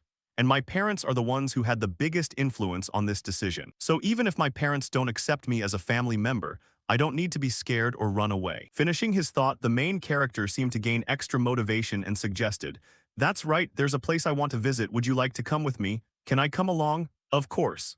What are you planning to do? She asked cheerfully. I need to go see my benefactors because no matter what happens, they're still my parents, he murmured to himself in his heart. Next, the pair hurried over to catch a ride.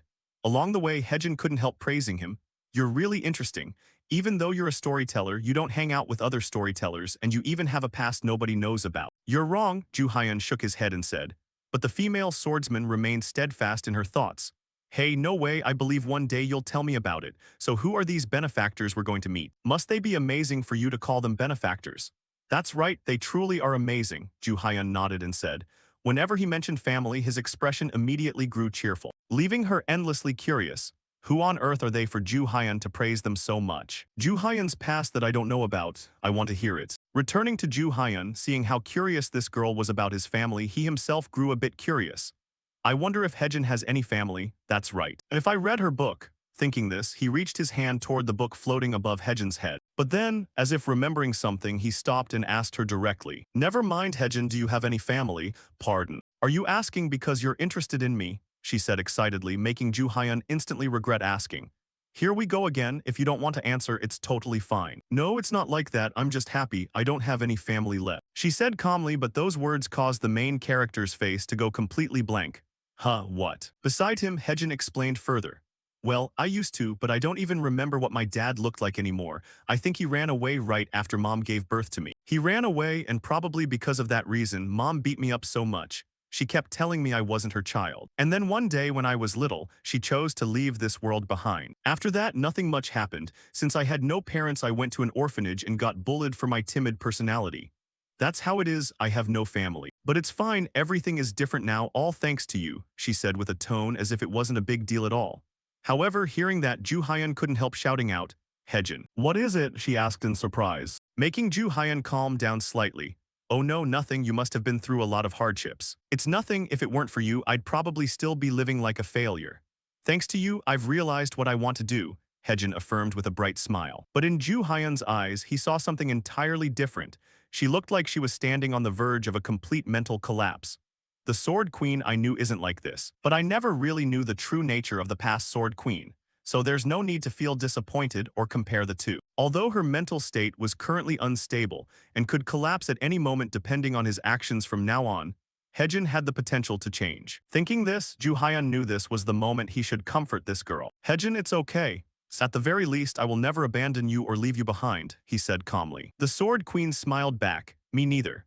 Just like that, through a small conversation, both of them seemed to have relieved a part of the pressure weighing on their hearts. Not long after, our main character drew close to the location of his home. Familiar scenery began to emerge, filling his mind with memories. The PC bang he used to frequent as a kid, the bakery his mom loved, the food cart where he used to buy snacks, and the cram school he used to detest. Everything was just the same. Everything was the same, the only thing that had changed was himself. Thinking this, he glanced sideways at the nearby park and exclaimed, this amusement park, that's right. This amusement park, right? I used to hate going to cram school and would deliberately linger here, but mom would always find me and scold me. The more he thought, Ju Hyun unconsciously smiled as he recalled his rebellious childhood days.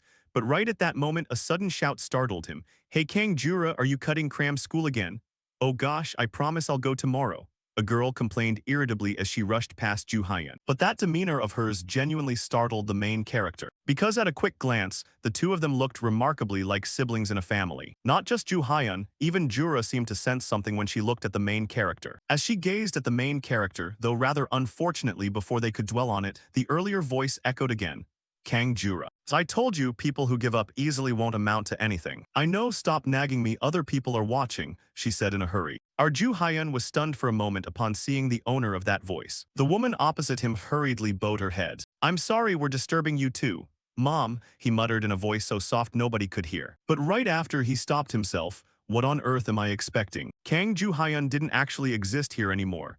Someone else had taken the place that should have belonged to him, he thought to himself. After finishing bickering with her daughter, his mom turned to look at Ju Hyun and pondered. Have we met before? You look very familiar. Beside her, the daughter Jura nodded vigorously and chimed in. Turns out you thought so too, Mom. Do you happen to know my dad or something? Mentioning that, the female student noticed Hejin standing nearby and screamed like the house was on fire. Oh my god, is this for real, Mom? That girl right there is the Sword Queen I keep talking about. With that, she hurriedly rushed over and eagerly said, Can I get your autograph? Hey Jura, you're scaring her, the mother hurriedly reminded. After gathering his wits, he spoke up. Perhaps fate arranged for us to meet like this. Let's sit down and talk for a bit, shall we? Just like that. For some reason, even though Ju Hyun and Hejin were strangers, when he suggested it, the mother and daughter happily agreed. Afterward, they decided to pick a nearby cafe and take a rest. At that point, the mother finally remembered she didn't know Ju Hyun's name yet. Ah, I still don't know your name, do I? Ah yes, I'm sorry, I'm Kang Ju Hyun. I'm currently working as a storyteller for the Celestial Corporation. As he spoke, he showed them an ID card related to himself. That genuinely surprised the mother and daughter. Oh my god, a storyteller. Did you see that, Mom? He's a storyteller, Jura said with an admiring tone. Meanwhile, the mother looked surprised yet kept a calm expression.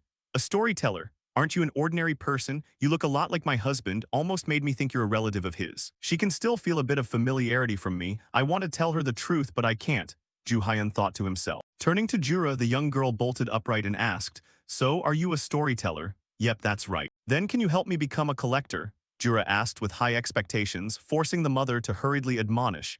Hey Jura, you're being too rude. Oh, it's fine, she was just asking.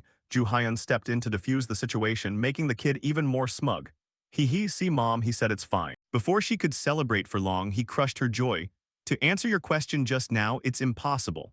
To turn an ordinary person into a collector, storytellers only sign contracts with those who are already collectors.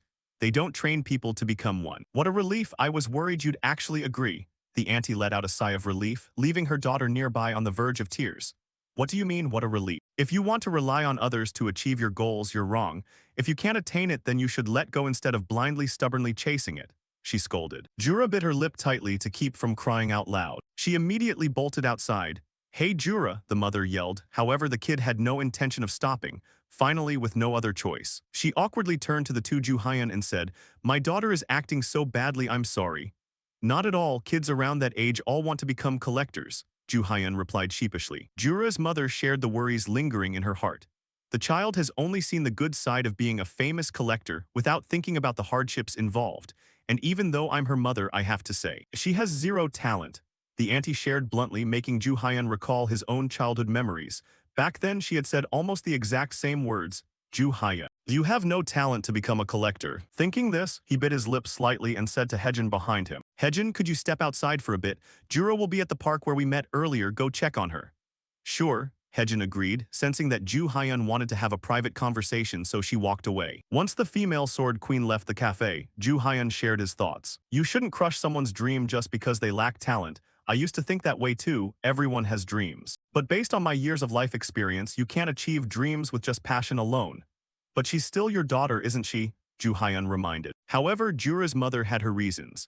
That's right, which is why I just want her to succeed in life rather than becoming a collector. It's too dangerous. The risks are too high. I don't want her getting hurt all the time. She just needs to grow up like everyone else. Across from her, Juhyan continued advising.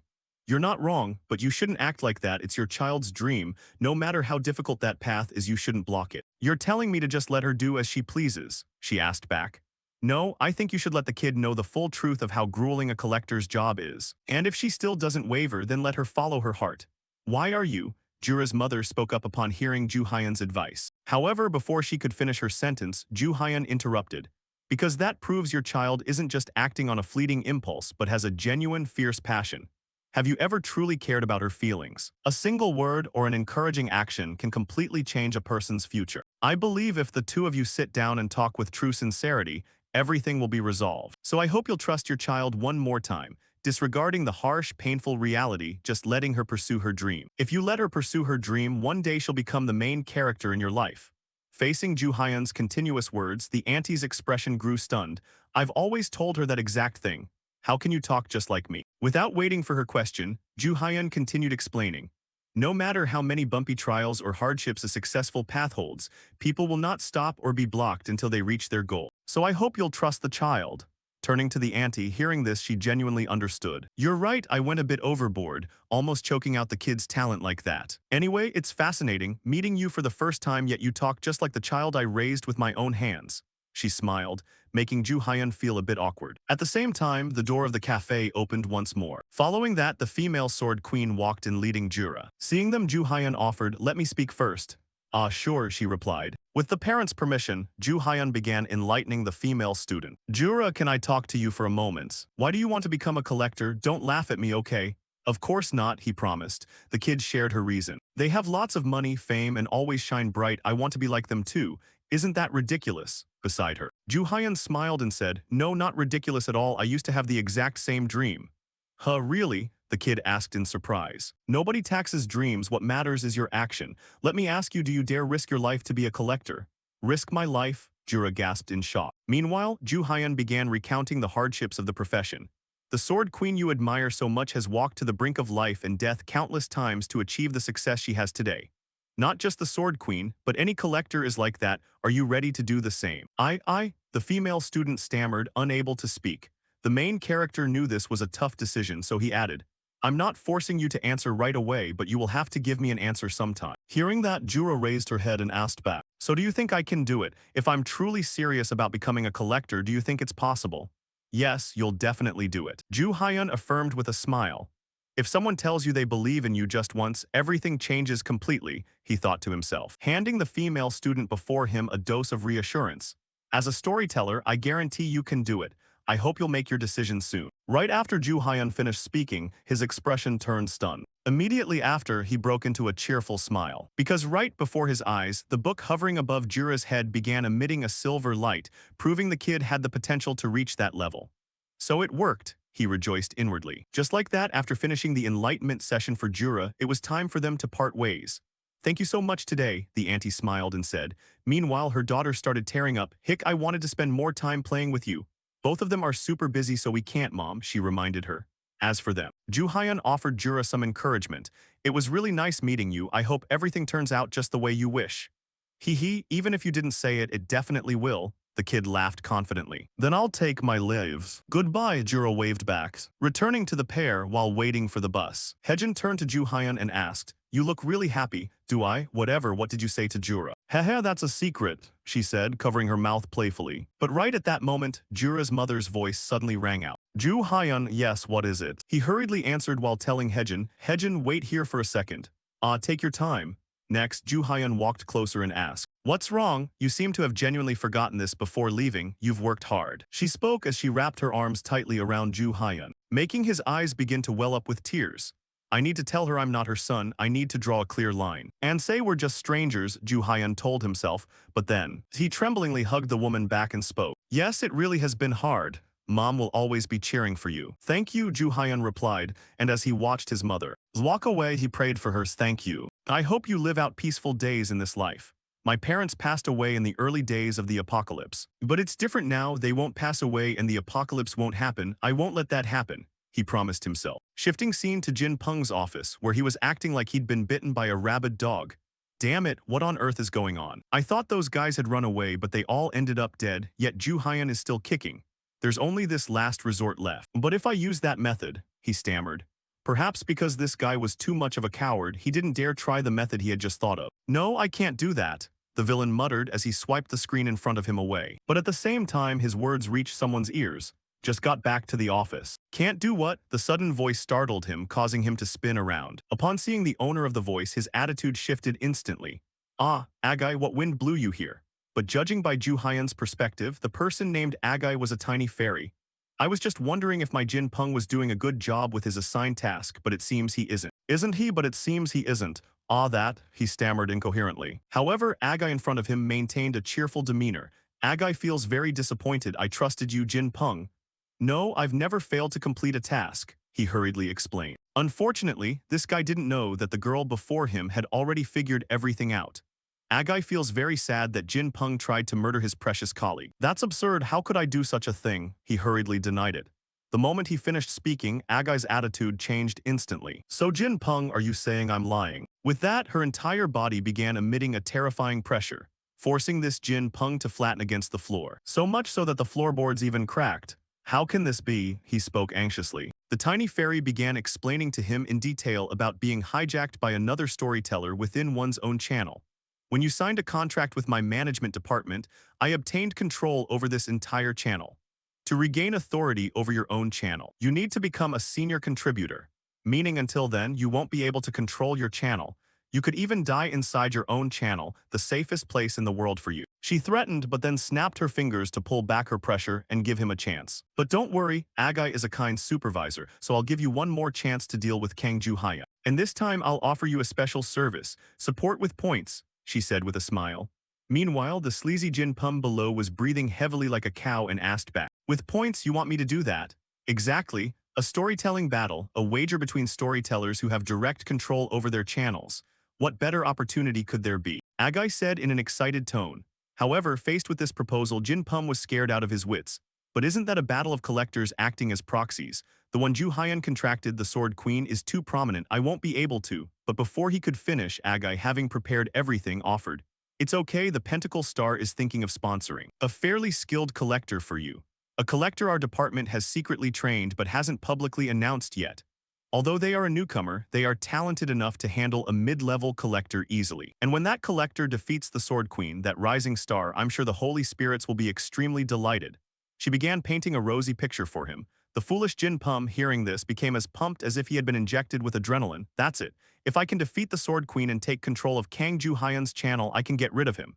He secretly schemed in his heart. Back to Ju Hyun, he was carefully cleaning the Salio sword.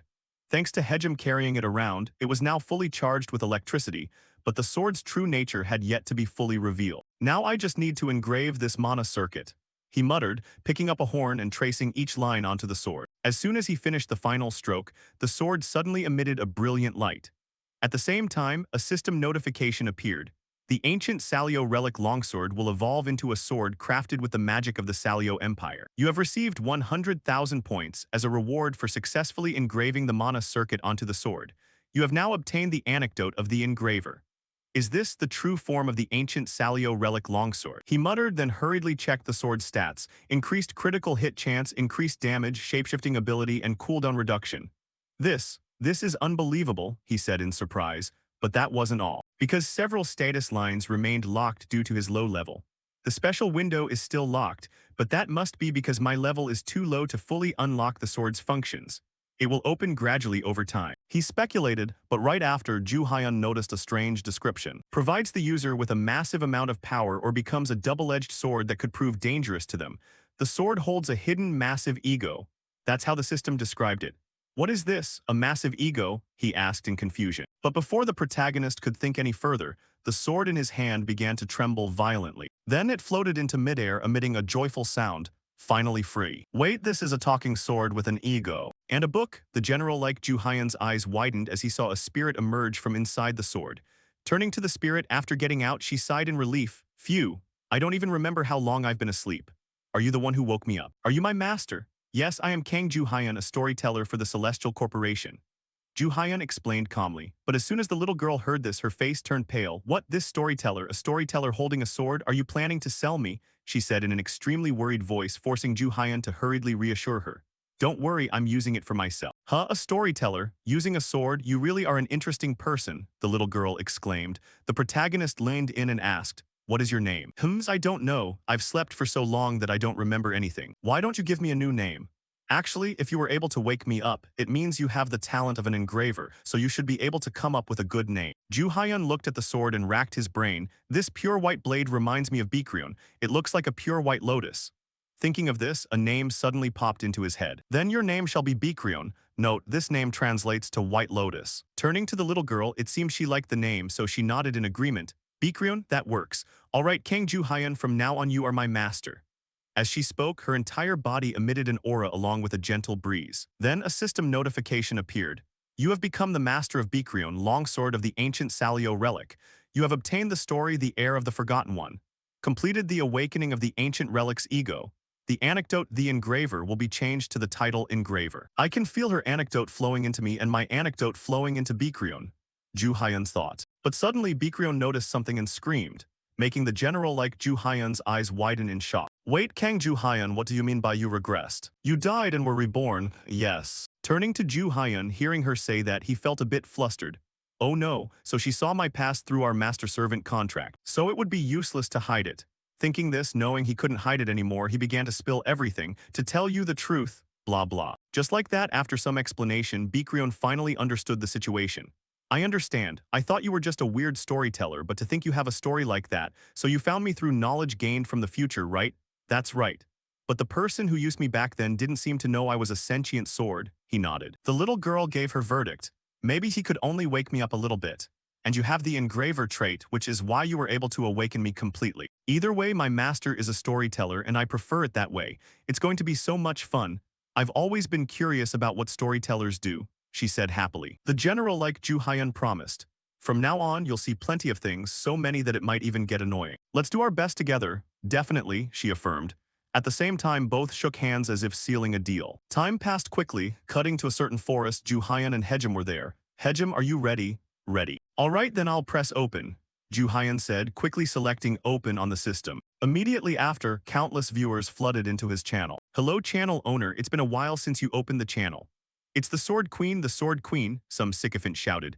Our protagonist, seeing their enthusiasm, felt happy. Hello, it's been a while, hasn't it? As I wrote in the notice, we've been resting for a while. And returned with a new reorganization method. What method is that? I'm so curious, show us, they shouted excitedly. However, to increase the drama, Ju Hyun didn't rush to reveal it. I will slowly show you, please be patient. First, I will explain the story I'm going to show you today. The mental realm we are entering today. He said calmly, but before he could finish, a shout rang out from behind him. Kang Ju Hyun. This was the voice of the sleazy Jin Pum. Seeing Ju Hyun focus on him, he got straight to the point to save time. I demand a storytelling battle with you. Turning to the Holy Spirits, seeing some drama unfold, the crowd grew rowdy. A storytelling battle, the Holy Spirits muttered, some intrigued by this sudden turn of events. Beside him, Baekryun, not understanding the situation, poked her head out to ask, "Hey, what's that storytelling battle?" Hearing this, Ju Hyun explained via telepathy. Just as the name suggests, it's a battle using stories. But not every storyteller can do this. It's a method only used by storytellers belonging to the Celestial Corporation. Wait, can you come out like this in front of everyone? He said in surprise. She confidently affirmed. Of course, only you can see me. Of course, only you can hear me speak. I see, I understand. Regardless, a storytelling battle is a war based purely on the collector's abilities combined with the storyteller's support. It's a struggle that allows the winner to legally take over the loser's channel. He explained calmly. Baekryun, although not a storyteller, understood the severity. The winner takes the loser's channel, that's really serious. Back to Jin Pum, seeing Ju Hyun stand there frozen at his question, he began to provoke him mockingly. Why aren't you answering Kang Ju Hyun, a storytelling battle? I don't want to. He refused with a smile, his demeanor suggesting he was the one in control, leaving those around him wide-eyed. Even the watching Holy Spirits were disappointed by the blunt refusal. Are you really going to refuse? Agree to it, please. I really want to witness a storytelling battle, the group pleaded. Jin Pum, seeing Ju Hyun's firm refusal, began to act like a rabid dog, but at least the protagonist set him straight on why he refused. I already said I don't want to. There's no reason for me to accept your challenge. It's true you have the right to challenge me, but I also have the right to refuse. Hey, is it really okay to refuse like that? The little sword spirit hurriedly reminded her master. But her worry was unnecessary because our protagonist was very cunning. Most wouldn't do that for the sake of pride, but what if I just enjoy refusing? As Ju Hyun predicted, Jin Pum began bringing up vain things like honor. Don't you have the honor of a storyteller? Are you hiding out of fear? He pointed right at Ju Hyun's face. Faced with such empty words, he could only sigh. Is that something someone who forces their way into another's story should say? You clearly planned this, arriving here to demand a battle right when I opened my channel after a short break. What problem is there with that? He stammered. Ju Hyun exposed his plan. You thought if you challenged me in front of so many holy spirits, I'd have no choice but to agree. Trying to manipulate the holy spirits in this situation, you really are arrogant and opportunistic. He said calmly, and the audience's attitude shifted. The holy spirits began asking if that was true, feeling offended and bothered. Your intentions are too obvious. Don't you have any conscience? Which department are you from to be this arrogant? I need to have a private word with them. A few agitated members started shouting, causing Jin Pum's face to sweat. No, not like that. He stammered, unable to say anything. In the end, Ju Hyun stepped in to help him out. All right, you don't need to be so angry. He probably only did that because he still doesn't have a clear understanding of things. He advised, but was immediately read by Baekryun. You're pretending to care while mocking him. Ignoring the teasing, Ju Hyun continued to persuade the holy spirits. If I treat him too coldly, it will leave a bad impression on my channel. Isn't it exciting? It's been a while since the last storytelling battle, a battle between the famous Pentacle Star Department and the Rising Star Sword Queen. Isn't it exciting? He preached slowly to stir up interest and get points from them. The Holy Spirits agree with you. Let's hold the storytelling battle. Someone donated 500 points. Someone donated 300 points. Other Holy Spirits were cheering blah blah. I want to return to Ju Hyun. To accept this request, he set a condition. I have one condition. If we are going to fight, we need to put something on the table. And we can't just bet half-heartedly. So let's go all in. The winner takes everything the loser has, including the right to live or die. He said with a smile. Jin Pum began to feel scared. Are you serious? Is he walking right into the trap? The bearded man thought. Meanwhile, Ju Hyun seemed to read his thoughts and continued.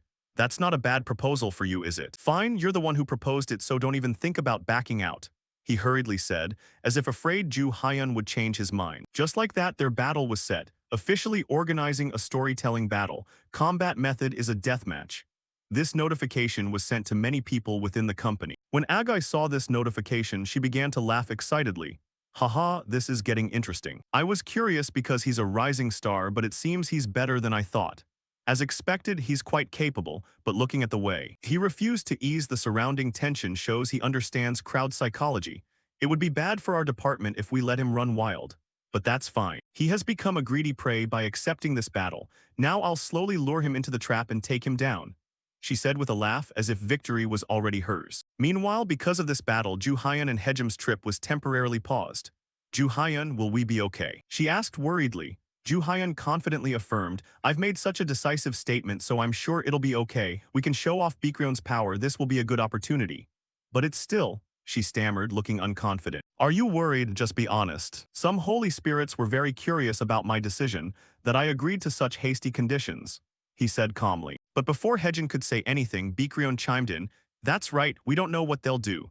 Although it looks like a one-on-one, this is actually a war between you and his entire department. What were you thinking agreeing to this? Ignoring her, Ju Hyun explained to Hejin. Hejin, do you remember what I said last time? The easiest people to fool aren't the smart or the stupid, but those who believe they know everything. In reality, they are just empty barrels making a lot of noise. This is similar. He's just a bastard who thinks he knows everything about me and can beat me in this contest.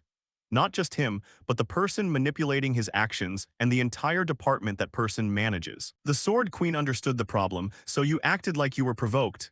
Yes, I have a way to beat them, he nodded. Bikrion heard this and found her master a bit creepy. Wow, you really are a cunning psychopath. Thank you for the compliment. Does that sound like a compliment? You really are crazy. She complained. At that same moment, a notification appeared for Ju Hyun, reminding him there were 5 minutes until the match started. All right, Bikio, thanks, he said, petting the little owl. Then let it fly off somewhere. Shall we go out? I'd like to see the arena before the match, Hejin suggested. Before that, Hejin, I have something to ask of you. I need a hand. Back to Jinpum, he was still excited because Ju Hyun had easily fallen into the trap. He, stupid bastard. He's too arrogant because he has the Sword Queen, even though she is incredibly talented even in my eyes. And it seems hard for that Sword Queen to win this time. And the management department, I don't think they have someone like him. Now you're under my management, your strength is beyond doubt. When they gave you to me to manage for this competition, they must trust that I'll win. So in this battle, I don't need to spend time thinking too much. It all depends on you, he said with a smile. At the same time, the system announced there was only 1 minute left until the match started, so he reminded, hey, it's time, let's go. Damn it, so annoying, the young man behind him complained. Shortly after, they hurried out of the waiting room and stepped into the arena. Looking down from above, we can see this arena was built in the style of a Roman Colosseum. Up above, the crowd began to roar. All right, get moving, Jinpum urged. But the young man almost ignored him. Don't order me around, it's so annoying. Endure it, this is a necessary process to defeat Kang Ju Hyun, he screamed in his heart. Meanwhile, the young man was quite excited. My opponent is that famous Sword Queen, how exciting. I wonder what it feels like to hack the Sword Queen into pieces, he said with great confidence. It's unclear if this guy's strength matches his mount. And not wanting them to wait, a figure appeared on the opposite side. She's here, good luck, Jinpum said. But right after clearly seeing the figure, he became blank. Even the fairy Agai was frozen in place. The young man was also confused. Hey old man, what's going on? That's not the Sword Queen, he said, staring at Ju Hyun, the one who stepped forward to compete. Back to the stands, Satan was present to watch the fun. Just as expected, what he does is unpredictable. I never even thought he'd join a storytelling battle himself. Hopefully, he can meet my expectations, he muttered. Meanwhile, the young man from the Pentacle Star side was surprised to see Ju Hyun step into the arena. Oh, it's the Sword Queen's storyteller. Can the storyteller get into the ring? No, there's no rule against it, Jinpum reminded. But then he was overjoyed in his heart. Although surprised, this is an opportunity to deal with him. Go ahead and kill him, he hurried to incite him. Even if you didn't say that, I'd still do it, so don't order me around, the young man snapped. Across from them, Bikrion was worried for him. Hey, is this really okay? She said worriedly, seeing the young man in front start to emit a swirling red aura. Faced with her worry, Ju Hyun assured her confidently, don't worry. Saying this, he began to draw power from the silver book above the young man's head and read. As soon as he saw the first lines, Ju Hyun's face went dark. Name, Kim Han-jong, traits, Waitekapel murderer, titles, none, anecdotes, returner from hell, cognitive barrier, sweet tongue with a bitter heart. Skills, murderer's sword, soul, blood frenzy, max senses, fog, dark invisibility, blitz, blood loss. Based on memories from his previous life, he knew exactly who this was. It was Jack the Ripper. About a year later, a series of murders would happen in South Korea. The collector wasn't killed inside the mental realm but in reality.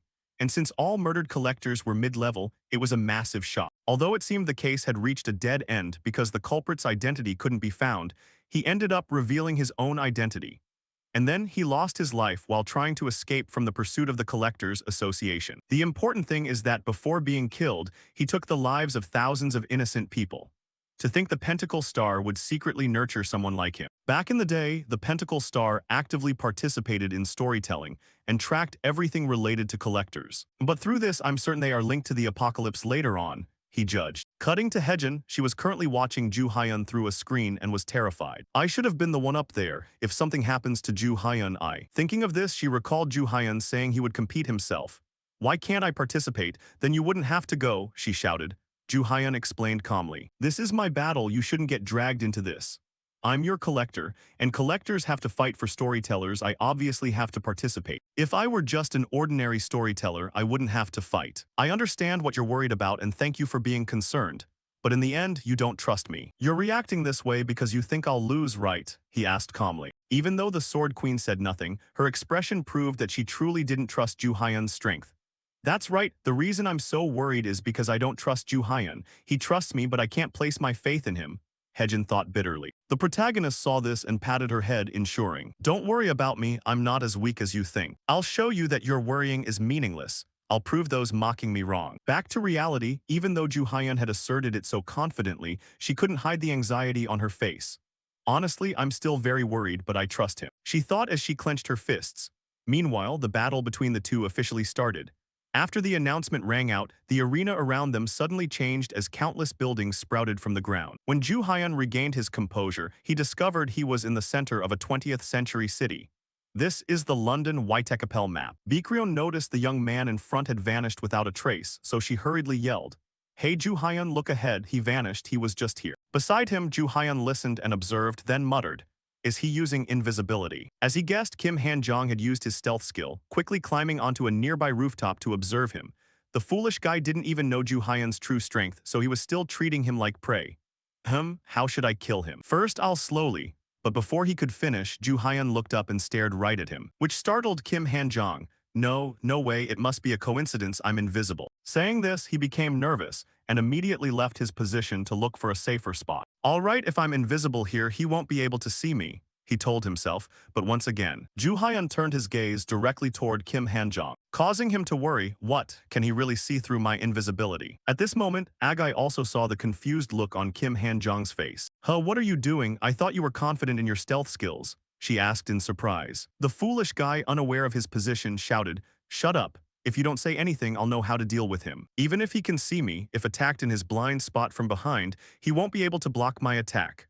As he spoke, he immediately closed in on Ju Hyun from behind and unleashed a death blow. But unfortunately for this fool, Ju Hyun had long since detected his moves and easily raised his sword to block the attack. What? Kim Han-jong shrieked in surprise as his attack was blocked. Then he immediately retreated and used his stealth skill again. However, in Ju Hyun's eyes, the silver book hovering above the guy's head was always visible, helping him detect his position. Back to the sword spirit, seeing Ju Hyun block such a tricky attack, she asked in surprise, Hey Ju Hyun, how did you detect him?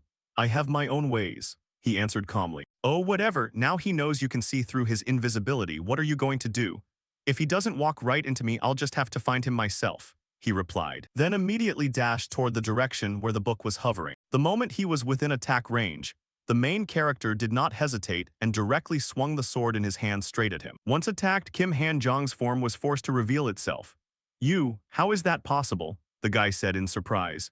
It's ridiculous of you to think you can accomplish anything with just this stealth skill, he teased, making the crazy jerk's face flush with agitation. Do you think I've come this far with only the ability to turn invisible?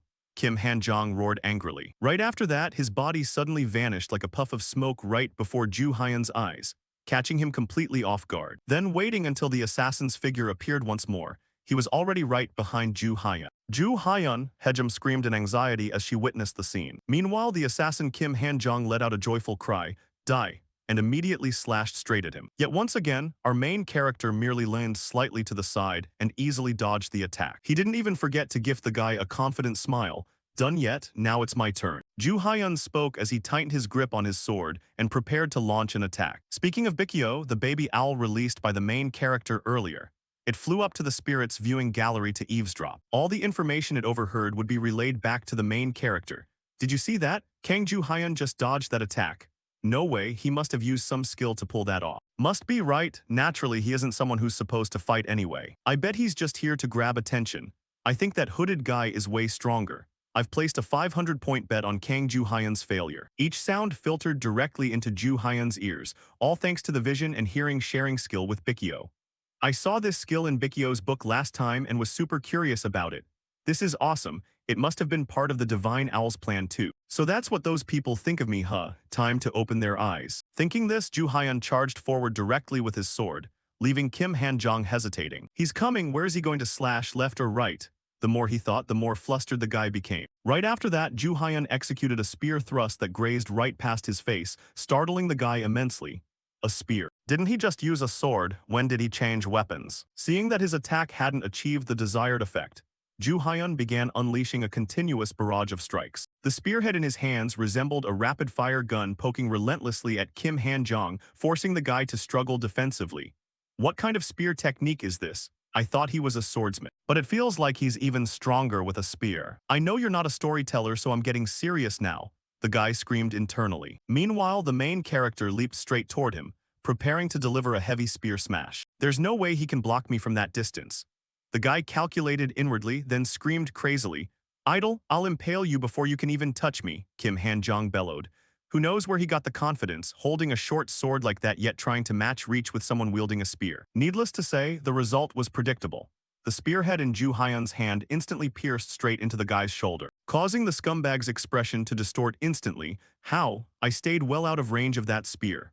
I already anticipated you'd dodge that. But it looks like you didn't see this coming, he said calmly. As for Kim Han-jong, he finally realized why he got hit. The reason was simply that the spear in Ju Hyun's hand had suddenly elongated far beyond its original size. Cheater, he roared, but the main character didn't care much. That's not something you should be whining about in a place like this. Blame your own incompetence. Shut your trap, he shrieked and lunged straight forward to attack. I just need to get close enough so he can't do anything. I'll finish you off in the most painful way possible. Kim Han-jong plotted darkly in his mind. But suddenly, the sword in his hand was blocked by something. When the assassin looked closer, his eyes bulged in shock as he saw the spear in Ju Hyun's hands transform into a shield. Wait, he didn't swap weapons, that weapon just changed its shape. The guy thought in sheer astonishment. Before he could even react, Ju Hyun shifted his weapon back into a sword and lashed out repeatedly at the guy, forcing him to desperately raise his blade to parry. Just as the guy got used to the impact force of the sword, our main character instantly switched his weapon into a giant warhammer and brought it down heavily, sending the guy skidding backward. Next, he morphed his weapon into a two-handed battle axe and executed a ferocious swing, sending the punk flying backward like a cannonball. Speaking of the gossiping audience, watching Ju Hyun seamlessly cycle through weapons left them equally amazed. What kind of weapon is that? Can he master every single form? Is he really just a storyteller? Where did he even get that weapon? I've seen both heaven and hell taking an interest in his library. Maybe it's because of that. Someone spoke up. Nearby, some deity chimed in with curiosity. Heaven and hell? Well, that's just a rumor, but I heard both the deep darkness and Michael showed up. Speaking of the big boss Satan, the deity smiled to himself. He certainly knows how to grab attention. It's a pity I got rejected. Still, deep darkness, are they talking about me? The deity muttered, his eyes widening as he glanced at the people around him, making them break out in goosebumps. I feel a bit cold.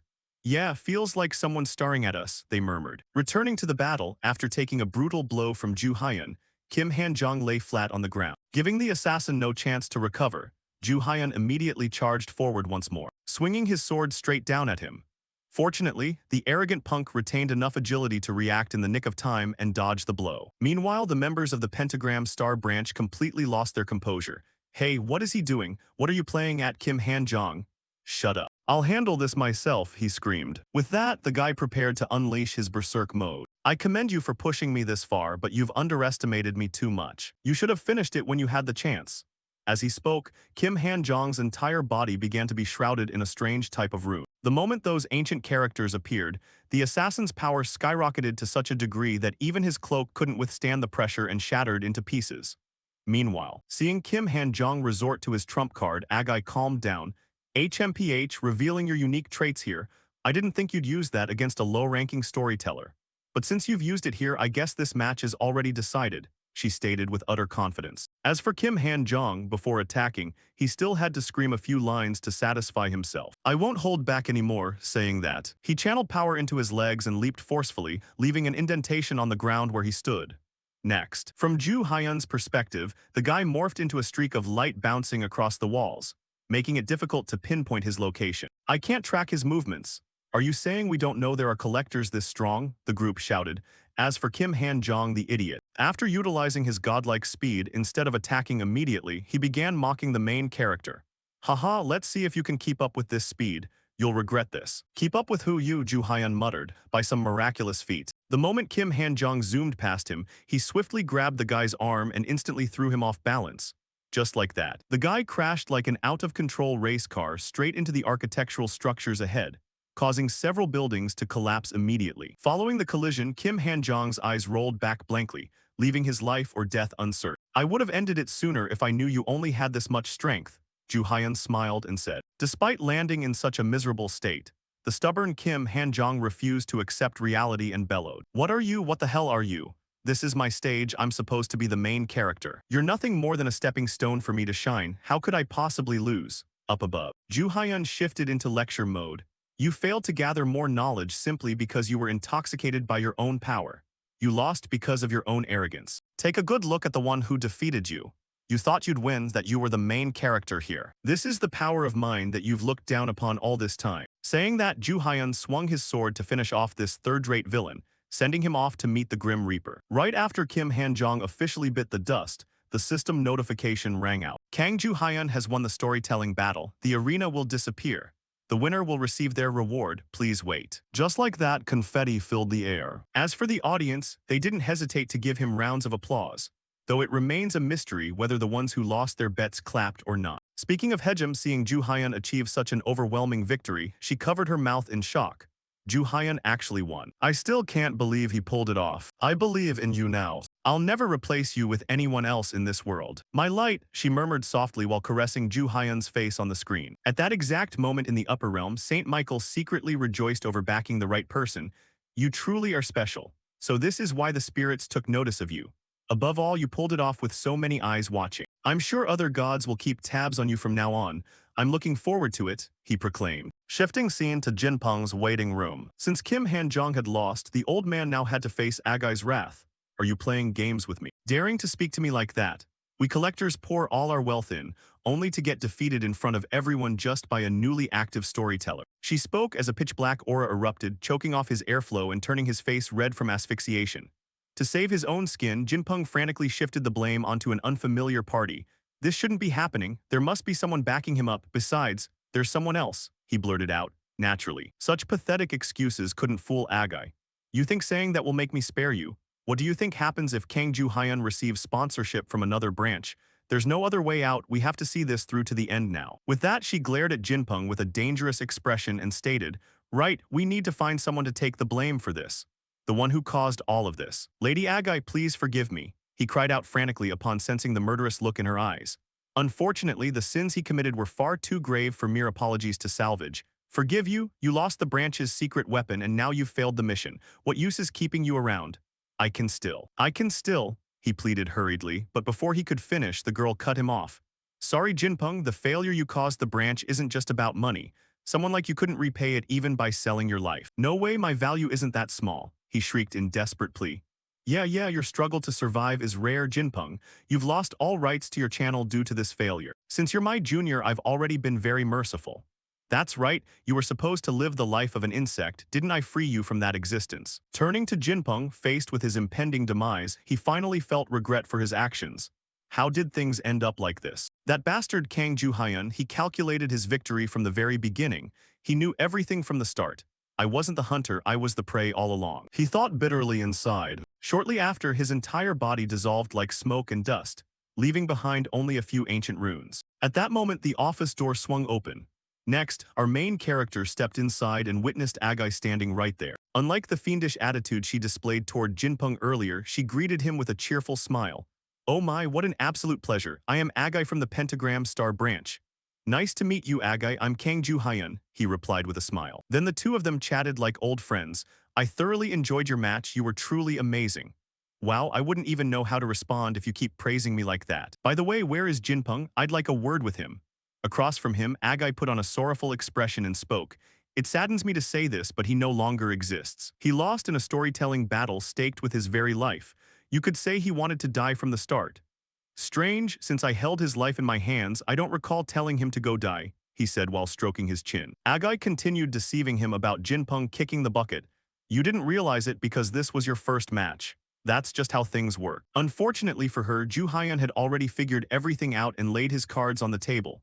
Oh, is that so? Are you done talking nonsense yet? He spoke with a deadpan expression. Wiping the smile right off Agai's face, did I mishear? No, you heard correctly, Agai. I said you can stop talking nonsense now. Who gave you the right to dispose of other people's property as you please?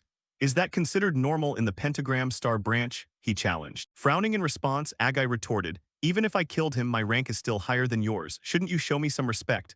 True, you're my senior, but that doesn't mean everything you do is right, right? You disposed of Jinpeng, who belonged to me. Isn't that an abuse of power? Oh my, I'm so sorry. Looks like I made a mistake. I'll compensate you later. How about this? Should this be enough? She spoke as she transferred 800 points to Ju Hyun as compensation for the bearded guy's life. Meanwhile, the main character didn't care much about the money. What caught his attention was her identity. Pentagram Star Branch storyteller Aga. I know her, a psycho who always grins while others suffer in front of her. She was the one who attacked us. I still remember the look in her eyes as she gathered all the failed contestants in one place and unleashed a bloodbath. As she watched, she smiled madly and relished it. The way she looked down on corpses like mere bugs is something I can never forget. Thinking this, Ju Hyun knew this wasn't the time to butt heads with her, so he put on a cheerful expression and continued. I've received the points. Guess Jinpeng's value was only worth that much. You've worked hard. Taking care of juniors must be exhausting, huh, hee hee. You sure know how to flatter people, but that's fine since I'm a merciful person, she smiled smugly. But that smile didn't last 3 seconds before Ju Hyun dropped a bombshell. Right, have you heard? Rumors are spreading that certain branches have ties to Exodus. Exodus is one of the forces interfering across the multiverse, known for bringing destruction and suffering to the lower realm. A branch connected to Exodus is undoubtedly the Pentagram Star. They recruited geniuses fighting for Earth's interests, abandoning the benefits of storytelling battles and causing many branches to shut down. Yet the Pentagram Star participated in the storytelling battle as if nothing happened. He deduced inwardly. As for Agai, after taking a few seconds to process the shock, she immediately smiled and said, I wonder why you're telling me this, Ju Hyun. Anyone hearing this might suspect me of having ties to Exodus. I'm just advising you to be careful when they approach. My apologies if you misunderstood. Anyway, I must get going to claim the channel belonging to Jinpeng. All right, catch you later, she waved goodbye cheerfully. The moment Ju Hyun walked away, her expression darkened as if deep in thought. Returning to Ju Hyun, after witnessing Agai's two-faced nature, he rated her even higher. She's way harder to deal with than Jinpeng. She knows how to mask her emotions and will do anything to hide information about the Pentagram Star branch. The fact that the Pentagram Star has ties to Exodus speaks volumes about their power. Just seeing how they managed to nurture someone like Kim Han-jong under the watchful eyes of the spirits proves how strong they are. They might be tough to handle alone, however, things are different now. He muttered as he held a silver book in his hand, likely chronicling Agai's story. Shifting scene to Soo Ryan's office, where she had already found out about Ju Hyun participating in a storytelling battle and putting 2 people through the ringer. I'd appreciate it if you guys could give me a heads up on what you're planning to do. Do you have any idea how I felt hearing that my contracted storyteller and collector went into a realm of the mind to make money only to get dragged into a storytelling battle? Sorry, the 2 of them bowed their heads. I'll let it slide since you 2 look remorseful. Besides, what better news is there than returning victorious? Hee right, Ju Hyun is amazing, Hejim smiled. Meanwhile, Ju Hyun showed off his results. Our tier limit increased when the 2 channels merged and the spirits are quite satisfied. You look happier than usual though, what's up? Up ahead, Soo Ryan startled. Huh, oh I look happier, oh gosh. I didn't want to say it, who knew you'd figure it out so fast? To stop you from going crazy with curiosity, I'll tell you. No, I didn't say that, Ju Hyun hurriedly clarified, but Soo Ryan couldn't stop her mouth. Actually, today is payday. Payday? The female sword queen scratched her head. That's right, this is what everyone earned this month. I've sent it over after deducting contract expenses, so go check it out, Soo Ryan replied cheerfully, prompting Hejin to frantically pull out her phone. Not knowing the exact amount, the moment she looked at it, her face flushed red with excitement. Ju Hyun, what do I do? I'm rich, she panicked. It seemed to be the typical reaction of a poor person striking it rich overnight. I'm jealous of you getting this hyped over a little cash. An even bigger amount will come from the government as a reward for clearing the realm of the mind, he said calmly. Meanwhile, Soo Ryan's eyes up ahead turned into star shapes as she explained. On top of that, because Hejin has gotten so popular, we've been getting tons of ad and interview requests. The ad contract fees alone reach 200 million. Wait, 200 million? The female swordsman shrieked. Right after, the girls started planning how to spend the money wisely. Hoo-hoo, with this money we won't have to worry about office rent anymore. We can have tea plus coffee in the office too, Soo Ryan. Can we eat a different kind of ramen then? Not just that, we can even add eggs to our ramen.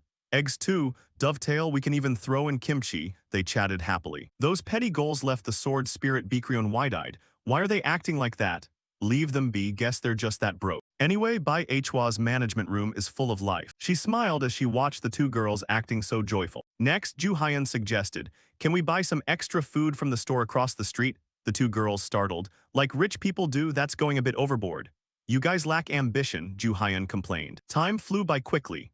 A few days later, everyone's lives went back to normal, except for Soo Ryan, who kept getting busier and busier. I heard Hejin has been getting tons of ad offers lately. She must be super busy. I should get to work too, he muttered to himself before quickly pulling up his system screen. Only then did Ju Hyun notice he had a special message. Ah, there's a notification from the Celestial Corporation. It got buried under all the storytelling battle alerts, so I missed it. Congratulations, you have completed a long-term quest. Long-term quest, promote to senior collaborator. Required 3,000 merit points, completed. Required 10,000 city points, completed. Reading this, Ju Hyun's face lit up with joy. A promotion, so my work in the storytelling battle got recognized. That means from now on, I've become a senior collaborator. He thought happily before reading the subsequent notices. To be promoted to senior collaborator, you must attend a promotion ceremony. Until the ceremony takes place, your rank will be apprentice senior collaborator. You will hold the authority of an apprentice senior collaborator. Incredible achievement. You completed the long-term senior collaborator promotion quest in record time. You have received 5,000 points. Seeing that he had to attend another party and meet VIPs, Ju Hyun felt annoyed. Oh man, what a hassle. But looks like I'll need to drop by headquarters soon.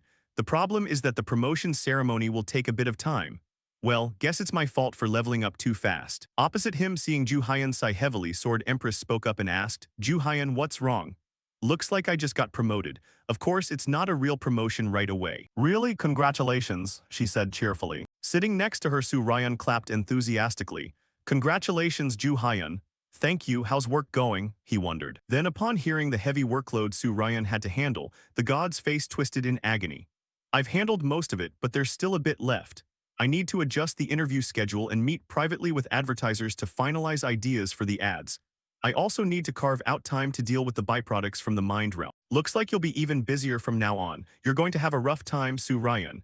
It's fine because Hejim really needs to meet with a lot of businesses right now, she said with a smile. Meanwhile, our protagonist remembered something and spoke up.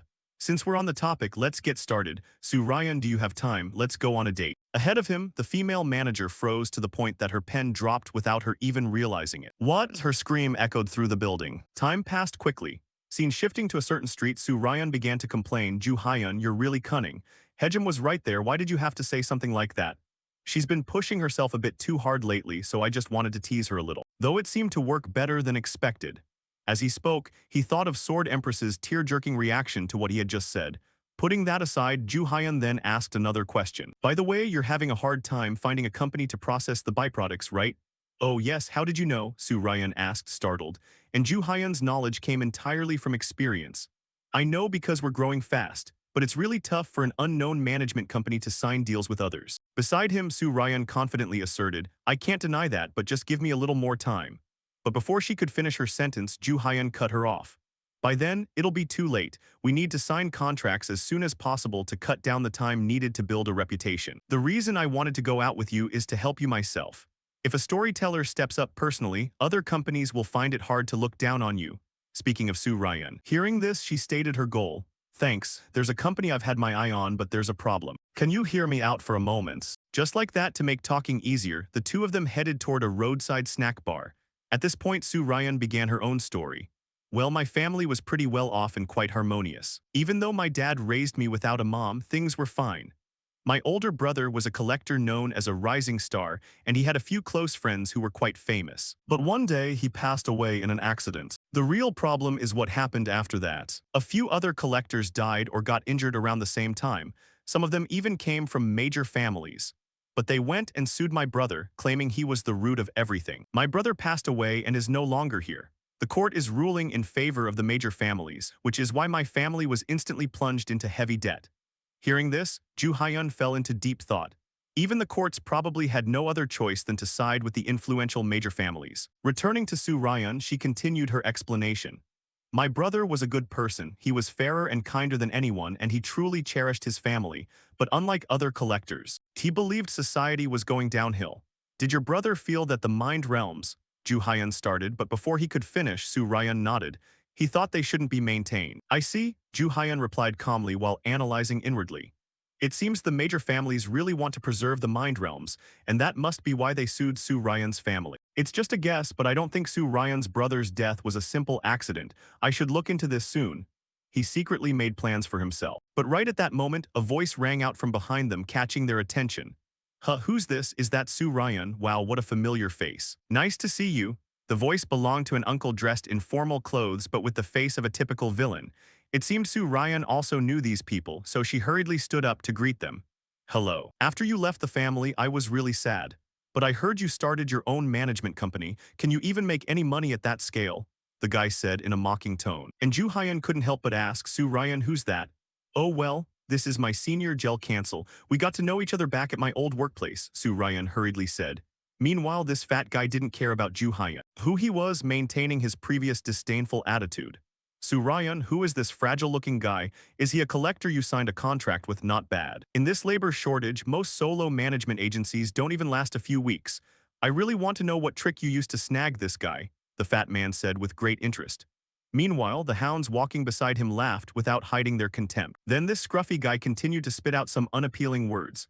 Oh, is this a contract signing meeting? With your skills, can you even handle a collector, Su Ryan? Returning to Ju Hyun, seeing this gel cancel barking wildly, he stood up to put the dog in its place. Gel cancel, right? Oh my, forgot to introduce myself. I'm Gel Cancel from the Cancel family. Surely you know us. I'm Kang Ju Hyun, he said calmly. Meanwhile, this stinking pig began to evaluate him. I've never heard of you, just awakened. What's your collector ranking? Looks like you don't have any weapons or other gear. Hey, that's enough. Get lost, will you? Ju Hyun said coldly, causing this dead pig's face to start wrinkling up. What, you dare tell me to get lost? So young and reckless, is that all you have to say? He said angrily. And hearing that, Ju Hyun bluntly spoke his mind. No, I'm not done yet. Honestly, I want to beat you into dust and blow it away. I'm holding back because of Su Ryan, but you better watch your mouth. Ju Hyun, stop. Su Ryan hurriedly pulled his arm to stop him. Meanwhile, the stinking pig started throwing a fit. A nameless collector dares to threaten me, a member of the Cancel family. Do you know what kind of family the Cancel family is? Ignoring the fat man's words, Ju Hyun turned to Su Ryan. Insulting you is the same as insulting me, and you're just going to let it slide.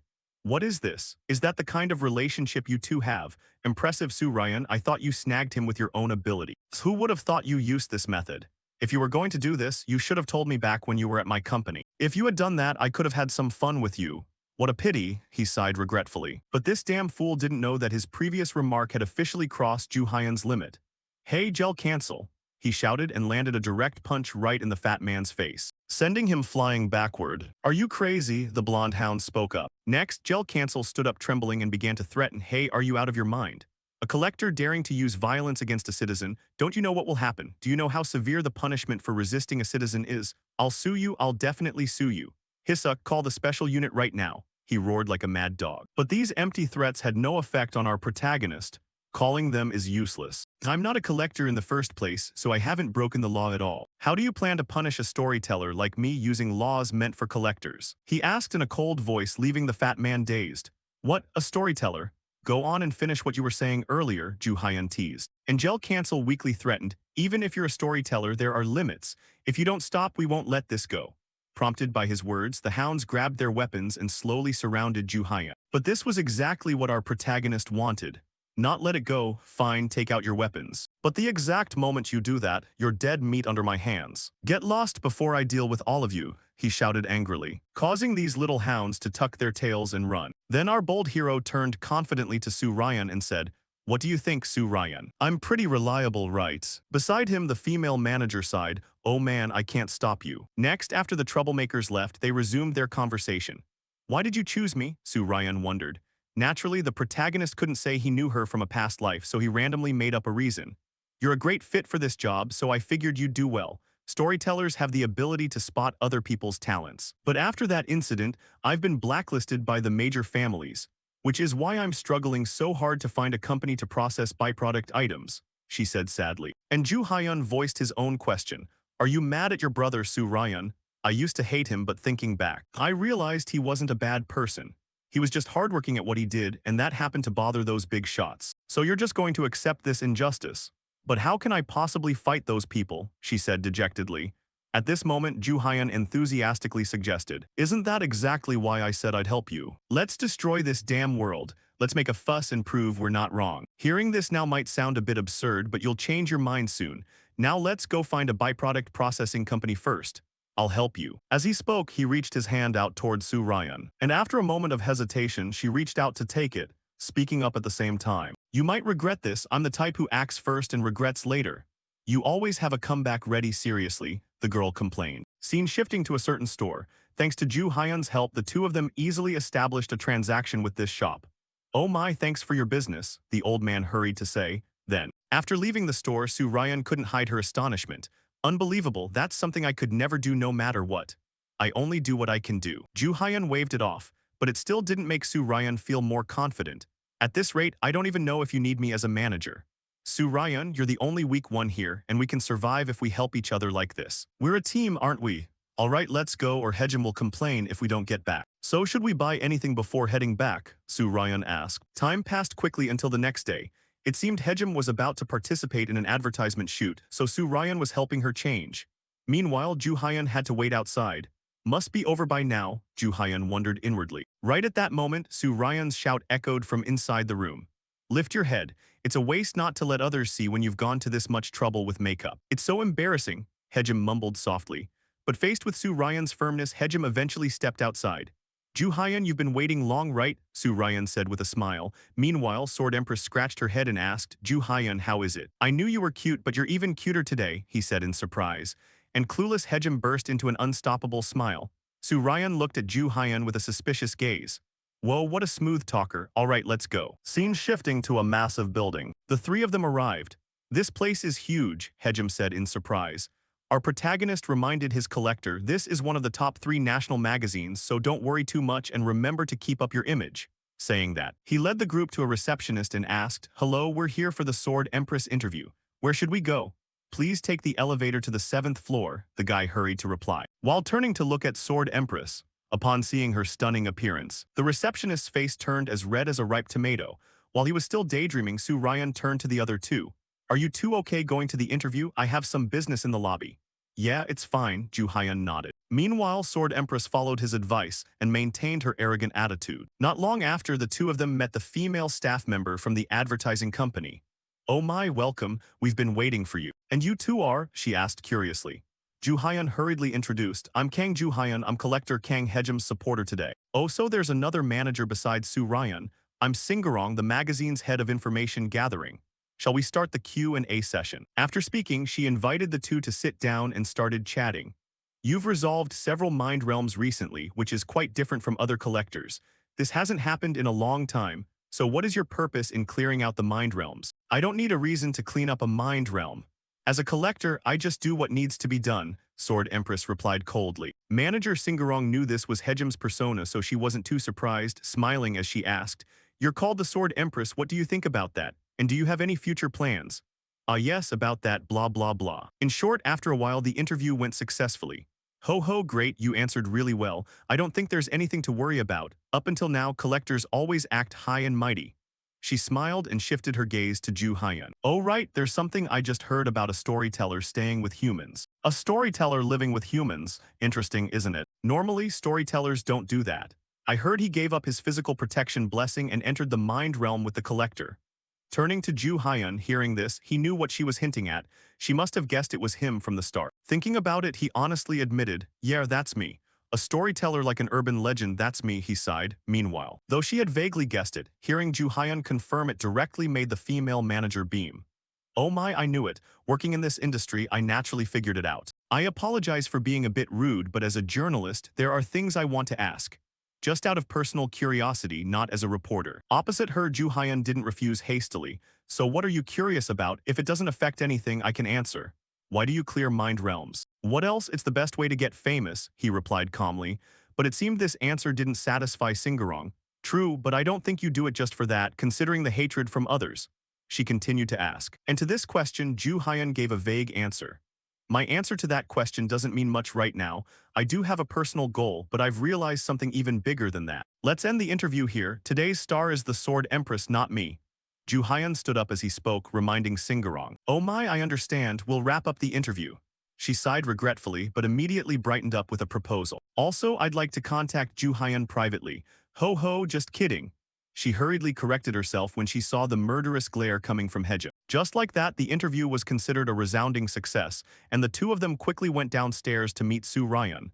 Hey Soo Ryan. Oh, you guys are done? How was the interview? She jokes around a lot, she didn't do anything weird, right? Yeah, it ended well, but Ju Hyun nodded, but before he could finish, he was distracted by noises ahead. The lobby is pretty noisy, he muttered, and Soo Ryan immediately explained, it looks like the famous collector Yu Kyo-soo has arrived. He's more famous than most other collectors. She spoke while looking forward. Following her gaze, a handsome guy along with two female bodyguards stepped inside. As soon as they appeared, female fans went wild. Over here, look at me, please come sign for me, look at me too. The enthusiastic crowd shouted, making the sword spirit Bikrion feel a bit disgusted. Hey, what's wrong with him? Who knows, don't care, Ju Hyun shrugged and spoke up. Soo Ryan, let's go. Meanwhile, Soo Ryan, who had been in a fangirl trance, snapped back to reality upon hearing Ju Hyun's voice. Oh god, what just happened? Speaking of Ju Hyun, seeing Soo Ryan's strange state, he grew suspicious. She was captivated by that guy for just a moment. What did he do? He thought to himself and pulled the guy's book closer to check. And reading it, the protagonist was startled. Trait, artist soul, Casanova red cloak. His trait is Casanova, what kind of trait is this? So that's why Soo Ryan was charmed by him, he thought to himself. But before he could analyze that incomprehensible trait, Hejim spoke up.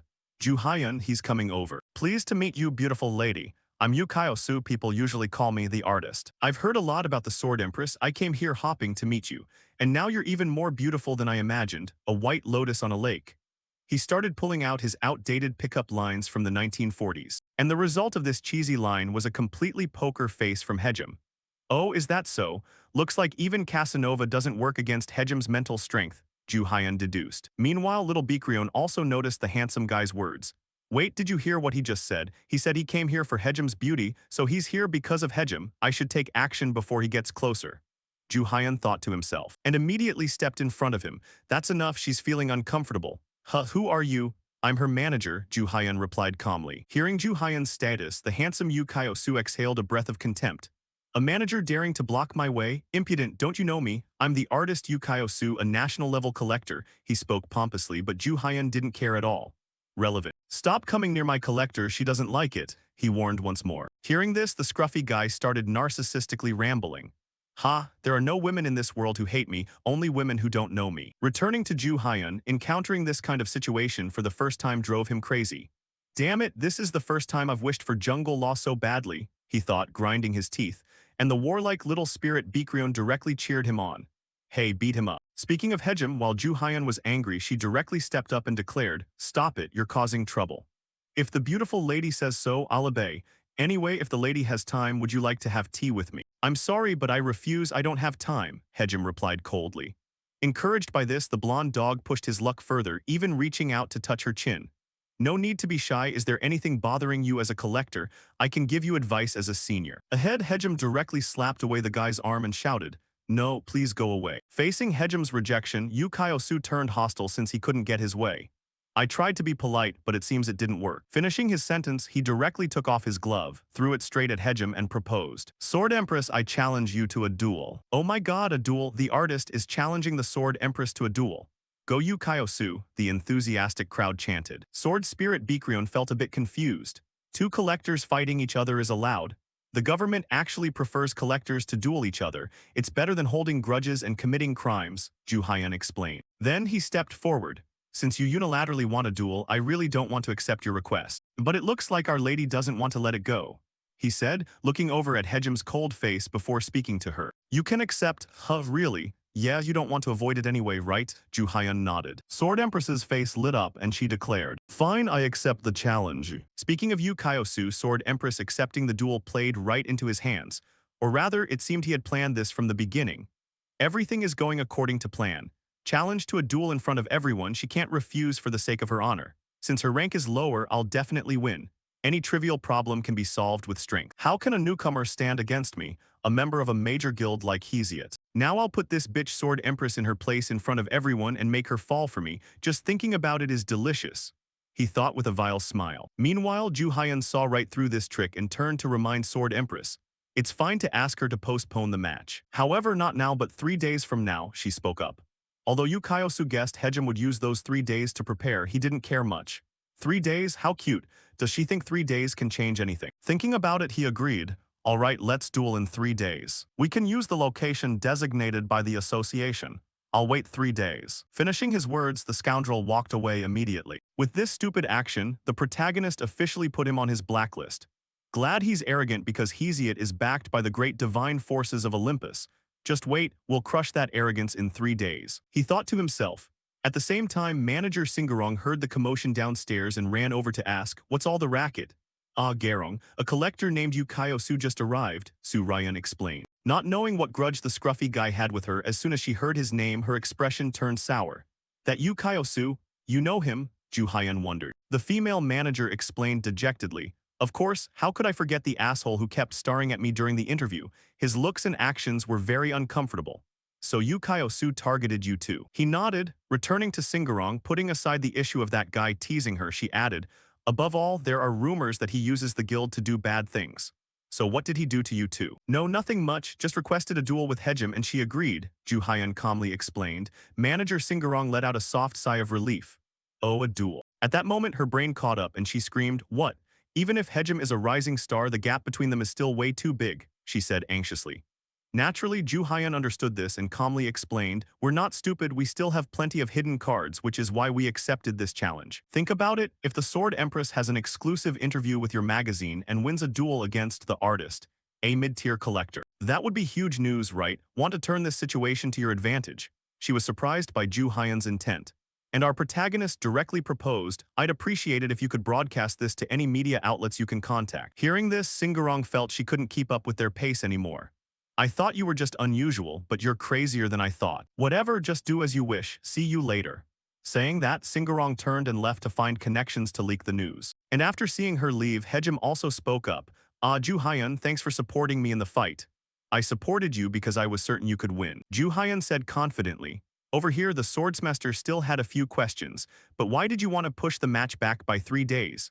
We need to blow things up as much as possible to draw more attention. While you prepare over the next 3 days, the news will spread," he said with a smile. Just like that, thanks to Singarong's help, the news quickly reached the reporters. And naturally, the media folks immediately rushed to buy HWA company to pry. "Please say something before the match with Mr. Artist. How do you feel about this match?" they shouted outside. But to ensure that Hejim could prepare her best for the battle, Ju Hyan and Su Ryan refused visitors. What on earth? What did Garong do? "She's pretty picky, so she only shows favor to people she genuinely likes," Su Ryan asked, puzzled. Meanwhile, our protagonist smiled and replied, "Oh really? It's great that she likes me." Saying that, he also reflected on his true motive for deciding to support Hejim in the fight. Hejim has been recognized by a few holy spirits, but people still don't know her name. This will be a good opportunity to build a reputation for Hejim. And anyway, she's already completely ready. Ju Hyan thought to himself as he turned to look at the swordsmaster slowly gathering static electricity around her body.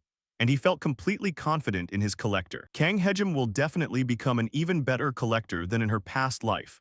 I can't just chase after the past and stay in the same place like before. We need to catch up and surpass it, surpassing even her at her absolute best. This match is for that reason, he muttered to himself. Time passed quickly and the day of the match arrived.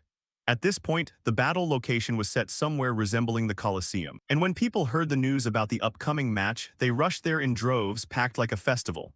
So many people. "This is no joke," Ju Hyan exclaimed while observing the crowd through the system screen. Meanwhile, Su Ryan beside him started letting out heavy sighs, which caught our protagonist off guard. "Su Ryan, are you nervous?" "Of course, is this a joke? What's with this crowd, and why are a ton of media outlets here to watch this match?" she screamed. Meanwhile, General Ju Hyan wasn't even sure what had happened. "Who knows, I just asked Singarong to spread the word."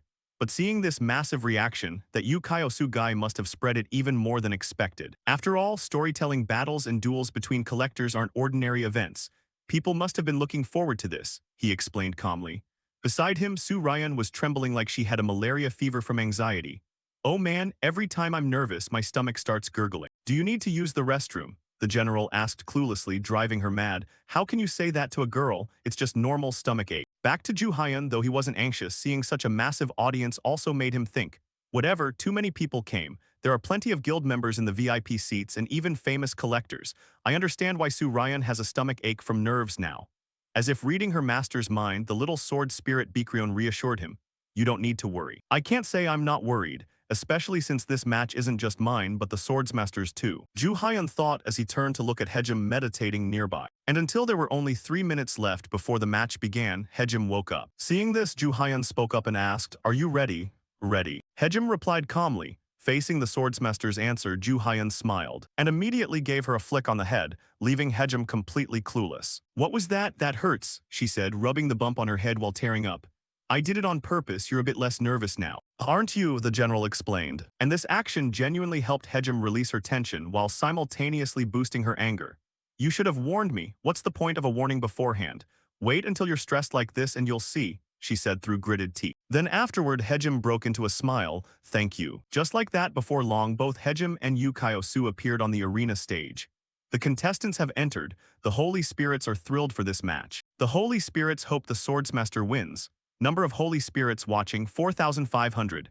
The stage is being generated. Following the announcement, the two of them noticed the surrounding scenery had turned into some sort of primeval forest. Before the two opponents could observe much, the announcement continued. "I will explain the rules. The match ends when a contestant declares surrender or is unable to fight. All kinds of monsters will be on this fantasy battlefield, and you will receive points for defeating them. Depending on their level, monsters have different point values. If you defeat a boss-level monster on the battlefield, you'll receive the most points. This match lasts for 3 hours. After 3 hours, if there is no winner, the result will be based on points. Additionally, killing is strictly prohibited. If you break the rules, you will receive the harshest punishment based on the association's regulations. Now then, let the match begin." The referee excitedly declared, and the crowd started cheering enthusiastically for both. And right after the match started, a massive explosion echoed from inside the forest. "Mr. Artist, he took down a huge monster right at the start of the match. He received 150 points, the host yelled. And the female fans started cheering for their idol over here. "Look at you, Kyosu, you're doing great." Ignoring the girls, the male fans paid more attention to Hejim and looked surprised. "Wait, what is the Swordsmaster doing? She's not doing anything, just standing there." "Did she surrender?" They gasped in shock upon seeing Hejim standing like a statue and doing nothing. But that was just because of their lack of knowledge. Because right at this moment, the moment Hejim opened her eyes again, a terrifying current of lightning began surging across her entire body. Turning back to Yu Kyosu, he suddenly heard a sound and turned around. "What's that sound? Something is running this way," he wondered to himself. And before he could think any further, the Swordsmaster suddenly appeared right in front of him with godly speed, swinging her sword to attack. This blow forced the pretty boy to grit his teeth to defend himself. "The Swordsmaster, she's targeting me instead of the monsters right from the start," he thought through gritted teeth. Meanwhile, the people outside saw the two fighters clash the moment the match started and went wild, screaming like crazy. "What is happening? The Swordsmaster wants a direct fight with the artist," the host yelled. Next, following their gazes, the lightning surrounding Hejim's body converged and formed the phantom of a dragon heading straight for Yu Kyosu. And this Yu Kyosu didn't just stand there to take the hit. "How dare you look down on me?" the handsome guy shouted. At the same time, a formidable red aura burst forth from his body. But when compared to the Swordsmaster's lightning dragon, it was still way too weak.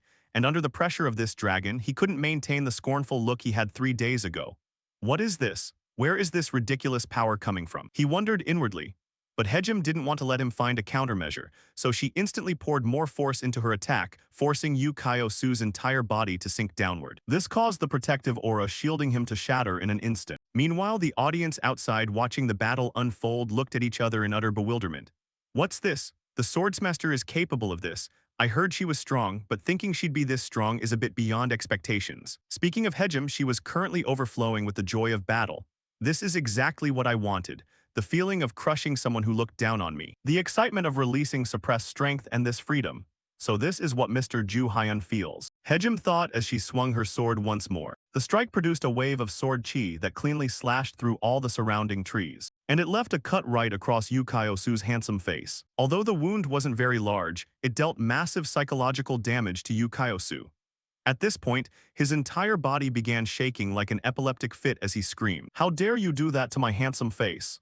With that, he gritted his teeth and charged in to attack again. But with his thoughtless attack, the Swordsmaster simply flicked her wrist and knocked his sword away, causing him to lose his footing and stumble backward. Next, before this puppy could regain his balance, Hejim immediately lunged forward and drove her knee straight into that handsome face. The knee strike caused his nosebleeds to gush out like a fountain. "Look at the artist!" Female fans cried out anxiously, seeing their idol's face about to need plastic surgery. returning to Yukaosu. He was now driven into a dead end. No, at this rate I'll lose. I can't lose my A-rank collector title. Thinking logically, if I stay calm, I can read her attacks. If I react in time, I'll have a chance. He thought, beginning to calm down and focus. Right now, Yukaosu yelled inwardly upon seeing Hejim start her attack. He seized the opportunity to counterattack. But unfortunately, all actions of this artist were already within Hejim's predictions. The moment he charged, she slightly sidestepped to dodge. The girl even broke into a teasing smile, turning the face up. This Yukaosu completely purple, she's playing with me. I will never let this go, the idiot screamed before. Hejim gave him a direct punch to the face, sending him off to meet a dentist since his jaw had just vanished. But it still wasn't over. After Yukaosu collapsed to the ground, Hejim didn't stop at all, instead unleashing countless thunderous punches like a punching machine. Her murderous expression during the attack scared both Ju Hyun and Su Ryan pale. The artist has no chance to fight back. He is completely helpless against the Swordsmaster, the host yelled. Meanwhile, Yukaosu's face was completely deformed under Hejim's attacks. Su. He weakly tried to say surrender, but before he could speak, he took another punch to the face, forcing the unuttered words back down his throat. She won't let me give up, Yukaosu thought inwardly, and it seemed that due to taking too many beatings and having a deformed face, his Casanova trait seemed to have lost its effect on women. What is this? I thought Yukaosu was strong, but it looks like he's all talk. He was just confident because of his looks, they said with disgust. As for the host general, he was completely speechless at this point. Well, the Swordsmaster is strong, so the artist. Here, the host stalled completely because he didn't know how to phrase it properly. Meanwhile, shifting scenes to a corner of the arena, seeing their company's collector being tortured, his managers shouted, "Damn it, why aren't you stopping the match? We can't do that, the Swordsmaster." She won't even let him say, "I give up." The woman beside them hurriedly replied. Returning to the battle, it seemed Hejim was tired of massaging this guy, so she started preparing a finisher. At this point, she was seen clasping both hands together and slamming them down hard, sending dirt and rocks flying into a thick cloud of dust. Waiting until the smoke cleared, Yukaosu had officially passed out. The match is over, the Swordsmaster wins, deactivating the arena, the host hurriedly shouted. And the two of them were teleported back to the original battle zone. Speaking of Agai, she watched Hejim's match with a frowning face, revealing her true strength at the exact right moment. Quite clever, whoever gave her those instructions. I wanted Kang Ju Hyun to fail, but now I'm just annoyed. I want to tear that guy's face off if I can. But if I act rashly, he'll use it against me. I need to act very carefully from now on. The final opportunity will come eventually, she muttered to reassure herself. Shifting scenes to by HWA Company's lounge. Seeing the Swordsmaster return, Su Ryan cheerfully congratulated her. Hejim, are you all right? You were amazing. The audience's reaction was shocking. Hee, thanks, she beamed brightly. Meanwhile, our protagonist didn't hold back his praise for Hejim. You were impressive, great job, thank you. She smiled with a face blooming like a flower. While the three of them were celebrating their victory, at the same time, a meeting among some high-ranking individuals was taking place. First, a man slammed his table and shouted, "We can't let this go on. If we leave the Swordsmaster alone like this, we'll lose countless more mind realms. We have to do something." But as long as she has everyone's attention, we can't touch her, someone reminded. So we just have to leave her alone, another voice chimed in. Finally, seeing the tension, someone else reassured. You guys are too impatient. Why just leave it be and they'll tear each other apart? This was Lim Gang-woo, a high-ranking collector of the Nemesis Guild. Faced with his indifferent attitude, the host spoke up. Gang-woo, even if things here go against your wishes, you should focus on the meeting. The words didn't even register with him. If this weren't the guild master's order, I would have left this place long ago. I don't like how they mess with mind realms as they please, and now they're trying to get rid of the Swordsmaster. What am I expecting from a place where pigs squeal out of greed? The uncle thought in frustration. Time passed quickly. Shifting scenes back to by HWA Company, Su Ryan was checking the news. Breaking news, an unrivaled rookie, the Swordsmaster has appeared. A collector who cleared numerous mind realms. Is this the start of a new era? An interview with the Swordsmaster will soon be published in Collector magazine, blah blah. Reading this, Su Ryan happily cheered. Awesome, everyone is talking about Hejim online. I hope you keep getting this famous, and there are countless requests coming to buy HWA management. Then we can really buy kimchi. Su Ryan, the Swordsmaster cheered. Perhaps food was the only thing on her mind. Finishing that, she noticed Ju Hyun's pensive look and asked, Ju Hyun, what are you thinking about? Over here, our protagonist had figured something out, stood up and said, I've decided. We should get another collector, he said calmly. But those words nearly made the two girls in front of him drop dead of shock. Sob, so I've been abandoned, she cried, tears, causing Ju Hyun to scratch his head. Hejim, when did I abandon you? Liar, you said you only needed me, she wailed. Our protagonist immediately defended himself. When did I ever say that? Coming to that, he began reasoning with her. Hejim, the two of us can't go to mind realms forever. It's fine for now, but when we reach larger mind realms, it won't be feasible with just the two of us. Well, no rush. We've handled them so far, but that doesn't change the fact that one day we'll need to choose someone else. And wouldn't it be nice if you had a trainee? Since you've ranked up, you should be treated like a senior, he smiled. Hearing this, Hejim's eyes turned into cat eyes. Can't argue with that. I should look at this with the generosity of a senior, she said as her nostrils flared out. Meanwhile, Su Ryan asked, so who are you thinking of? I don't have a specific name in mind yet. Ju Hyun shook his head while pondering internally. Among verified collectors, there are two others called the Extraordinary Generation alongside the Swordsmaster, the Fire Knight and Bang Sang. The Fire Knight operates in the US, so it's pretty certain he has no contract with a storyteller. And I don't know Bang Sang's identity, so it's very hard to find them. What does Master think about using future knowledge to find someone? Bikrion reminded. Ju Hyun weighed his options and felt it was a bit difficult to find a satisfying candidate. There are too many candidates, but not right now. Some haven't awakened yet, while others have already been taken. But I can't just make a contract with an unknown collector. This is harder than I thought, he thought inwardly. Bikrion suddenly remembered something and said, oh right, tomorrow is the collector graduation ceremony. That's the moment newly awakened collectors enter the recruitment market. What if we look for a rough diamond here? I'm sure there are rough diamonds who don't know they possess the ability yet, and no one remembers their names, he muttered. Then immediately after, a video call suddenly from a stranger was sent to Ju Hyun, surprising him. What's this, a video call? Who could it be? Ju Hyun said as he pressed accept. And right after, a face appeared on the screen. Hey, what's this? Is it running? Hey, can you hear me? I heard you'll soon be promoted to a high-ranking employee. That's right, Ju Hyun said awkwardly. What's with that expression? I thought of you and wondered what you were doing. Congratulations anyway, the guy said casually as if they were old friends. The two girls poked their heads in to ask Ju Hyun, who is this? I've never met them before. Go away, please, he said, waving his hands to shoo the girls away like ducks. And after noticing the horns of the person on the opposite end, Ju Hyun suddenly recognized someone and exclaimed, you're that horned kid I met at the welcome place. Horned kid, my name is Alicia, the girl screamed in anger. To think someone so small could become pretty from her appearance. She must have turned into an individual, he thought to himself before speaking up. Anyway, nice to see you again. You're also from the storytelling office, right? How are you? Alicia smiled and boasted.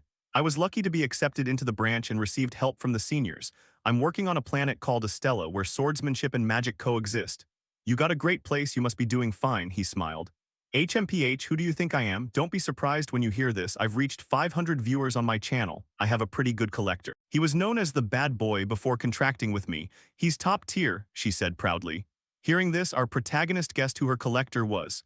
Is he the type who's a noble or top baron ruling a territory? What? How do you know he's from a territory? She asked in surprise.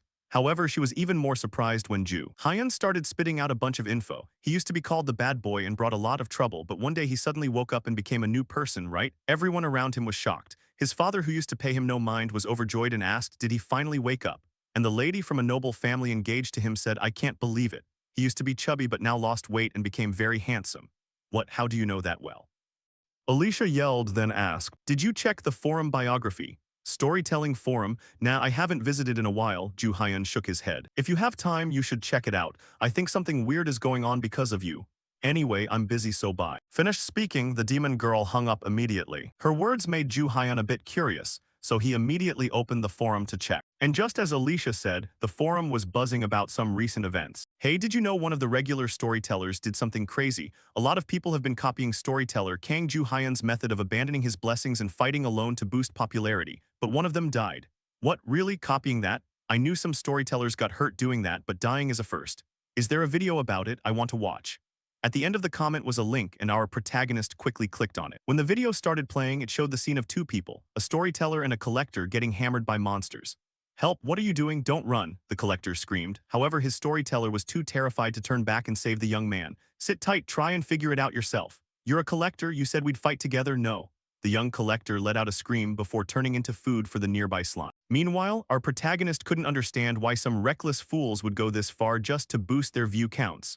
I didn't think it would turn out like this, but an accident really happened. He also began reading the next comments. This isn't something you should recklessly imitate, which is why I said giving up the blessing is suicide. Then why is storyteller Kang still fine? He must have prepared lots of plans. Look at how he fights. He's in a completely different league than us. Damn it, I gave up the blessing, bastard. Whoever gave up the blessing, good luck. Even if you want to, I don't think you can restore it. If you want to officially request restoration from the system, you at least need to be a branch manager to have a way back. Otherwise, all the bastards who hoped wrongly for this will face the consequences. Returning to Ju Hyun, he was now feeling somewhat pleased by the foolish actions of those guys. If you recklessly think this is an easy way to succeed, it'll backfire, but it's still a favorable outcome. People will look at me because of it once again. But anyway, a lot of people have given up their blessings. Do you think it'd be fun to watch a story about a storyteller enduring hell after giving up their blessing? Time passed quickly until the next day. When Ju Hyun prepared to go somewhere, making Hejim a bit worried. Ju Hyun, do you have to go alone? Yeah. There are still plenty of reporters and info brokers waiting for you because of the duel with the artist. I need to resolve this as quickly as possible without being bothered by others. Please understand, I'll be right back. Saying that, Ju Hyun instantly activated his presence concealment skill and silently slipped outside while the main entrance was being guarded by a group of reporters. And Ju Hyun's target this time was the collector's graduation ceremony. There are so many people, Baekryun said in astonishment, but Ju Hyun wasn't surprised by this sight. Well, the people here came to watch the ceremony, and I'm sure there are folks from major guilds here too, as well as some storytellers. There are so many competitors, can we even find anyone?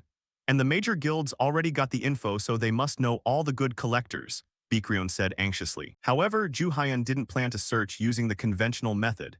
HMPH, I'm not trying to look for proven individuals anyway. The initial guilds also wrote Hejim off as unrecruitable. Of course, the higher the rank, the more talent.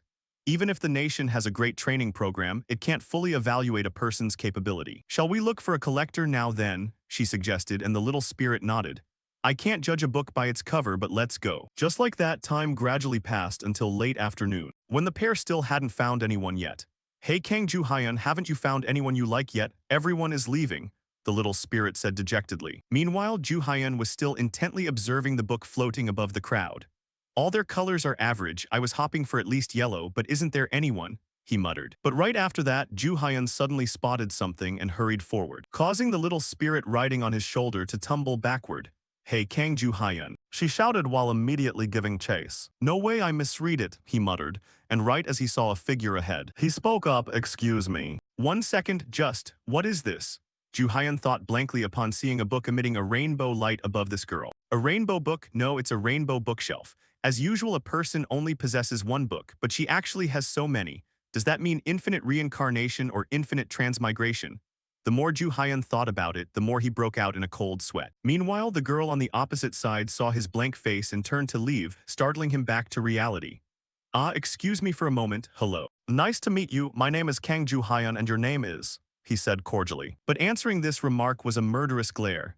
Get lost, if you bother me I'll kill you. Speaking of Ju Hyun, upon hearing these words, not only was he not angry, but he actually felt overjoyed. Finally, here's a top-tier regressor trying to do something here. Look, this is the thread where the Holy Spirit has led us to true love.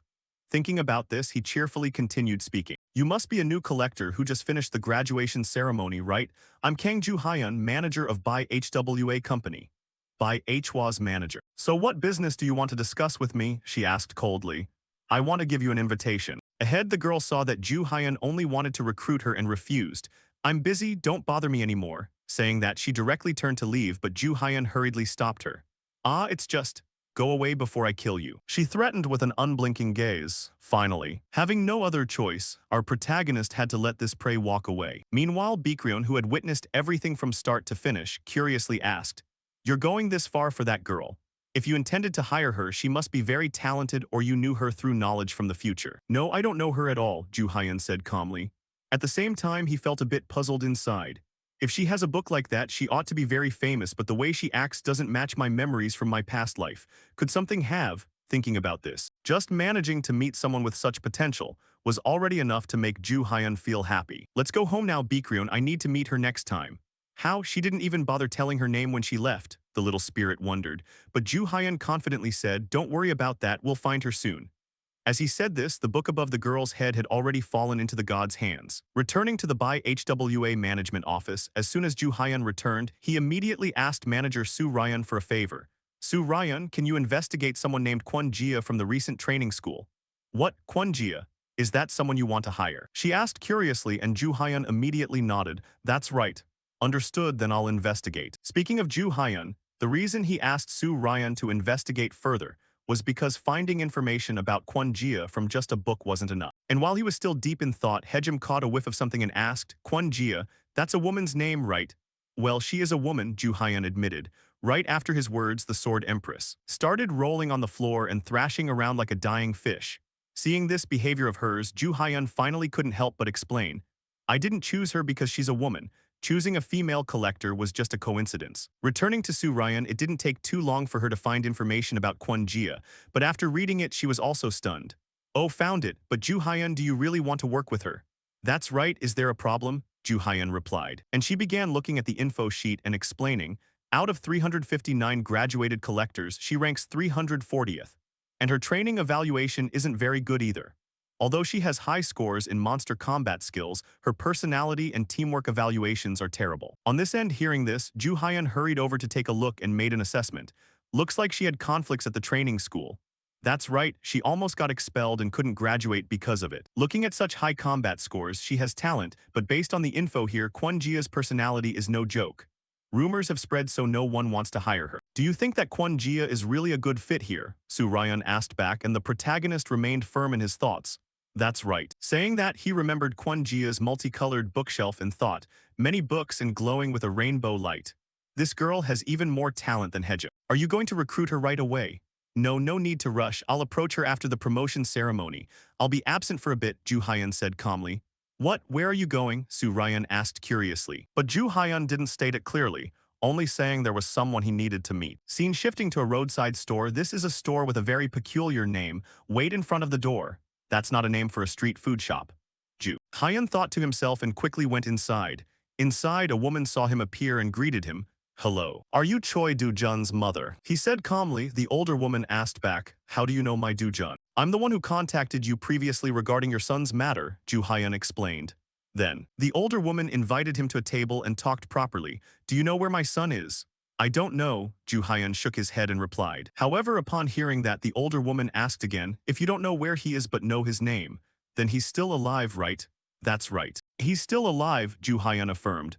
And this answer was nothing short of a sedative for her. I see, I'm so glad. What's your name, benefactor? My name is Kang Ju Hyun, and please don't call me things like benefactor. I'm simply a storyteller. I just came here because I was curious about Choi Do-jun's family.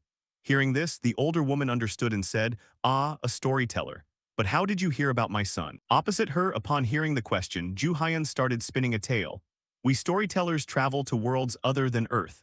Because of that, we catch wind of stories from different planets and dimensions. In reality, he didn't even know how Choi Do-jun was living in another dimension. The only thing he knew was that the guy was still alive and had returned to Earth during the apocalypse. He was quite pitiful now that I remember. But his personality is probably because his hometown turned into hell. Meaning the woman in front of me probably passed away during the apocalypse, Ju Hyun deduced inwardly. Meanwhile, the older woman shared her own story. My Do-jun was very mature for his age. My husband passed away before he was born, so the boy grew up without a father, but he never made me sad. That's why I feel sorry for my child. No matter how mature a child is still a child. The boy should have what he wants, but I couldn't do anything for him. And when Do-jun went missing, I felt like the world was collapsing. As a mother, I couldn't do anything for my child and lost him. If Do-jun is alive, it would be better if he met good people and lived there. Even if he returns to a poor mother who owns a street food store, he won't be happy. She spoke as tears began to well up. Meanwhile, Ju Hyun heard this and blurted out, no way, I understand you feel sorry for your child, but wanting your child to be happy over there is a no-go. I don't know what Choi Do-jun is thinking, but I'm sure he endured it while thinking of you. I said Choi Do-jun is alive, I didn't say he's happy. I believe you understand what I'm saying. Even with the power to pursue wealth and fame in another world, Choi Do-jun chose to return to Earth for only one important reason. Ju Hyun thought to himself and then continued, just because you two are family, I'm sure Choi Do-jun is trying to see his family once again. Across from him, the older woman could no longer hold back her emotion and said, you're right. We are family. Do-jun must really want to see me again. Thank you. Thanks to you, I realized my thoughts were so meaningless. Anyway, you seem to understand my Choi Do-jun very well, she spoke while wiping away her tears. And this question made Ju Hyun's heart skip a beat. It's just, I heard about it from someone else. I see, I was just wondering if Do-jun had friends, she smiled and said. And Ju Hyun had to admire a mother's instinct. Looks like she figured something out. My mom was like that too. All mothers are perceptive. If you're okay with it, eat before. The older woman wanted to invite Ju Hyun to stay for a meal, but before she could finish her sentence, a shout rang out from behind. "Hey lady, we advise you to just sell the store." This voice belonged to three thugs. And naturally, the older woman couldn't agree to this demand. "Who do you think you are to say that? That's our business. If you don't cooperate, we'll be sad. I have a customer." "Leave," the older woman shouted, and the thug continued to mock nonchalantly. "Customer, this store has customers." Finishing his sentence, he turned to threaten Ju Hyun. "Hey, get out of here if you don't want trouble." "I don't know if doing this will help him, but looking at her face, I should help out a bit," Ju Hyun muttered. Meanwhile, the thug's patience reached its limit. "What is this bastard babbling about? Get lost!" Saying that, he flexed his fist and punched straight at Ju Hyun's face. And the result was unsurprising. Just a few seconds later, all three of them were tossed outside the door like ragged sacks. My hand, damn it, he broke my leg, you lunatic, don't you know what happens if a collector attacks a normal citizen?" the thug screamed. And Ju Hyun teased back, "What if I'm not a collector? What, you think messing with us means you'll be safe?" This puppy continued threateningly without grasping the situation. "Do you guys all get taught the same theory? Why do you all say the exact same things?" Ju Hyun muttered as he dragged them into an empty, secluded alley. And then, to ensure these guys wouldn't come bother the older woman's shop again, he began his interrogation. "Spill the location of your office." "Why do you suddenly want to know our office? Regretting it now?" the blonde guy asked in surprise. However, the answer given to them wasn't what these folks expected. "Do you think I'm going to apologize for kicking your asses? Of course I can deal with you guys at the root." Speaking, he also began to suck the book on these guys' heads and check. "Let's see. Your office is at 72nd Street, cell VKP. Hearing this, these guys finally realized that Ju Hyun didn't have a normal identity and screamed, "You, who sent you here, what are you going to do to us?" "I haven't figured out what to do with you yet, I won't do much. I'm just going to go to the office and vandalize it. Then I'll drop your name and say I found the office so easily thanks to you." The hero stated his intention, making the blonde guy's face sweat continuously. "What bastard, who do you think is going to believe your word? With your experience, you must know how they treat traitors, right?" Ju Hyun said coldly, making the blonde guy furious yet powerless. "You lunatic," he yelled. "That's right, I like you." Next, he started using some spells to block the sound in this area. "If I block the sound here, it won't leak out. Thinking about the different language perk I got from Awakening Bikrion is really handy like this," he thought inwardly. Then returned to the older woman's store. Upon seeing his figure, she worriedly said, "Are you okay, those people? I took care of them. Since I'm a storyteller, dealing with those guys is simple. Besides, they won't come back, so you don't worry." Saying that, he began creating an anti-trespassing engraving on the door to ensure the store's safety. And after finishing this, he cheerfully bid her farewell. "Then I'll be going." "Ah yes, thank you very much." The older woman hurriedly bowed and said, "Now it's time to do other work," Ju Hyun muttered after leaving the store. Upon arriving at a new location, Yu Hyun was immediately screamed at by guards identifying him as an enemy. He stood casually in the middle of a room full of defeated individuals, while a nervous guard reported a single intruder. A new leader appeared demanding to know how he found them, and Yu Hyun casually replied that the subordinates outside tipped him off. Enraged, the man rushed to attack Yu Hyun with a weapon, roaring at his audacity. Yu Hyun easily dodged and kicked the attacker to the ground. He smirked, realizing the opponents were collectors, meaning a powerful force stood behind them. Seeing the chaos, Yu Hyun muttered that it seemed he had hooked a very big fish. On the leader's command, the remaining thugs yelled and charged at Yu Hyun. Yu Hyun easily fended off multiple attackers, at the same time as another rushed in with a knife. He calmly blocked the blade with his bare hand just centimeters from his face. The attacker stared in absolute shock, trembling and wondering how this was possible. A phantom knight appeared behind Yu Hyun as he mocked the guy. Never seen a knight before, a system window popped up showing his combat knight title. And with enhanced strength, he punched the thug straight on. The guy flew backward, crashing to the floor while accomplices watched in terror. With a confident smile, Yu Hyun motioned for the rest to rush him all at once. Beside them, a scarred-faced man in a suit trembled in fear, clutching a briefcase. He watched in horror as Yu Hyun stood victorious over the fallen underlings. Pushed into a corner, the scarred man threatened Yu Hyun about the consequences of a collector harming civilians.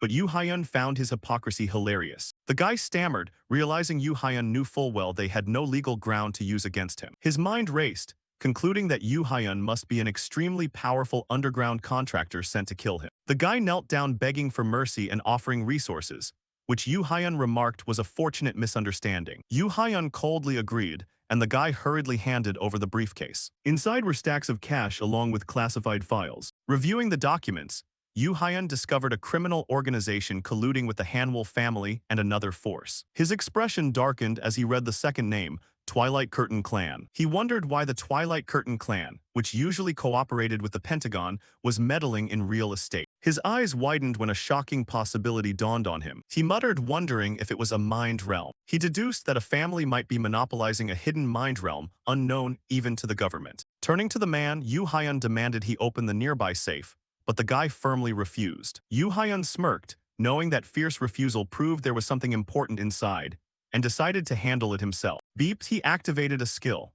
A support window popped up to relocate to the observation room, leaving the man dumbfounded. The safe vanished and the guy panicked, while Yu Hyun playfully said it was only fair if he wasn't left alone. The scarred man was utterly confused by that remark. Pow! Yu Hyun landed a punch, knocking the guy unconscious. In the observation room, Yu Hyun stood before the relocated safe. He remarked that its secure mechanical lock was meant to prevent hacking. Confident, he said with an engraver's ability it was no problem, and prepared to pick the lock. After opening the safe and seeing the documents inside, he realized the situation was far more serious than anticipated. Returning to the ruined office, the three thugs who got beaten up at the restaurant complained to their boss that they did nothing wrong. The scarred boss angrily scolded them, blaming their loose mouths for leading the crazy bastards straight to the headquarters. The scarred man trembled in terror upon hearing a familiar voice asking, "Is it this place?" A well-dressed man wearing an eye patch appeared with his bodyguards, introducing himself as the branch director who had heard the news. The director coldly asked the scarred man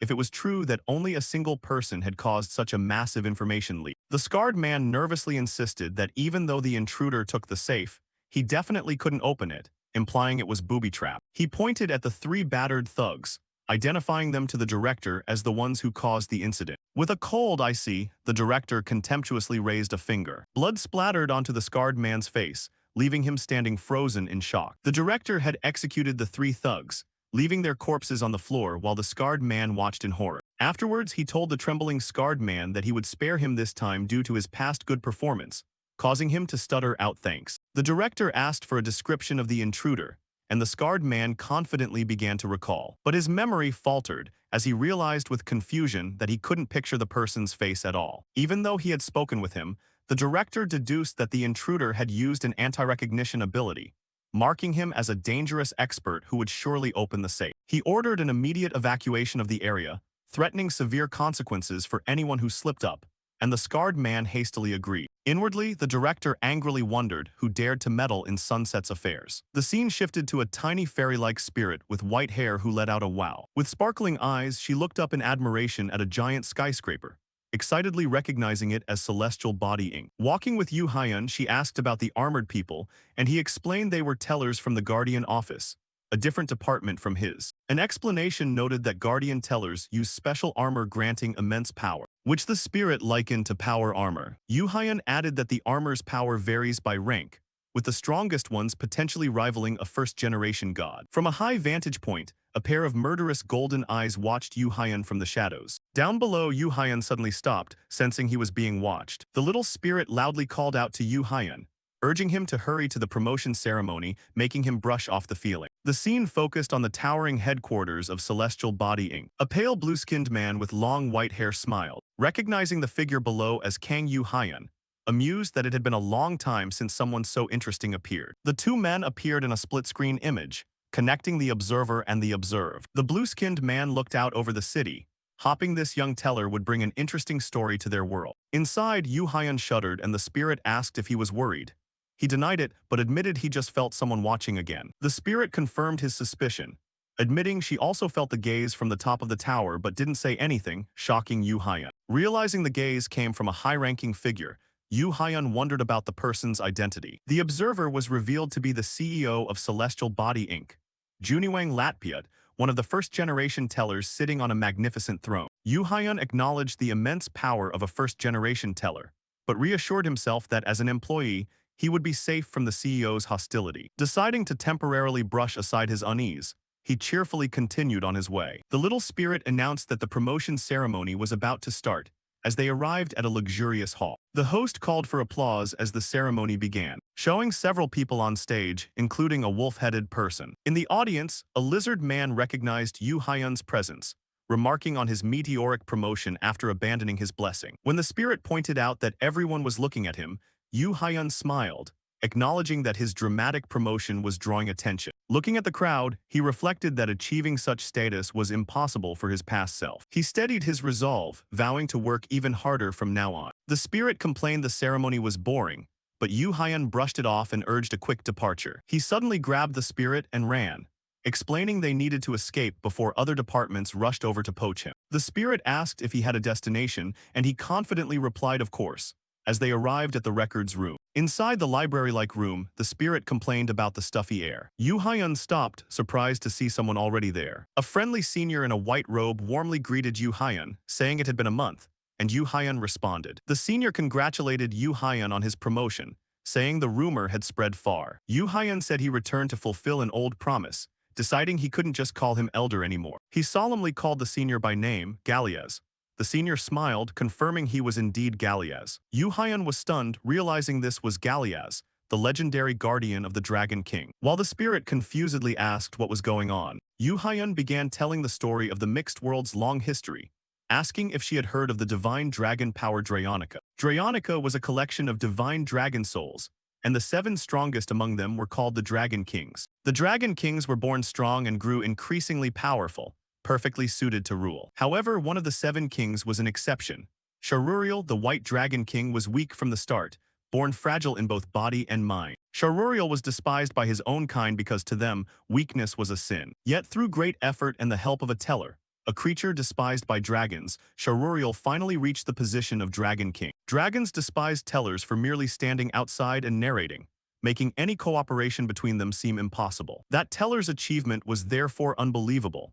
He had turned a dragon into a protagonist, and that dragon ascended to the throne of a king. Because of this miracle, the teller was given the title of the Dragon King's guardian, and his name was revealed as Galias. Returning to the present, Galias noticed Yu Hyun's shocked reaction. Brushing off the past as ancient history, and explaining he chose this quiet position to avoid going mad from running endlessly. Yu Hyun joked that perhaps he would retire here too, then laughed, admitting he had never even thought about retirement. Galias laughed at his own silly question, admitting Yu Hyun was still too busy pressing forward. Yu Hyun sincerely told the senior that he could do it too, making Galias momentarily stunned. With determination, Yu Hyun declared that age meant nothing.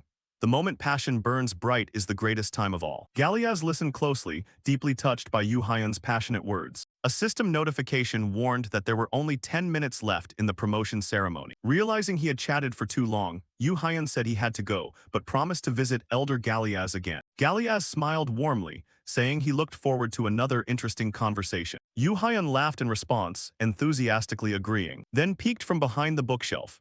Yu Hyun noticed the path was clear and decided it was time to return to Earth. Suddenly, he sensed a presence and broke out in a cold sweat. Startled, he turned around to find a red-haired woman standing right in front of him. The woman wore a sharp suit, an eye patch, and a cape, crossing her arms with an aura of authority.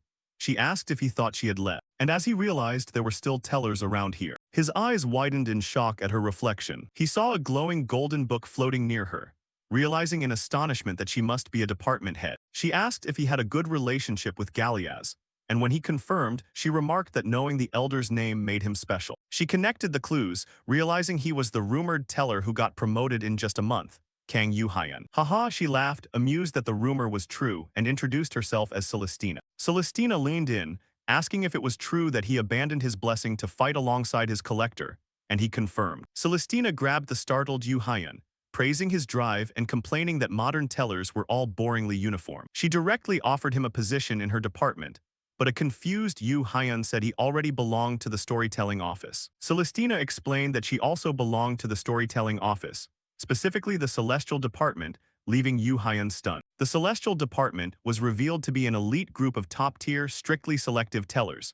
It was described as a unique department where size is considered a measure of power. Yu Hyun wondered about the quick recruitment, but Celestina confidently asserted that as a department head, she didn't just offer it to anyone. She solemnly repeated her offer, asking for his decision and promising to make it worth his while. Seeing him hesitate, she pressed on, pointing out that he was actually considering her offer after quickly turning down others. Yu Hyun admitted her department had fewer restrictions and suited him, but ultimately apologized and declined. He explained his decision to work alone, and Celestina listened thoughtfully. To his surprise, Celestina declared he had passed her test, remarking on his rare passion and explained her connection with Gallias. Yu Hyun confirmed he wouldn't change his mind about joining, but then suggested there was still another way for them to connect, arousing her curiosity. He boldly proposed she hire him as a freelancer, suggesting they could collaborate when needed, which she found quite bold. Celestina admitted that while she would reject anyone else, his bold proposal sounded interesting, and building a relationship with him was a good idea. She agreed but made it clear it had to be a two-way street, and Yu Hyun agreed, saying he also liked fair exchanges. They agreed to discuss the details later, and Yu Hyun asked to go see Gallias once more. As he walked away, Celestina paused with a final thought. She warned him to be wary of the Pentagon on Earth, predicting they wouldn't leave a teller like him alone. Yu Hyun smiled knowingly as he thanked her for the advice. As Celestina walked away, Yu Hyun's expression turned cold as he swore inwardly to destroy the Pentagon with his own hands.